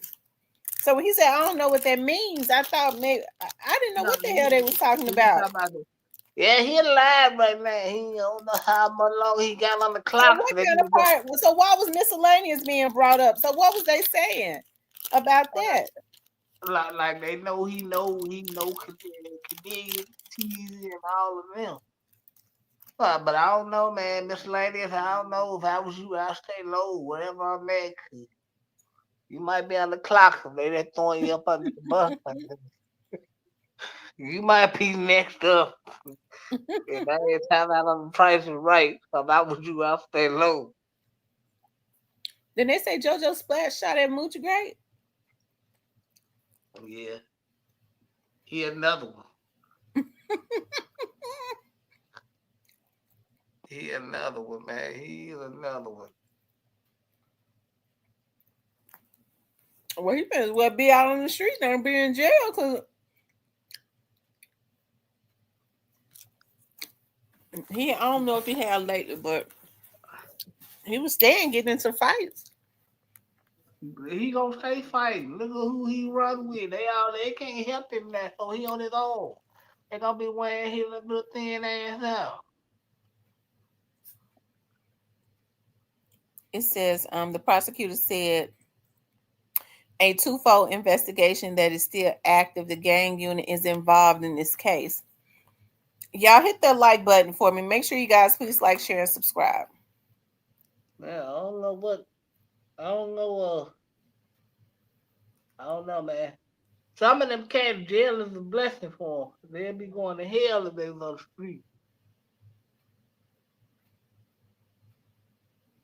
Mm-hmm. Did you know DP? That nice sound for me. DP. Did you know DP? That nice sound. Talk about DP that used to be with Gotti and Juke now. If that's the DP you talking about that passed away that used to be with Juke. Yeah, I know DP. I know his family. If that's what you talking about. I knew DP, G1, C Baby. I knew all of them. I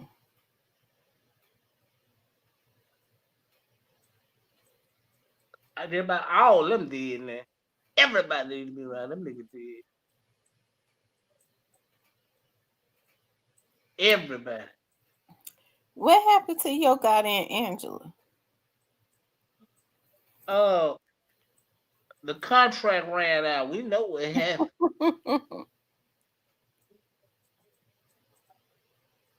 They said, Joyce, some of these people commenting haven't paid attention to who's still locked up and who's not. Some will be witnesses, other will be defendants.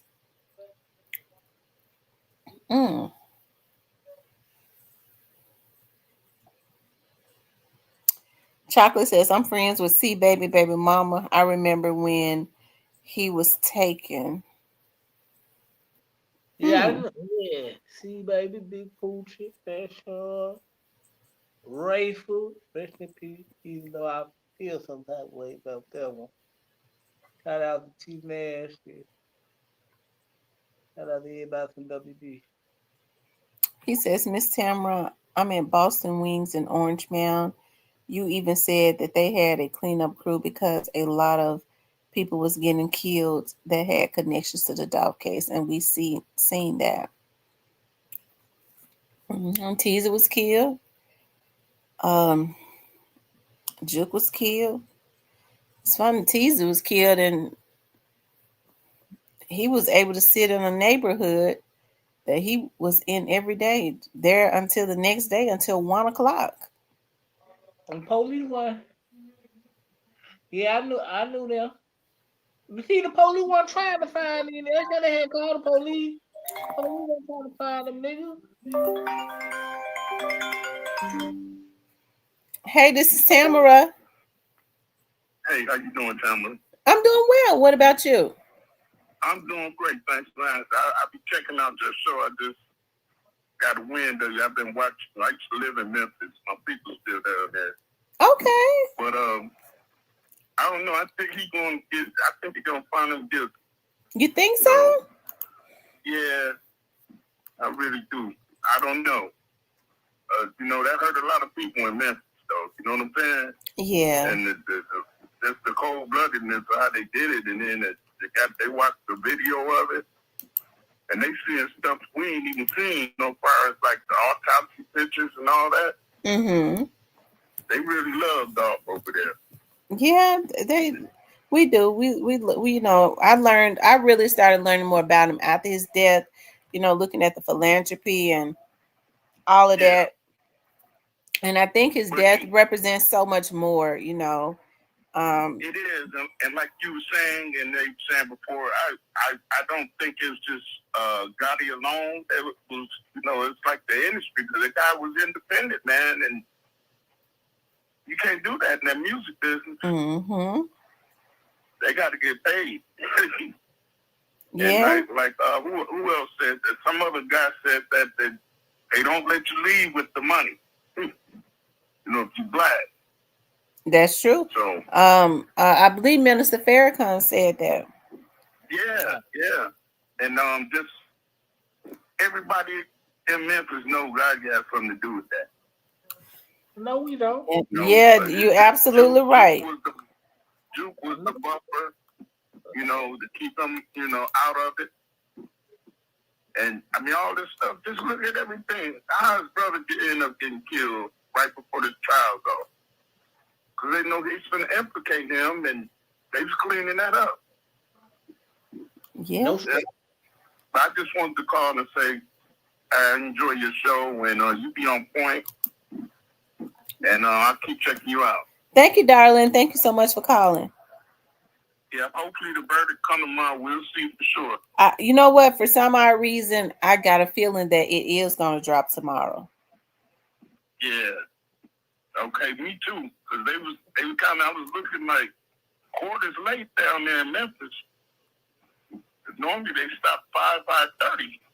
Mm-hmm. I believe that it's going to drop tomorrow. Me too. I want to see. But he might get off, he might not. It's up in the air, though. Yeah, it is. But he had a good lawyer, I'll tell you that much. Yeah, he did. He paid him a ton of money. He paid him a shitload of money, so. Because he had that money. He had, what you say, 1.5 million?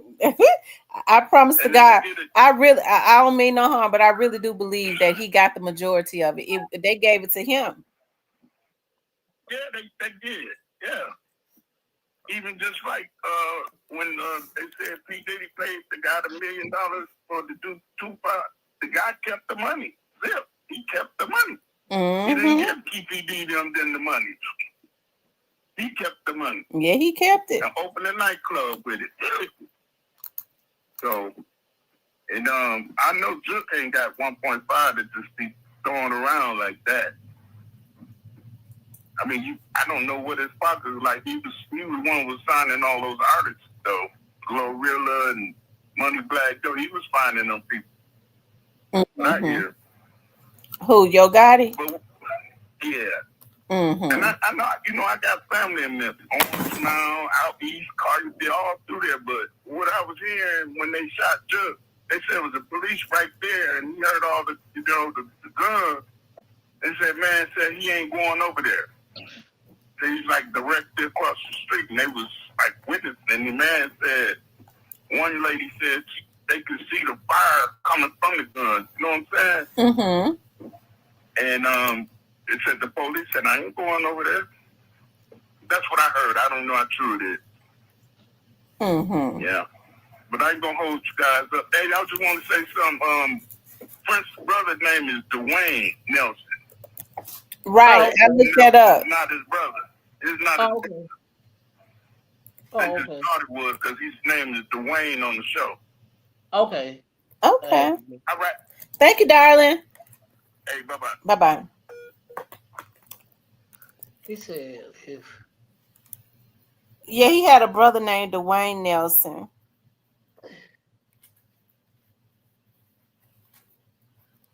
Y'all make sure y'all hit that like button for me. I don't know why Trayon wanted to go. I don't think he wants to testify, and he got his own problem. Which I don't blame. I wouldn't testify, and if neither, it ain't got nothing to do with me.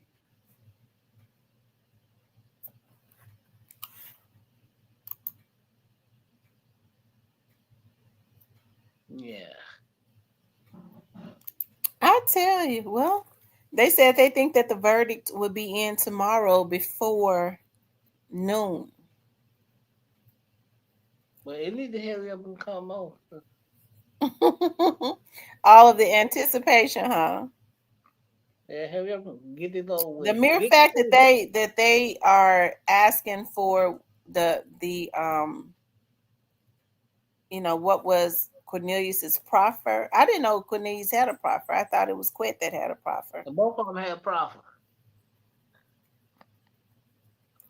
I think the mere fact that they asked for that, they might be having a little bit of trouble. They're discussing his credibility. But they ain't gonna be able to show. They ain't gonna be able to see that though, is it? Well, and you know what? You could also look at it like this too, because they're probably asking themselves, what reason did he have to lie on them? And they go, okay, well, he had a proffer. Let's look at the terms of that.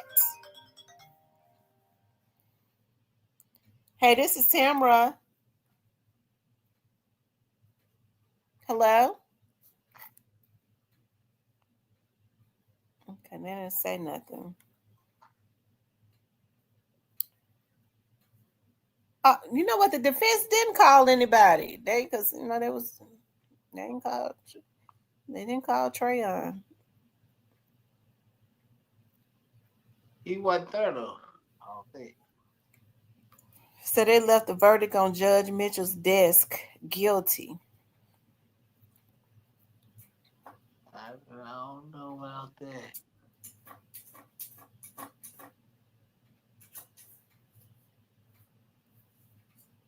Said Cornelius says he was not offered anything from the state.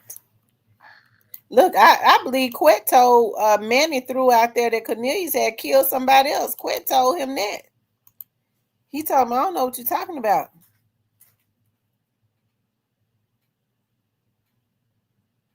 He told him that he had took somebody. I wonder who that is. You thinking what I'm thinking? What?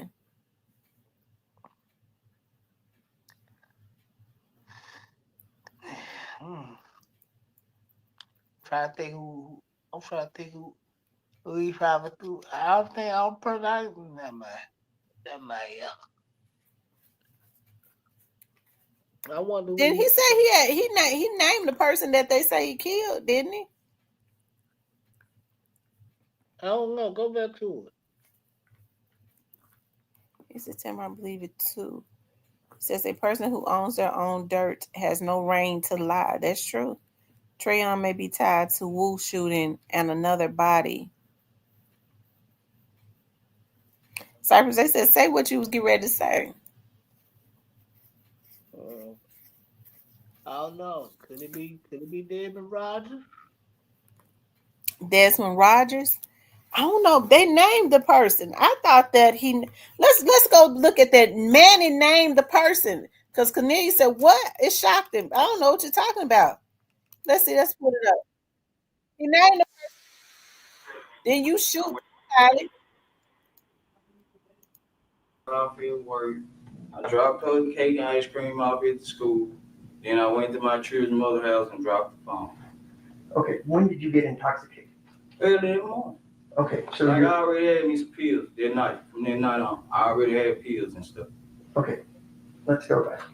The night before you got arrested, let's just presume you got arrested on December 9th, 2021. You started taking pills that night. Yeah, I went to sleep, but I had me some pills to wake up on. All right, who did you get the pills from? Someone else. Okay, got a name? You don't remember, do you? Nah, I don't want to put that name out there. Well, we're telling the truth now, remember? Yeah, but It's all they open. not on trial though. They not in this. They ain't got no part. They just sold the pills. So I ain't finna put their names out there. So you got some pills the night before, and you stayed intoxicated through the whole day, or did you drink some the next morning? You don't drink on pills. You don't drink alcohol with oxycodone. I ain't say nothing about drinking. I said I pop pills. That's my choice of drug. Okay, when people say intoxicated, maybe I misunderstand. I was under the influence. I'm gonna say that. All right. Did you take pills in the morning to stay under the influence? Yeah, I woke up and popped me some more pills. I was shot already too. You know, I was shot too. I understand. So you took the pills, but even though you're intoxicated with the pills, you know enough to go to the grocery store, to get cake, get balloons. Then in your intoxicated state, you go to your daughter's school. Apparently the teachers at the school don't mind you being intoxicated, so you drop off all the stuff for the party. Then you leave some more. You're not intoxicated enough to realize that the marshals have been following you all morning because you're sharp enough to figure that out. And then prior to them stopping you, you're smart enough to ditch the phone with your child's mother. That's what you're telling me under your intoxicated See, I've state. been taking them so long to where pills don't do me like they probably do you. And I could be at work as well. Right. And then after I saw the U.S. Marshals on me, I did go to a Family Dollar, get some Tylenol PM, and took some of them too. Okay. All right, so let's go back to the story for the day. You get up, you pop some pills, you go to the grocery store, you go to the school, then you see the marshals. Instead of being worried about the marshals following you, they just leave you alone. You go to the Family Dollar to go out, buy headache pills. They ain't just leaving me alone. They were trailing me, trying to see exactly where I was going, what I was doing. They were tracking me the whole time. From the time I got Why didn't they just stop you if they saw you? And you're clearly wondering. Objection, you're on the cause for speculation. That's right. They stopped you near your child's mother's house, right?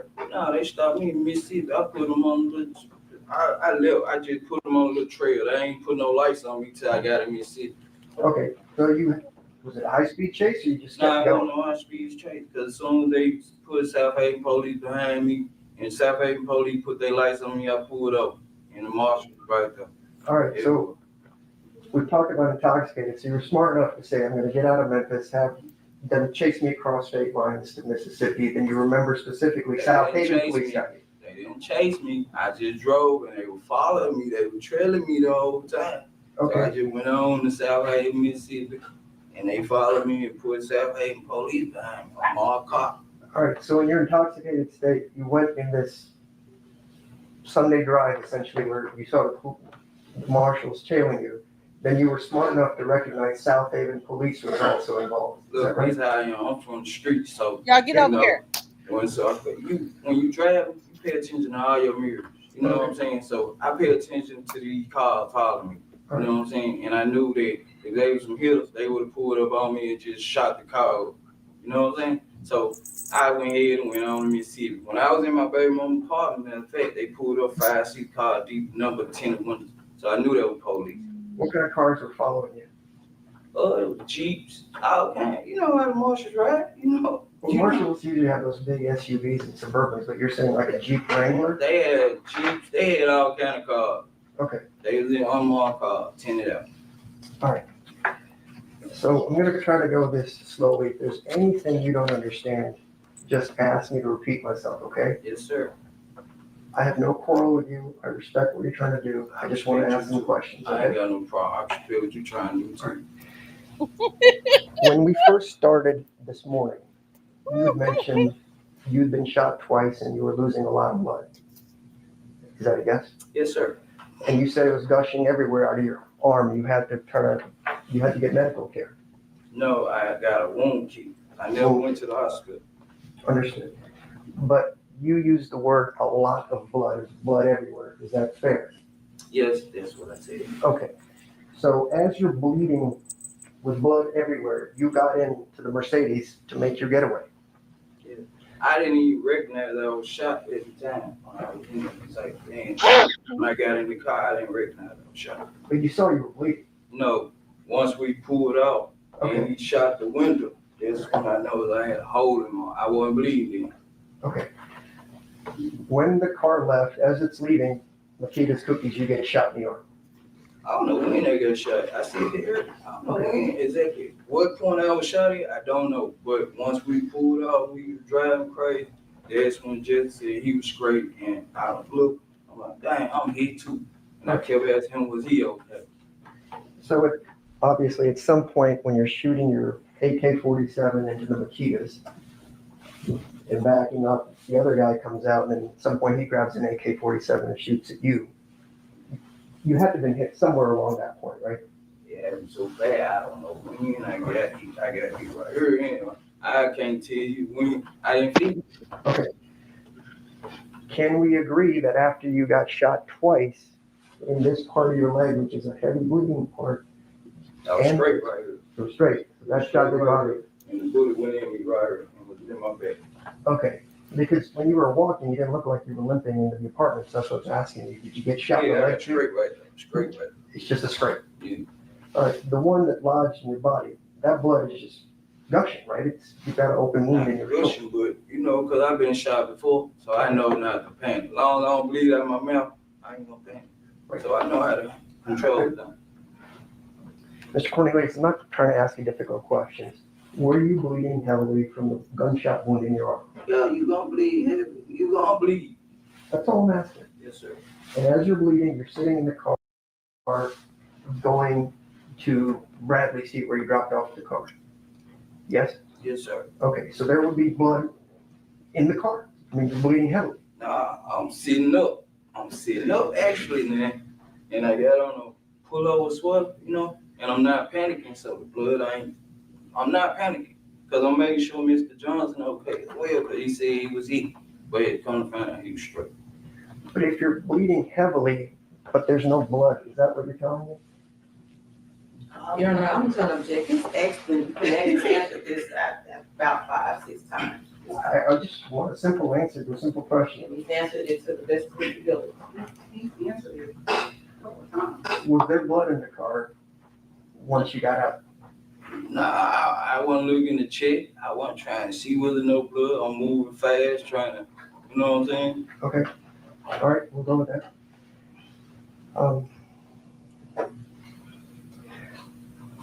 And you mentioned that Justin had the car keys, is that correct? Yes, sir. All right, so when you guys dropped off the car, Justin got into his SUV that he left across the street from Mr.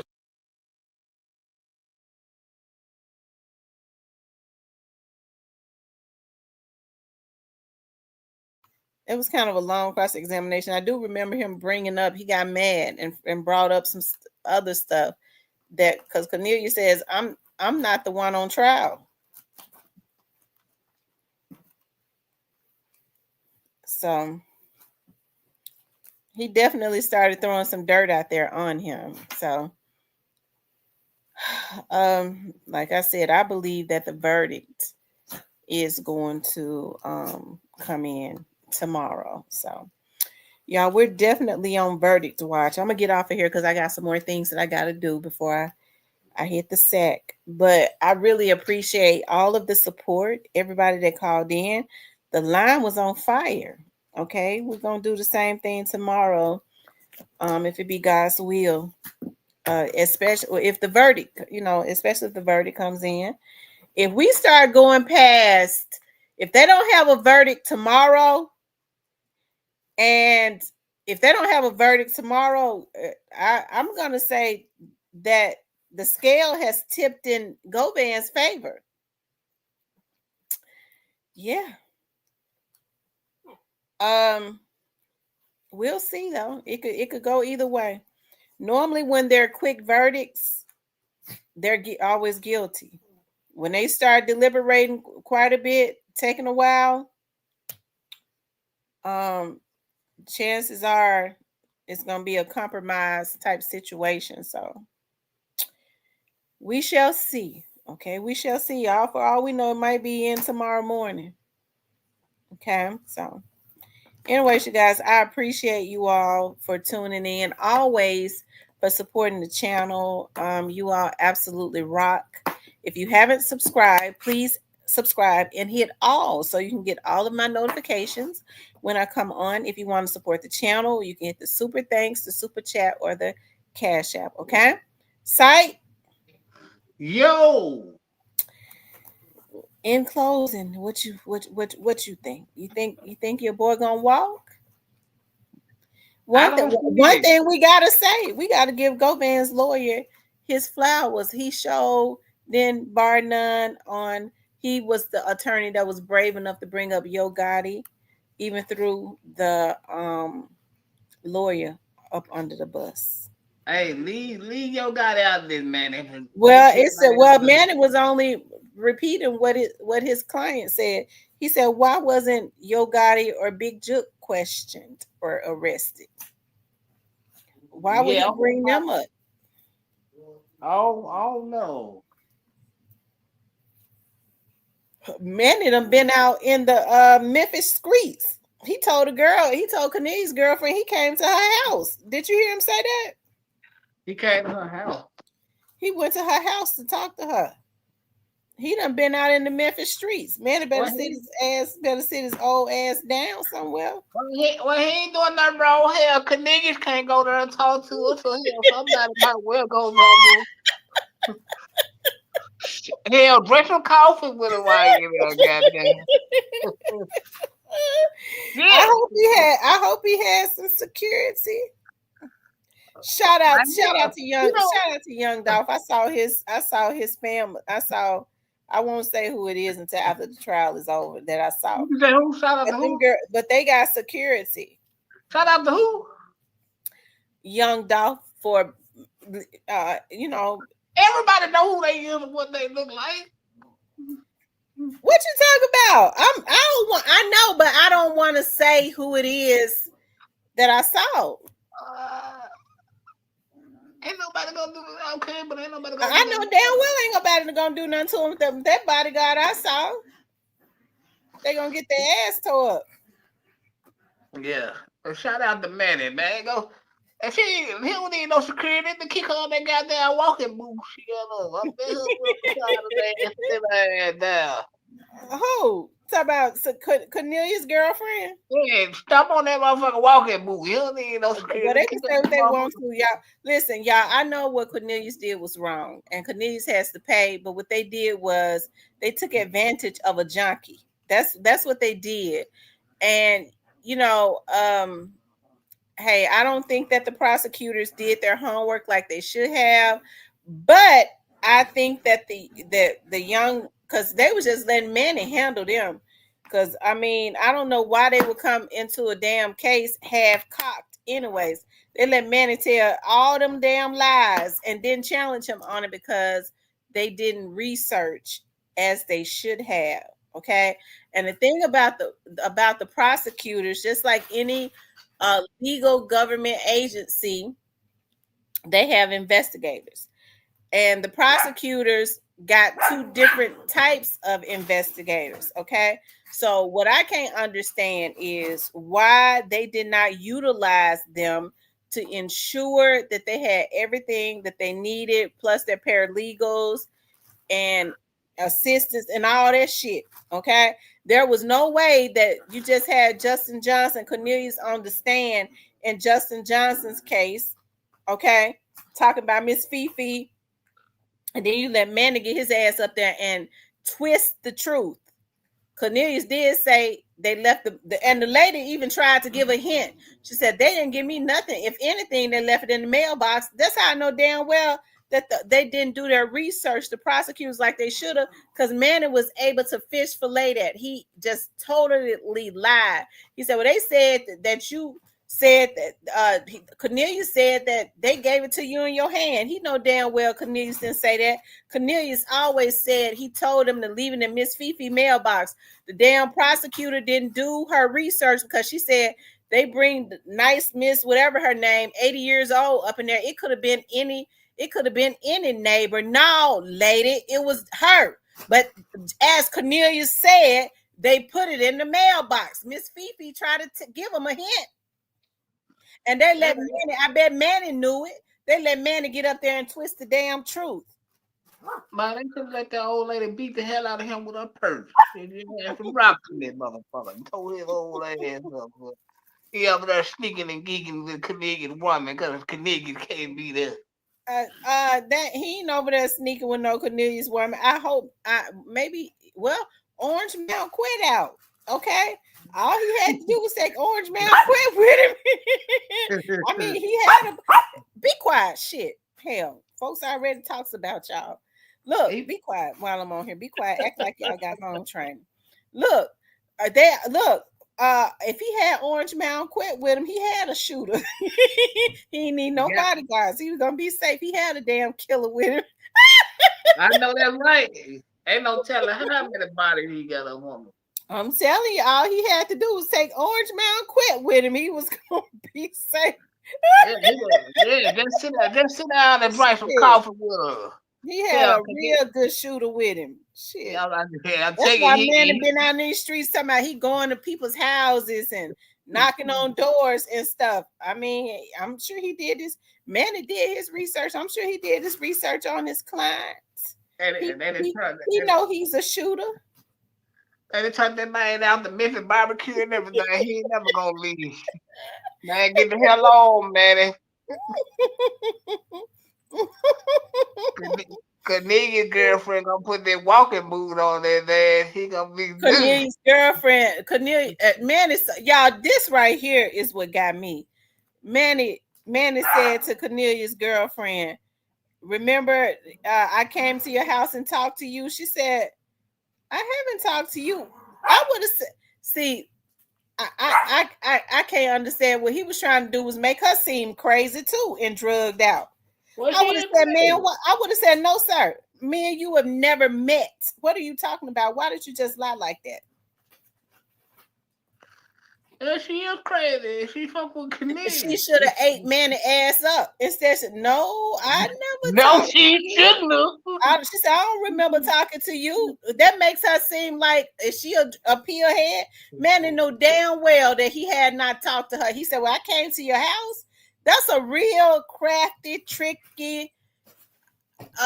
He got some real tricky characters. Okay, I mean, practices. But hey, there is no fairness in war. Okay, this real crafty attorney once said, "You got 3 defenses." Okay, one is.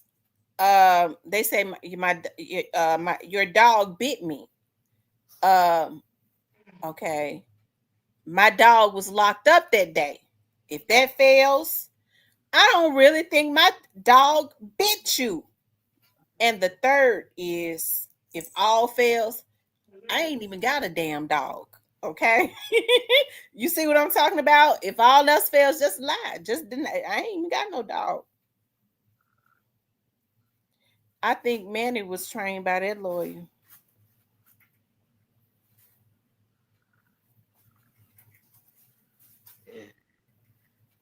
He right here going to people's houses in Memphis, man. Be careful, Manny. You'll be stressed out, tied to a tree. Especially messing around in Orange Mound.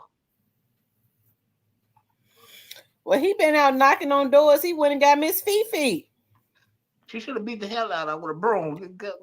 Well, I hope they didn't get Miss Fifi no money.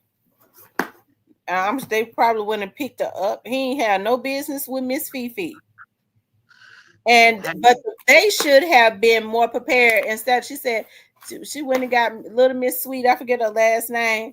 And it could have been any neighbor, no lady. Cornelius said that he told them he was 2 hours out from Atlanta. He said, "Put the money in Miss Fifi mailbox."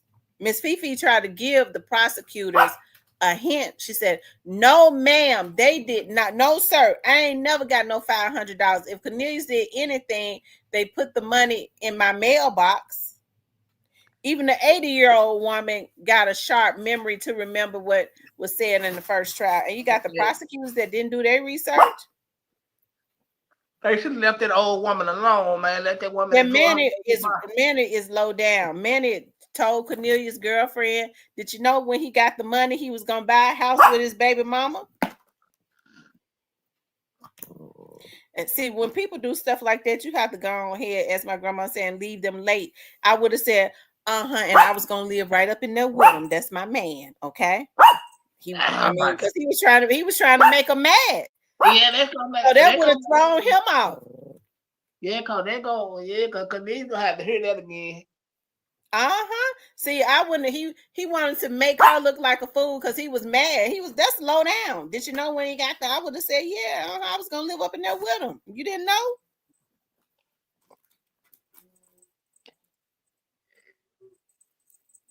Oh, all right. He says, I don't like quit lawyer. He is very condescending and he's a liar too now. He's a real big liar. Well, he hanging around North Mount. Where they keep 3 fingers down and 2 fingers around. North Mount. Once he saw that they didn't research the first trial, he knew he could lie. Because if they had started calling him, if they had researched like they should have, and they called him on them damn lies, he just set his old ass down somewhere. And look, y'all, he was happy today because normally he'd be walking around there, he won't speak or nothing, all mad, but he was happy today. He was sitting out there, with his legs folded and happy, and they was almost like celebrating. I guess he said he would have, but I don't think he was expecting when he relaxed. I don't think he was expecting for that prosecutor because he had handled them in it. He had flipped them in the kind of way he wanted to. Hell, they let him, but when they came back for the closing arguments, he didn't. I don't think he expected that. Okay, they got some fuel in them. Somebody put some diesel in them. I think they kind of came back swinging. What you think? Yeah. Yeah, it's gonna be a tight one. It's gonna be a tight one.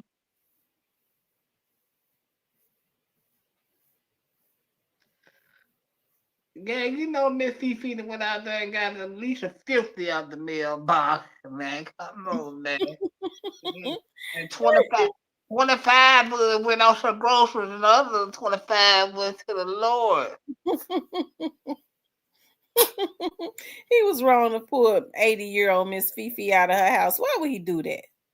I'm sure that lady had a hard time. Them elevators and shit don't even have work. She got to stand there and wait 30 minutes on the damn elevator just so she can get up there on that floor to come in there for that lawyer to bullshit. Yeah, I would have made him pay me. My grandma would have been cussing. He would have been all type of motherfucker.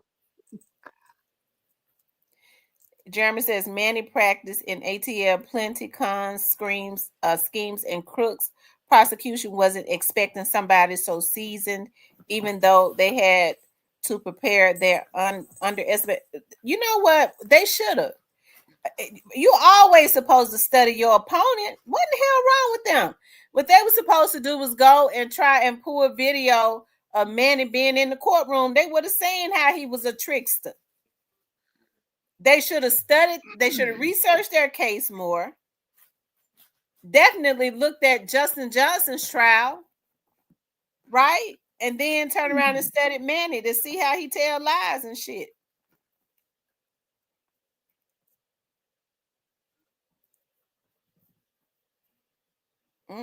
I think they probably been on the damn plea deal team. They just used to copying pleas and people pleading out. Okay. Because I really got mad when I saw them sitting in that courtroom. But they redeemed themselves. I ain't talking about the sisters like that. Because, I was just getting upset that how that man was handling them two sisters. And they was looking docile. Okay. They looking at each other. When he said, let's throw the case out. Did y'all see that? When he told the judge, throw this whole case out. Maybe that woke their asses up. They looking at each other like Beavis and Butthead. As Well, if what does throw a case out mean? I thought something was going on because when somebody come at you like Manny did, you supposed to really raise up. Then oh no, I'm getting ready to throw this same energy. I'm getting ready to call him on all his lies. All that he would have stopped them lies if he had known that they was prepared. But hey, he did what he was supposed to do. But I mean, I think that they had a good case. They had a preponderance of evidence. I want to show what he said. He said today he threw them off when he said throw the case out. He told her to throw the whole damn case out. Hold on, let's see.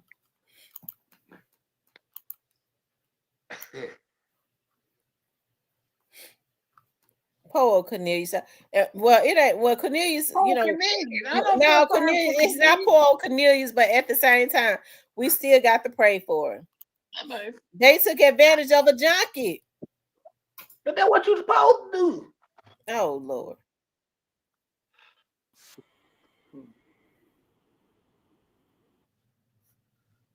He a junkie. That's what you're supposed to do. If anybody took advantage, he took advantage of everybody. Cause he supposed to been dead. If anybody took advantage, that nigga took advantage.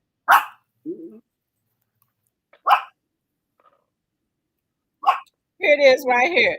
This right here threw me out of. See, they've been hitting them with surprises. They got it was a lot of stuff suppressed.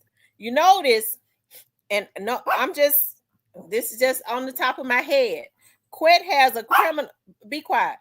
Quet has a criminal history that is lengthy. You didn't see, they were supposed to bring that up. Most prosecutors would, to show he has a criminal history. I'm willing to bet they asked for that to be suppressed, and because they didn't come back with a good enough reason on why it should not be suppressed, she ruled in their favor. I bet you they asked for that to be suppressed because all of that was supposed to come out, but it didn't. And she ruled in their favor on the motion because whatever the prosecutor's response was not that good. Okay. But let's listen to this. This right here is when he really came out the box. Stop, y'all. Stop. He really came out the box. Hold on.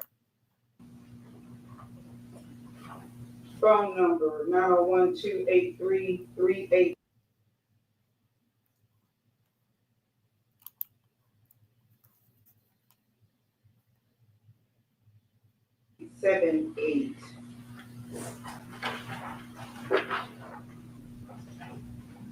From T-Mobile, attested to by a Joe Rico.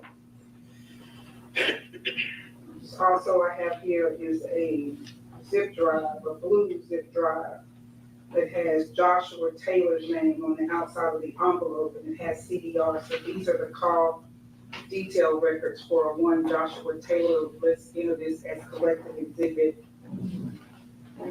32.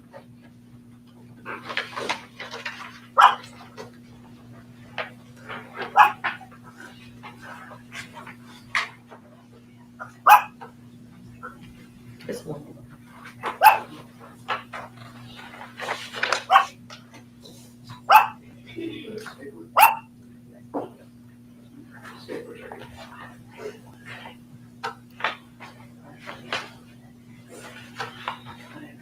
So, Ms. Taylor, do you officially want to rest or? In front of that is the state's court. Thank you. Ladies and gentlemen, we need to take a brief break. We're coming back in just a few minutes. You haven't heard all the proof. You continue to do what I know you've been doing, which is not talking about this case. Give us a few minutes. We got a few legal things to take care of, and we'll call you back in just a few minutes.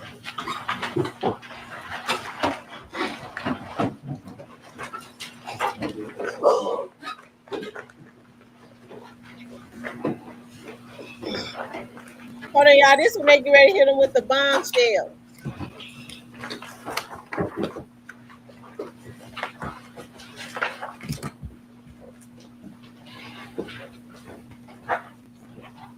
Mr.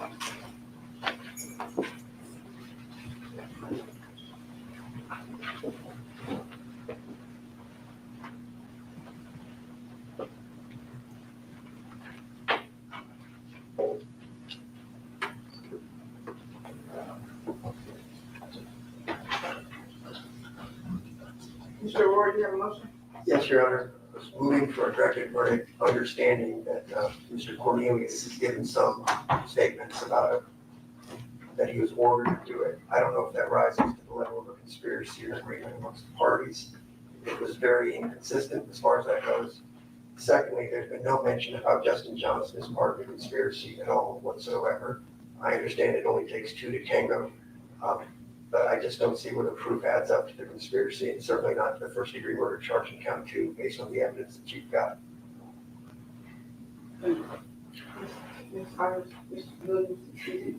Your Honor, the court is to view the evidence in the light most favorable to the state. We've heard testimony from Ms. Thornton that Mr. Thornton, the victim, was alive, is no longer alive. We heard testimony from Dr. Juliet Skittleberry, who testified as to the cause and the manner of death, which is homicide. And we also heard from a few other witnesses, like Cornelius Smith and Angela Arnold, stating that Hernandez Govan is the one that told Smith about this hit on Mr. Thornton and told him about the price. So all that to say, Your Honor,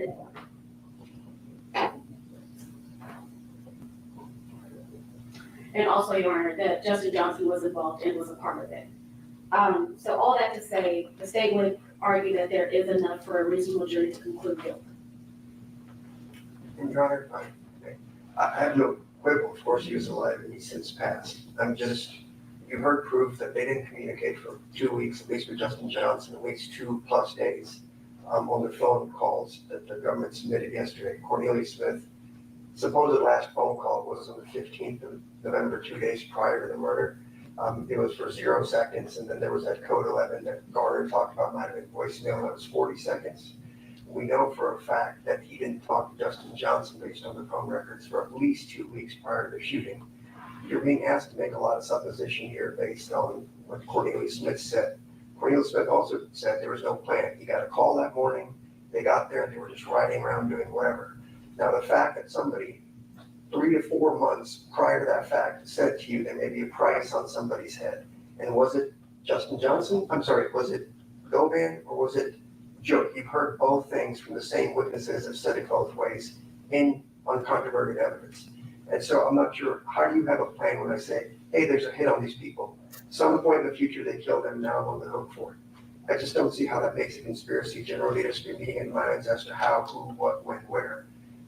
Nothing happened. It was just generic. If you believe Cornelius, 4 months prior to the shooting, there was a generic statement that, hey, there's a hit on these guys and you can get paid. Anything else? In the light most favorable to the state, the court has heard from different witnesses. There has been some conflicting testimony. However, the court thinks that the state has made a prima facie case for both conspiracy to commit first-degree murder and first-degree murder, and it's a jury question. So I'm gonna. Okay. Lord have mercy. Y'all see, he tried to get, he did what he was supposed to do. He threw them off balance. He'll get the whole case thrown now right before the verdict. I'm so confused why feds ain't come yet. Nikolai says the attorney looks like Ted Cruz. He does. I tell you. I guess we shall see. Manny, when the verdict is read, I think Manny need to haul ass getting out of Memphis after he done told on. Your guy ain't gonna do nothing to him. Manny is I don't think he's white. He's Jewish. But Like he He looked Jewish. Oh no, it looks like he's Indian. Oh, what is Aurora? The last name. Is he Indian? You guys, is he Native American? Could be. He ain't nigga. Right. That's what he ain't. He ain't a nigga. I'm looking at the texture of his hair. He's definitely not white, but he's Hispanic. Oh, he's Hispanic. So he's Indian. Chocolate said he's Indian. I thought he was Indian with that last name. Oh, he like to eat rice. What? Why you say that? How you know? I'm just a lot of Indians that like to eat rice. Well, they ain't gonna do nothing to him. They only bad about killing their own race because they feel like ain't nothing gonna happen. So they wouldn't dare put a hit on Manny. You couldn't even give your guy the $10 million to put a hit on Manny. He be talking about, nigga, is you crazy? I ain't get ready to kill nobody with no white skin. That's just for my race. Okay, he just like, as co-figure say, the blackface Ku Klux Klan only destroy your own community. I love Rice, Emerald. They bring Duke and TMG to the charges for those. Oh, they say he's from India and Pakistan? No wonder he's so damn mean. I bet he is a Pakistani. That's why he handled them women like that, because the Pakistanians don't think a lot of women. Yeah, hell yeah. That man is mean. Yeah, I still got that back. Nigga, like what I supposed to do? Change? No, I'm not living just like this. You damn right I got that back. What I do, draw a little guy? That's a fine woman right there. Shout out to Jewel Scott. There you go with your lustful ways. She said, we have Indian in us. She says, I wonder if Quet had a relationship with Doc before all of this. I don't like he didn't care for him. Based just listening to the interviews he did with Stan G. Well, they all knew each other. I really hope if Quet gets off, okay. I hope that he don't go back to his old ways. I hope that Monster don't come up, because we all been on here vlogging on the case and all of that. I hope that murderous demon go on back to the pits of hell if it's one in him, okay? Well, we quite sure there's one left. I ain't gonna count it out. I don't know about you, but I know it's one left in it. It's not like 10% left, but they motherfucker out. Well, the stress that he's had since he's been on trial, he ought not never want to do anything that will put him on another trial. Man, that stress got that man looking like Apollo Creed. He so goddamn drawn up. He looking like a what? That man look like Apollo Creed. He so goddamn drawn up. What's that? I mean, the trainer dude who trained Apollo and shit. That man went looking big, and all of a sudden he look like he just on his last leg. Well, if he get off, he'll gain that weight back. He gonna look different in no time. He gonna look. I got some advice for you, man. I know you listen. I heard she listen real good. I got some good advice for you. You get off on this, get the hell out of Tennessee and don't come back.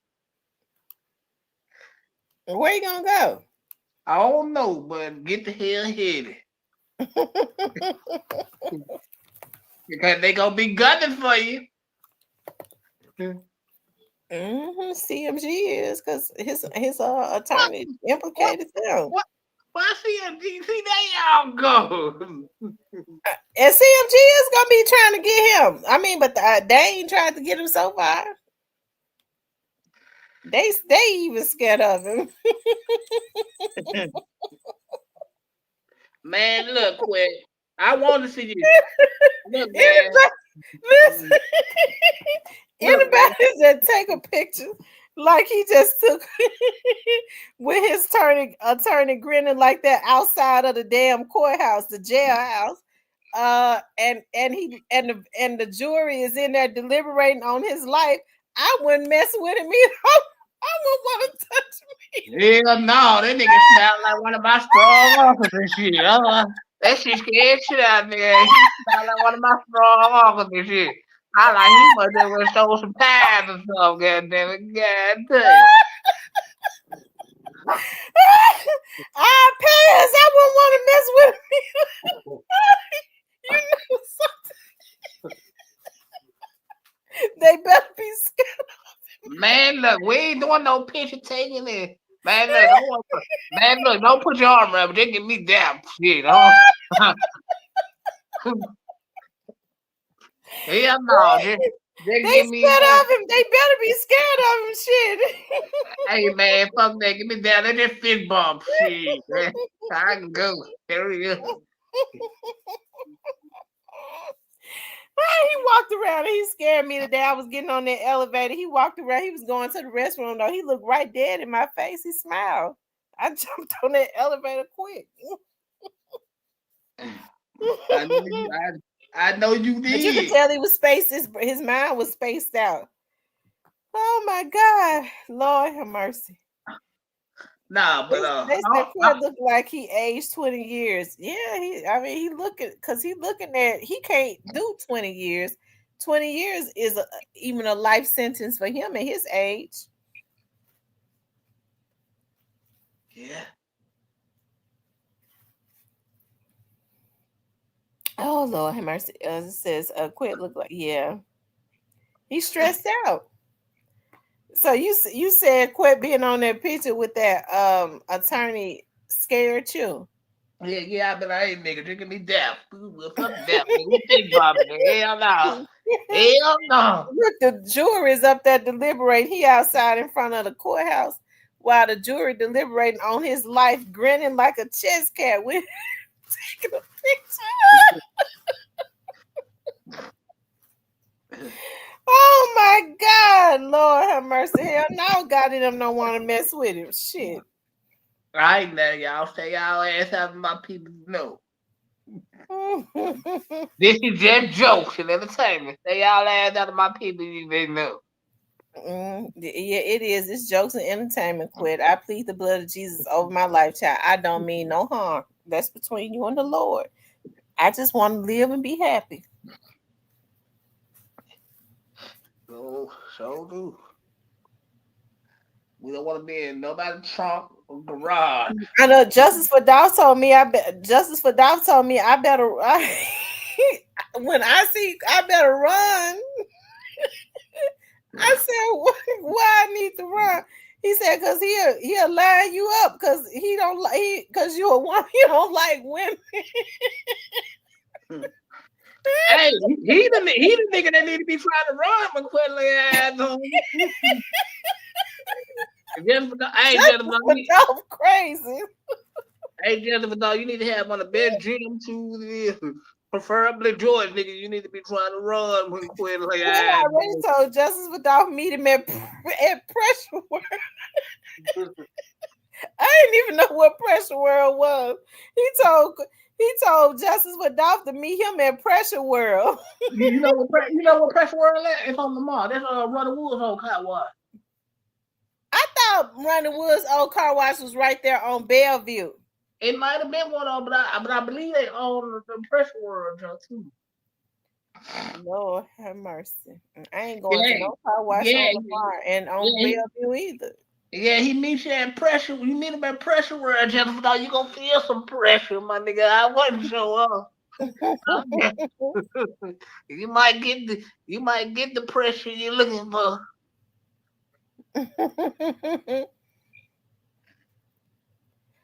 I tell you, Lord have mercy. So I guess they got to be at court early in the morning at like 9:30. Just sit there and wait to sit in the courtroom to see what if the jury gonna come back with anything, or maybe they don't have to. You know, they'll get a call. Their attorneys have to hang around the courtroom. Yeah. I wouldn't want to be on the other end of that one, boy. I hope. I tell you, quit taking it like a champ. Yeah, boy.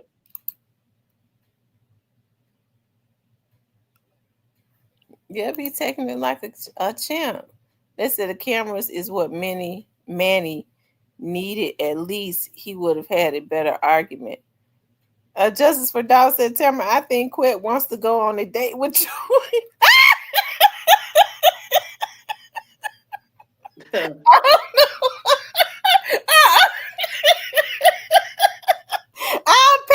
I'll pass. He come in with the joke. Look at him. Yeah, he asked Justice for Dawg to meet him at Pressure World. What the hell? What the hell they were gonna do at Pressure World? Justice for Dawg, what was Quet gonna do when you met him at Pressure World? You know what he was gonna do when he met him at Pressure World. And Justice for Dawg don't sound like it was gonna be good. He do over Pressure World car wash, you know what I'm saying? That was gonna be different, man. But I pass. I will pass. Justice for Dawg, I'll pass. He said Quet was gonna arrest him.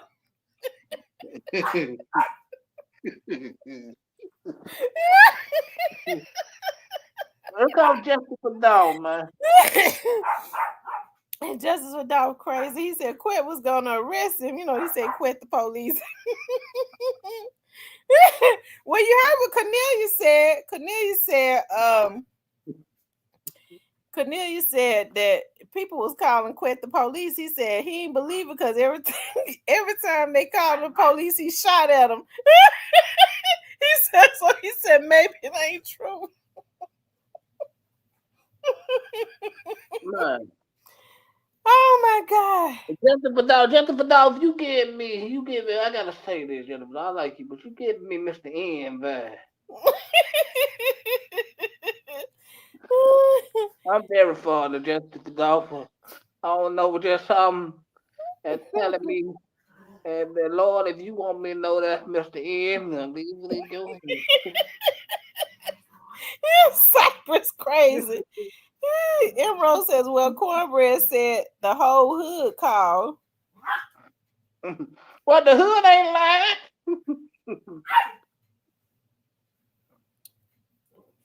lying. But Cornbread said every time they called him the police, he would shoot at them.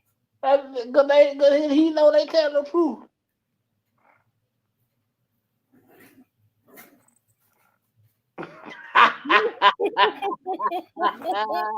Man, send me the video. Send me the video, man. Justice for Dawg, what you think gonna happen? What you think the verdict is gonna be?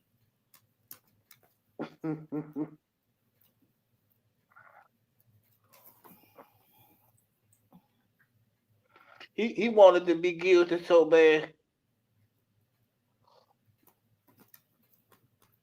Y'all do know if a conviction come behind this,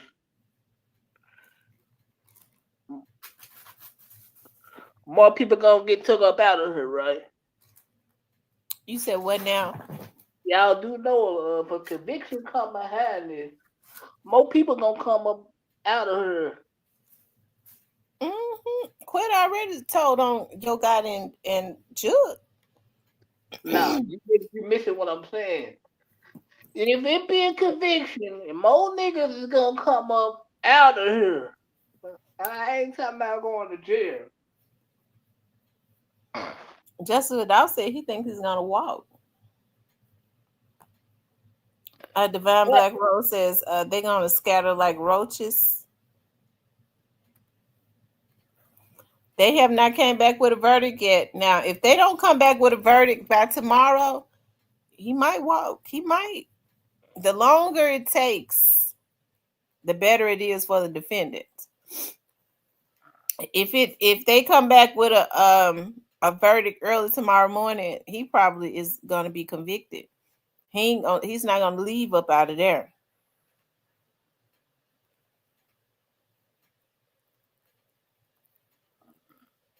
And they gonna sentence him out the walk. And when they,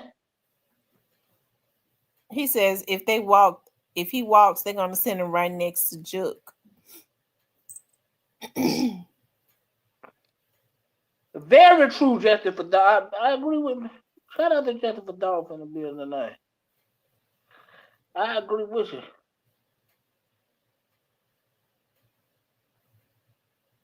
I agree with him.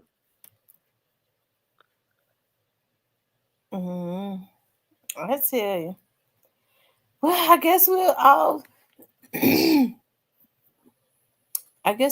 know, so I wonder if the jury goes home every day, right? Yeah. So they're resumed at 9:00 tomorrow?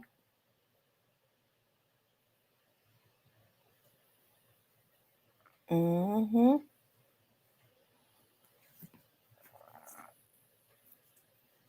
Anyways, y'all, I done got sleepy. I appreciate y'all getting on tonight.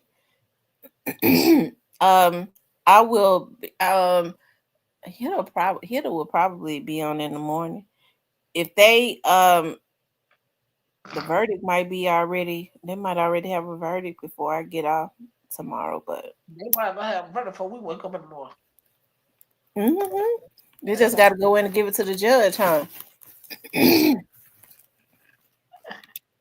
So, anyways, y'all, she said that are they deliberating overnight? I don't know, because I don't even know if they go home or what, or they got them at hotels or however that works. But anyways, you guys, I appreciate you for you all for calling in and everybody that participated in the chat. We'll be back on tomorrow. Tamara Quick gonna wait for you with 100. I ain't gonna even go up there tomorrow. I ain't going up there tomorrow. I'm not.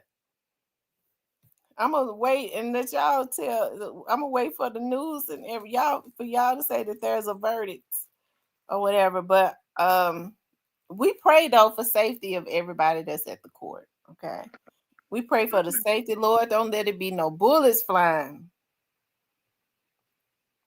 Anyways, guys, I love you all. Thank you all for the support. He said, "Quit gonna have a poster with Tamara up in jail and kids." Oh Lord. Anyways, you guys, I love you guys. I'll see you all in the morning.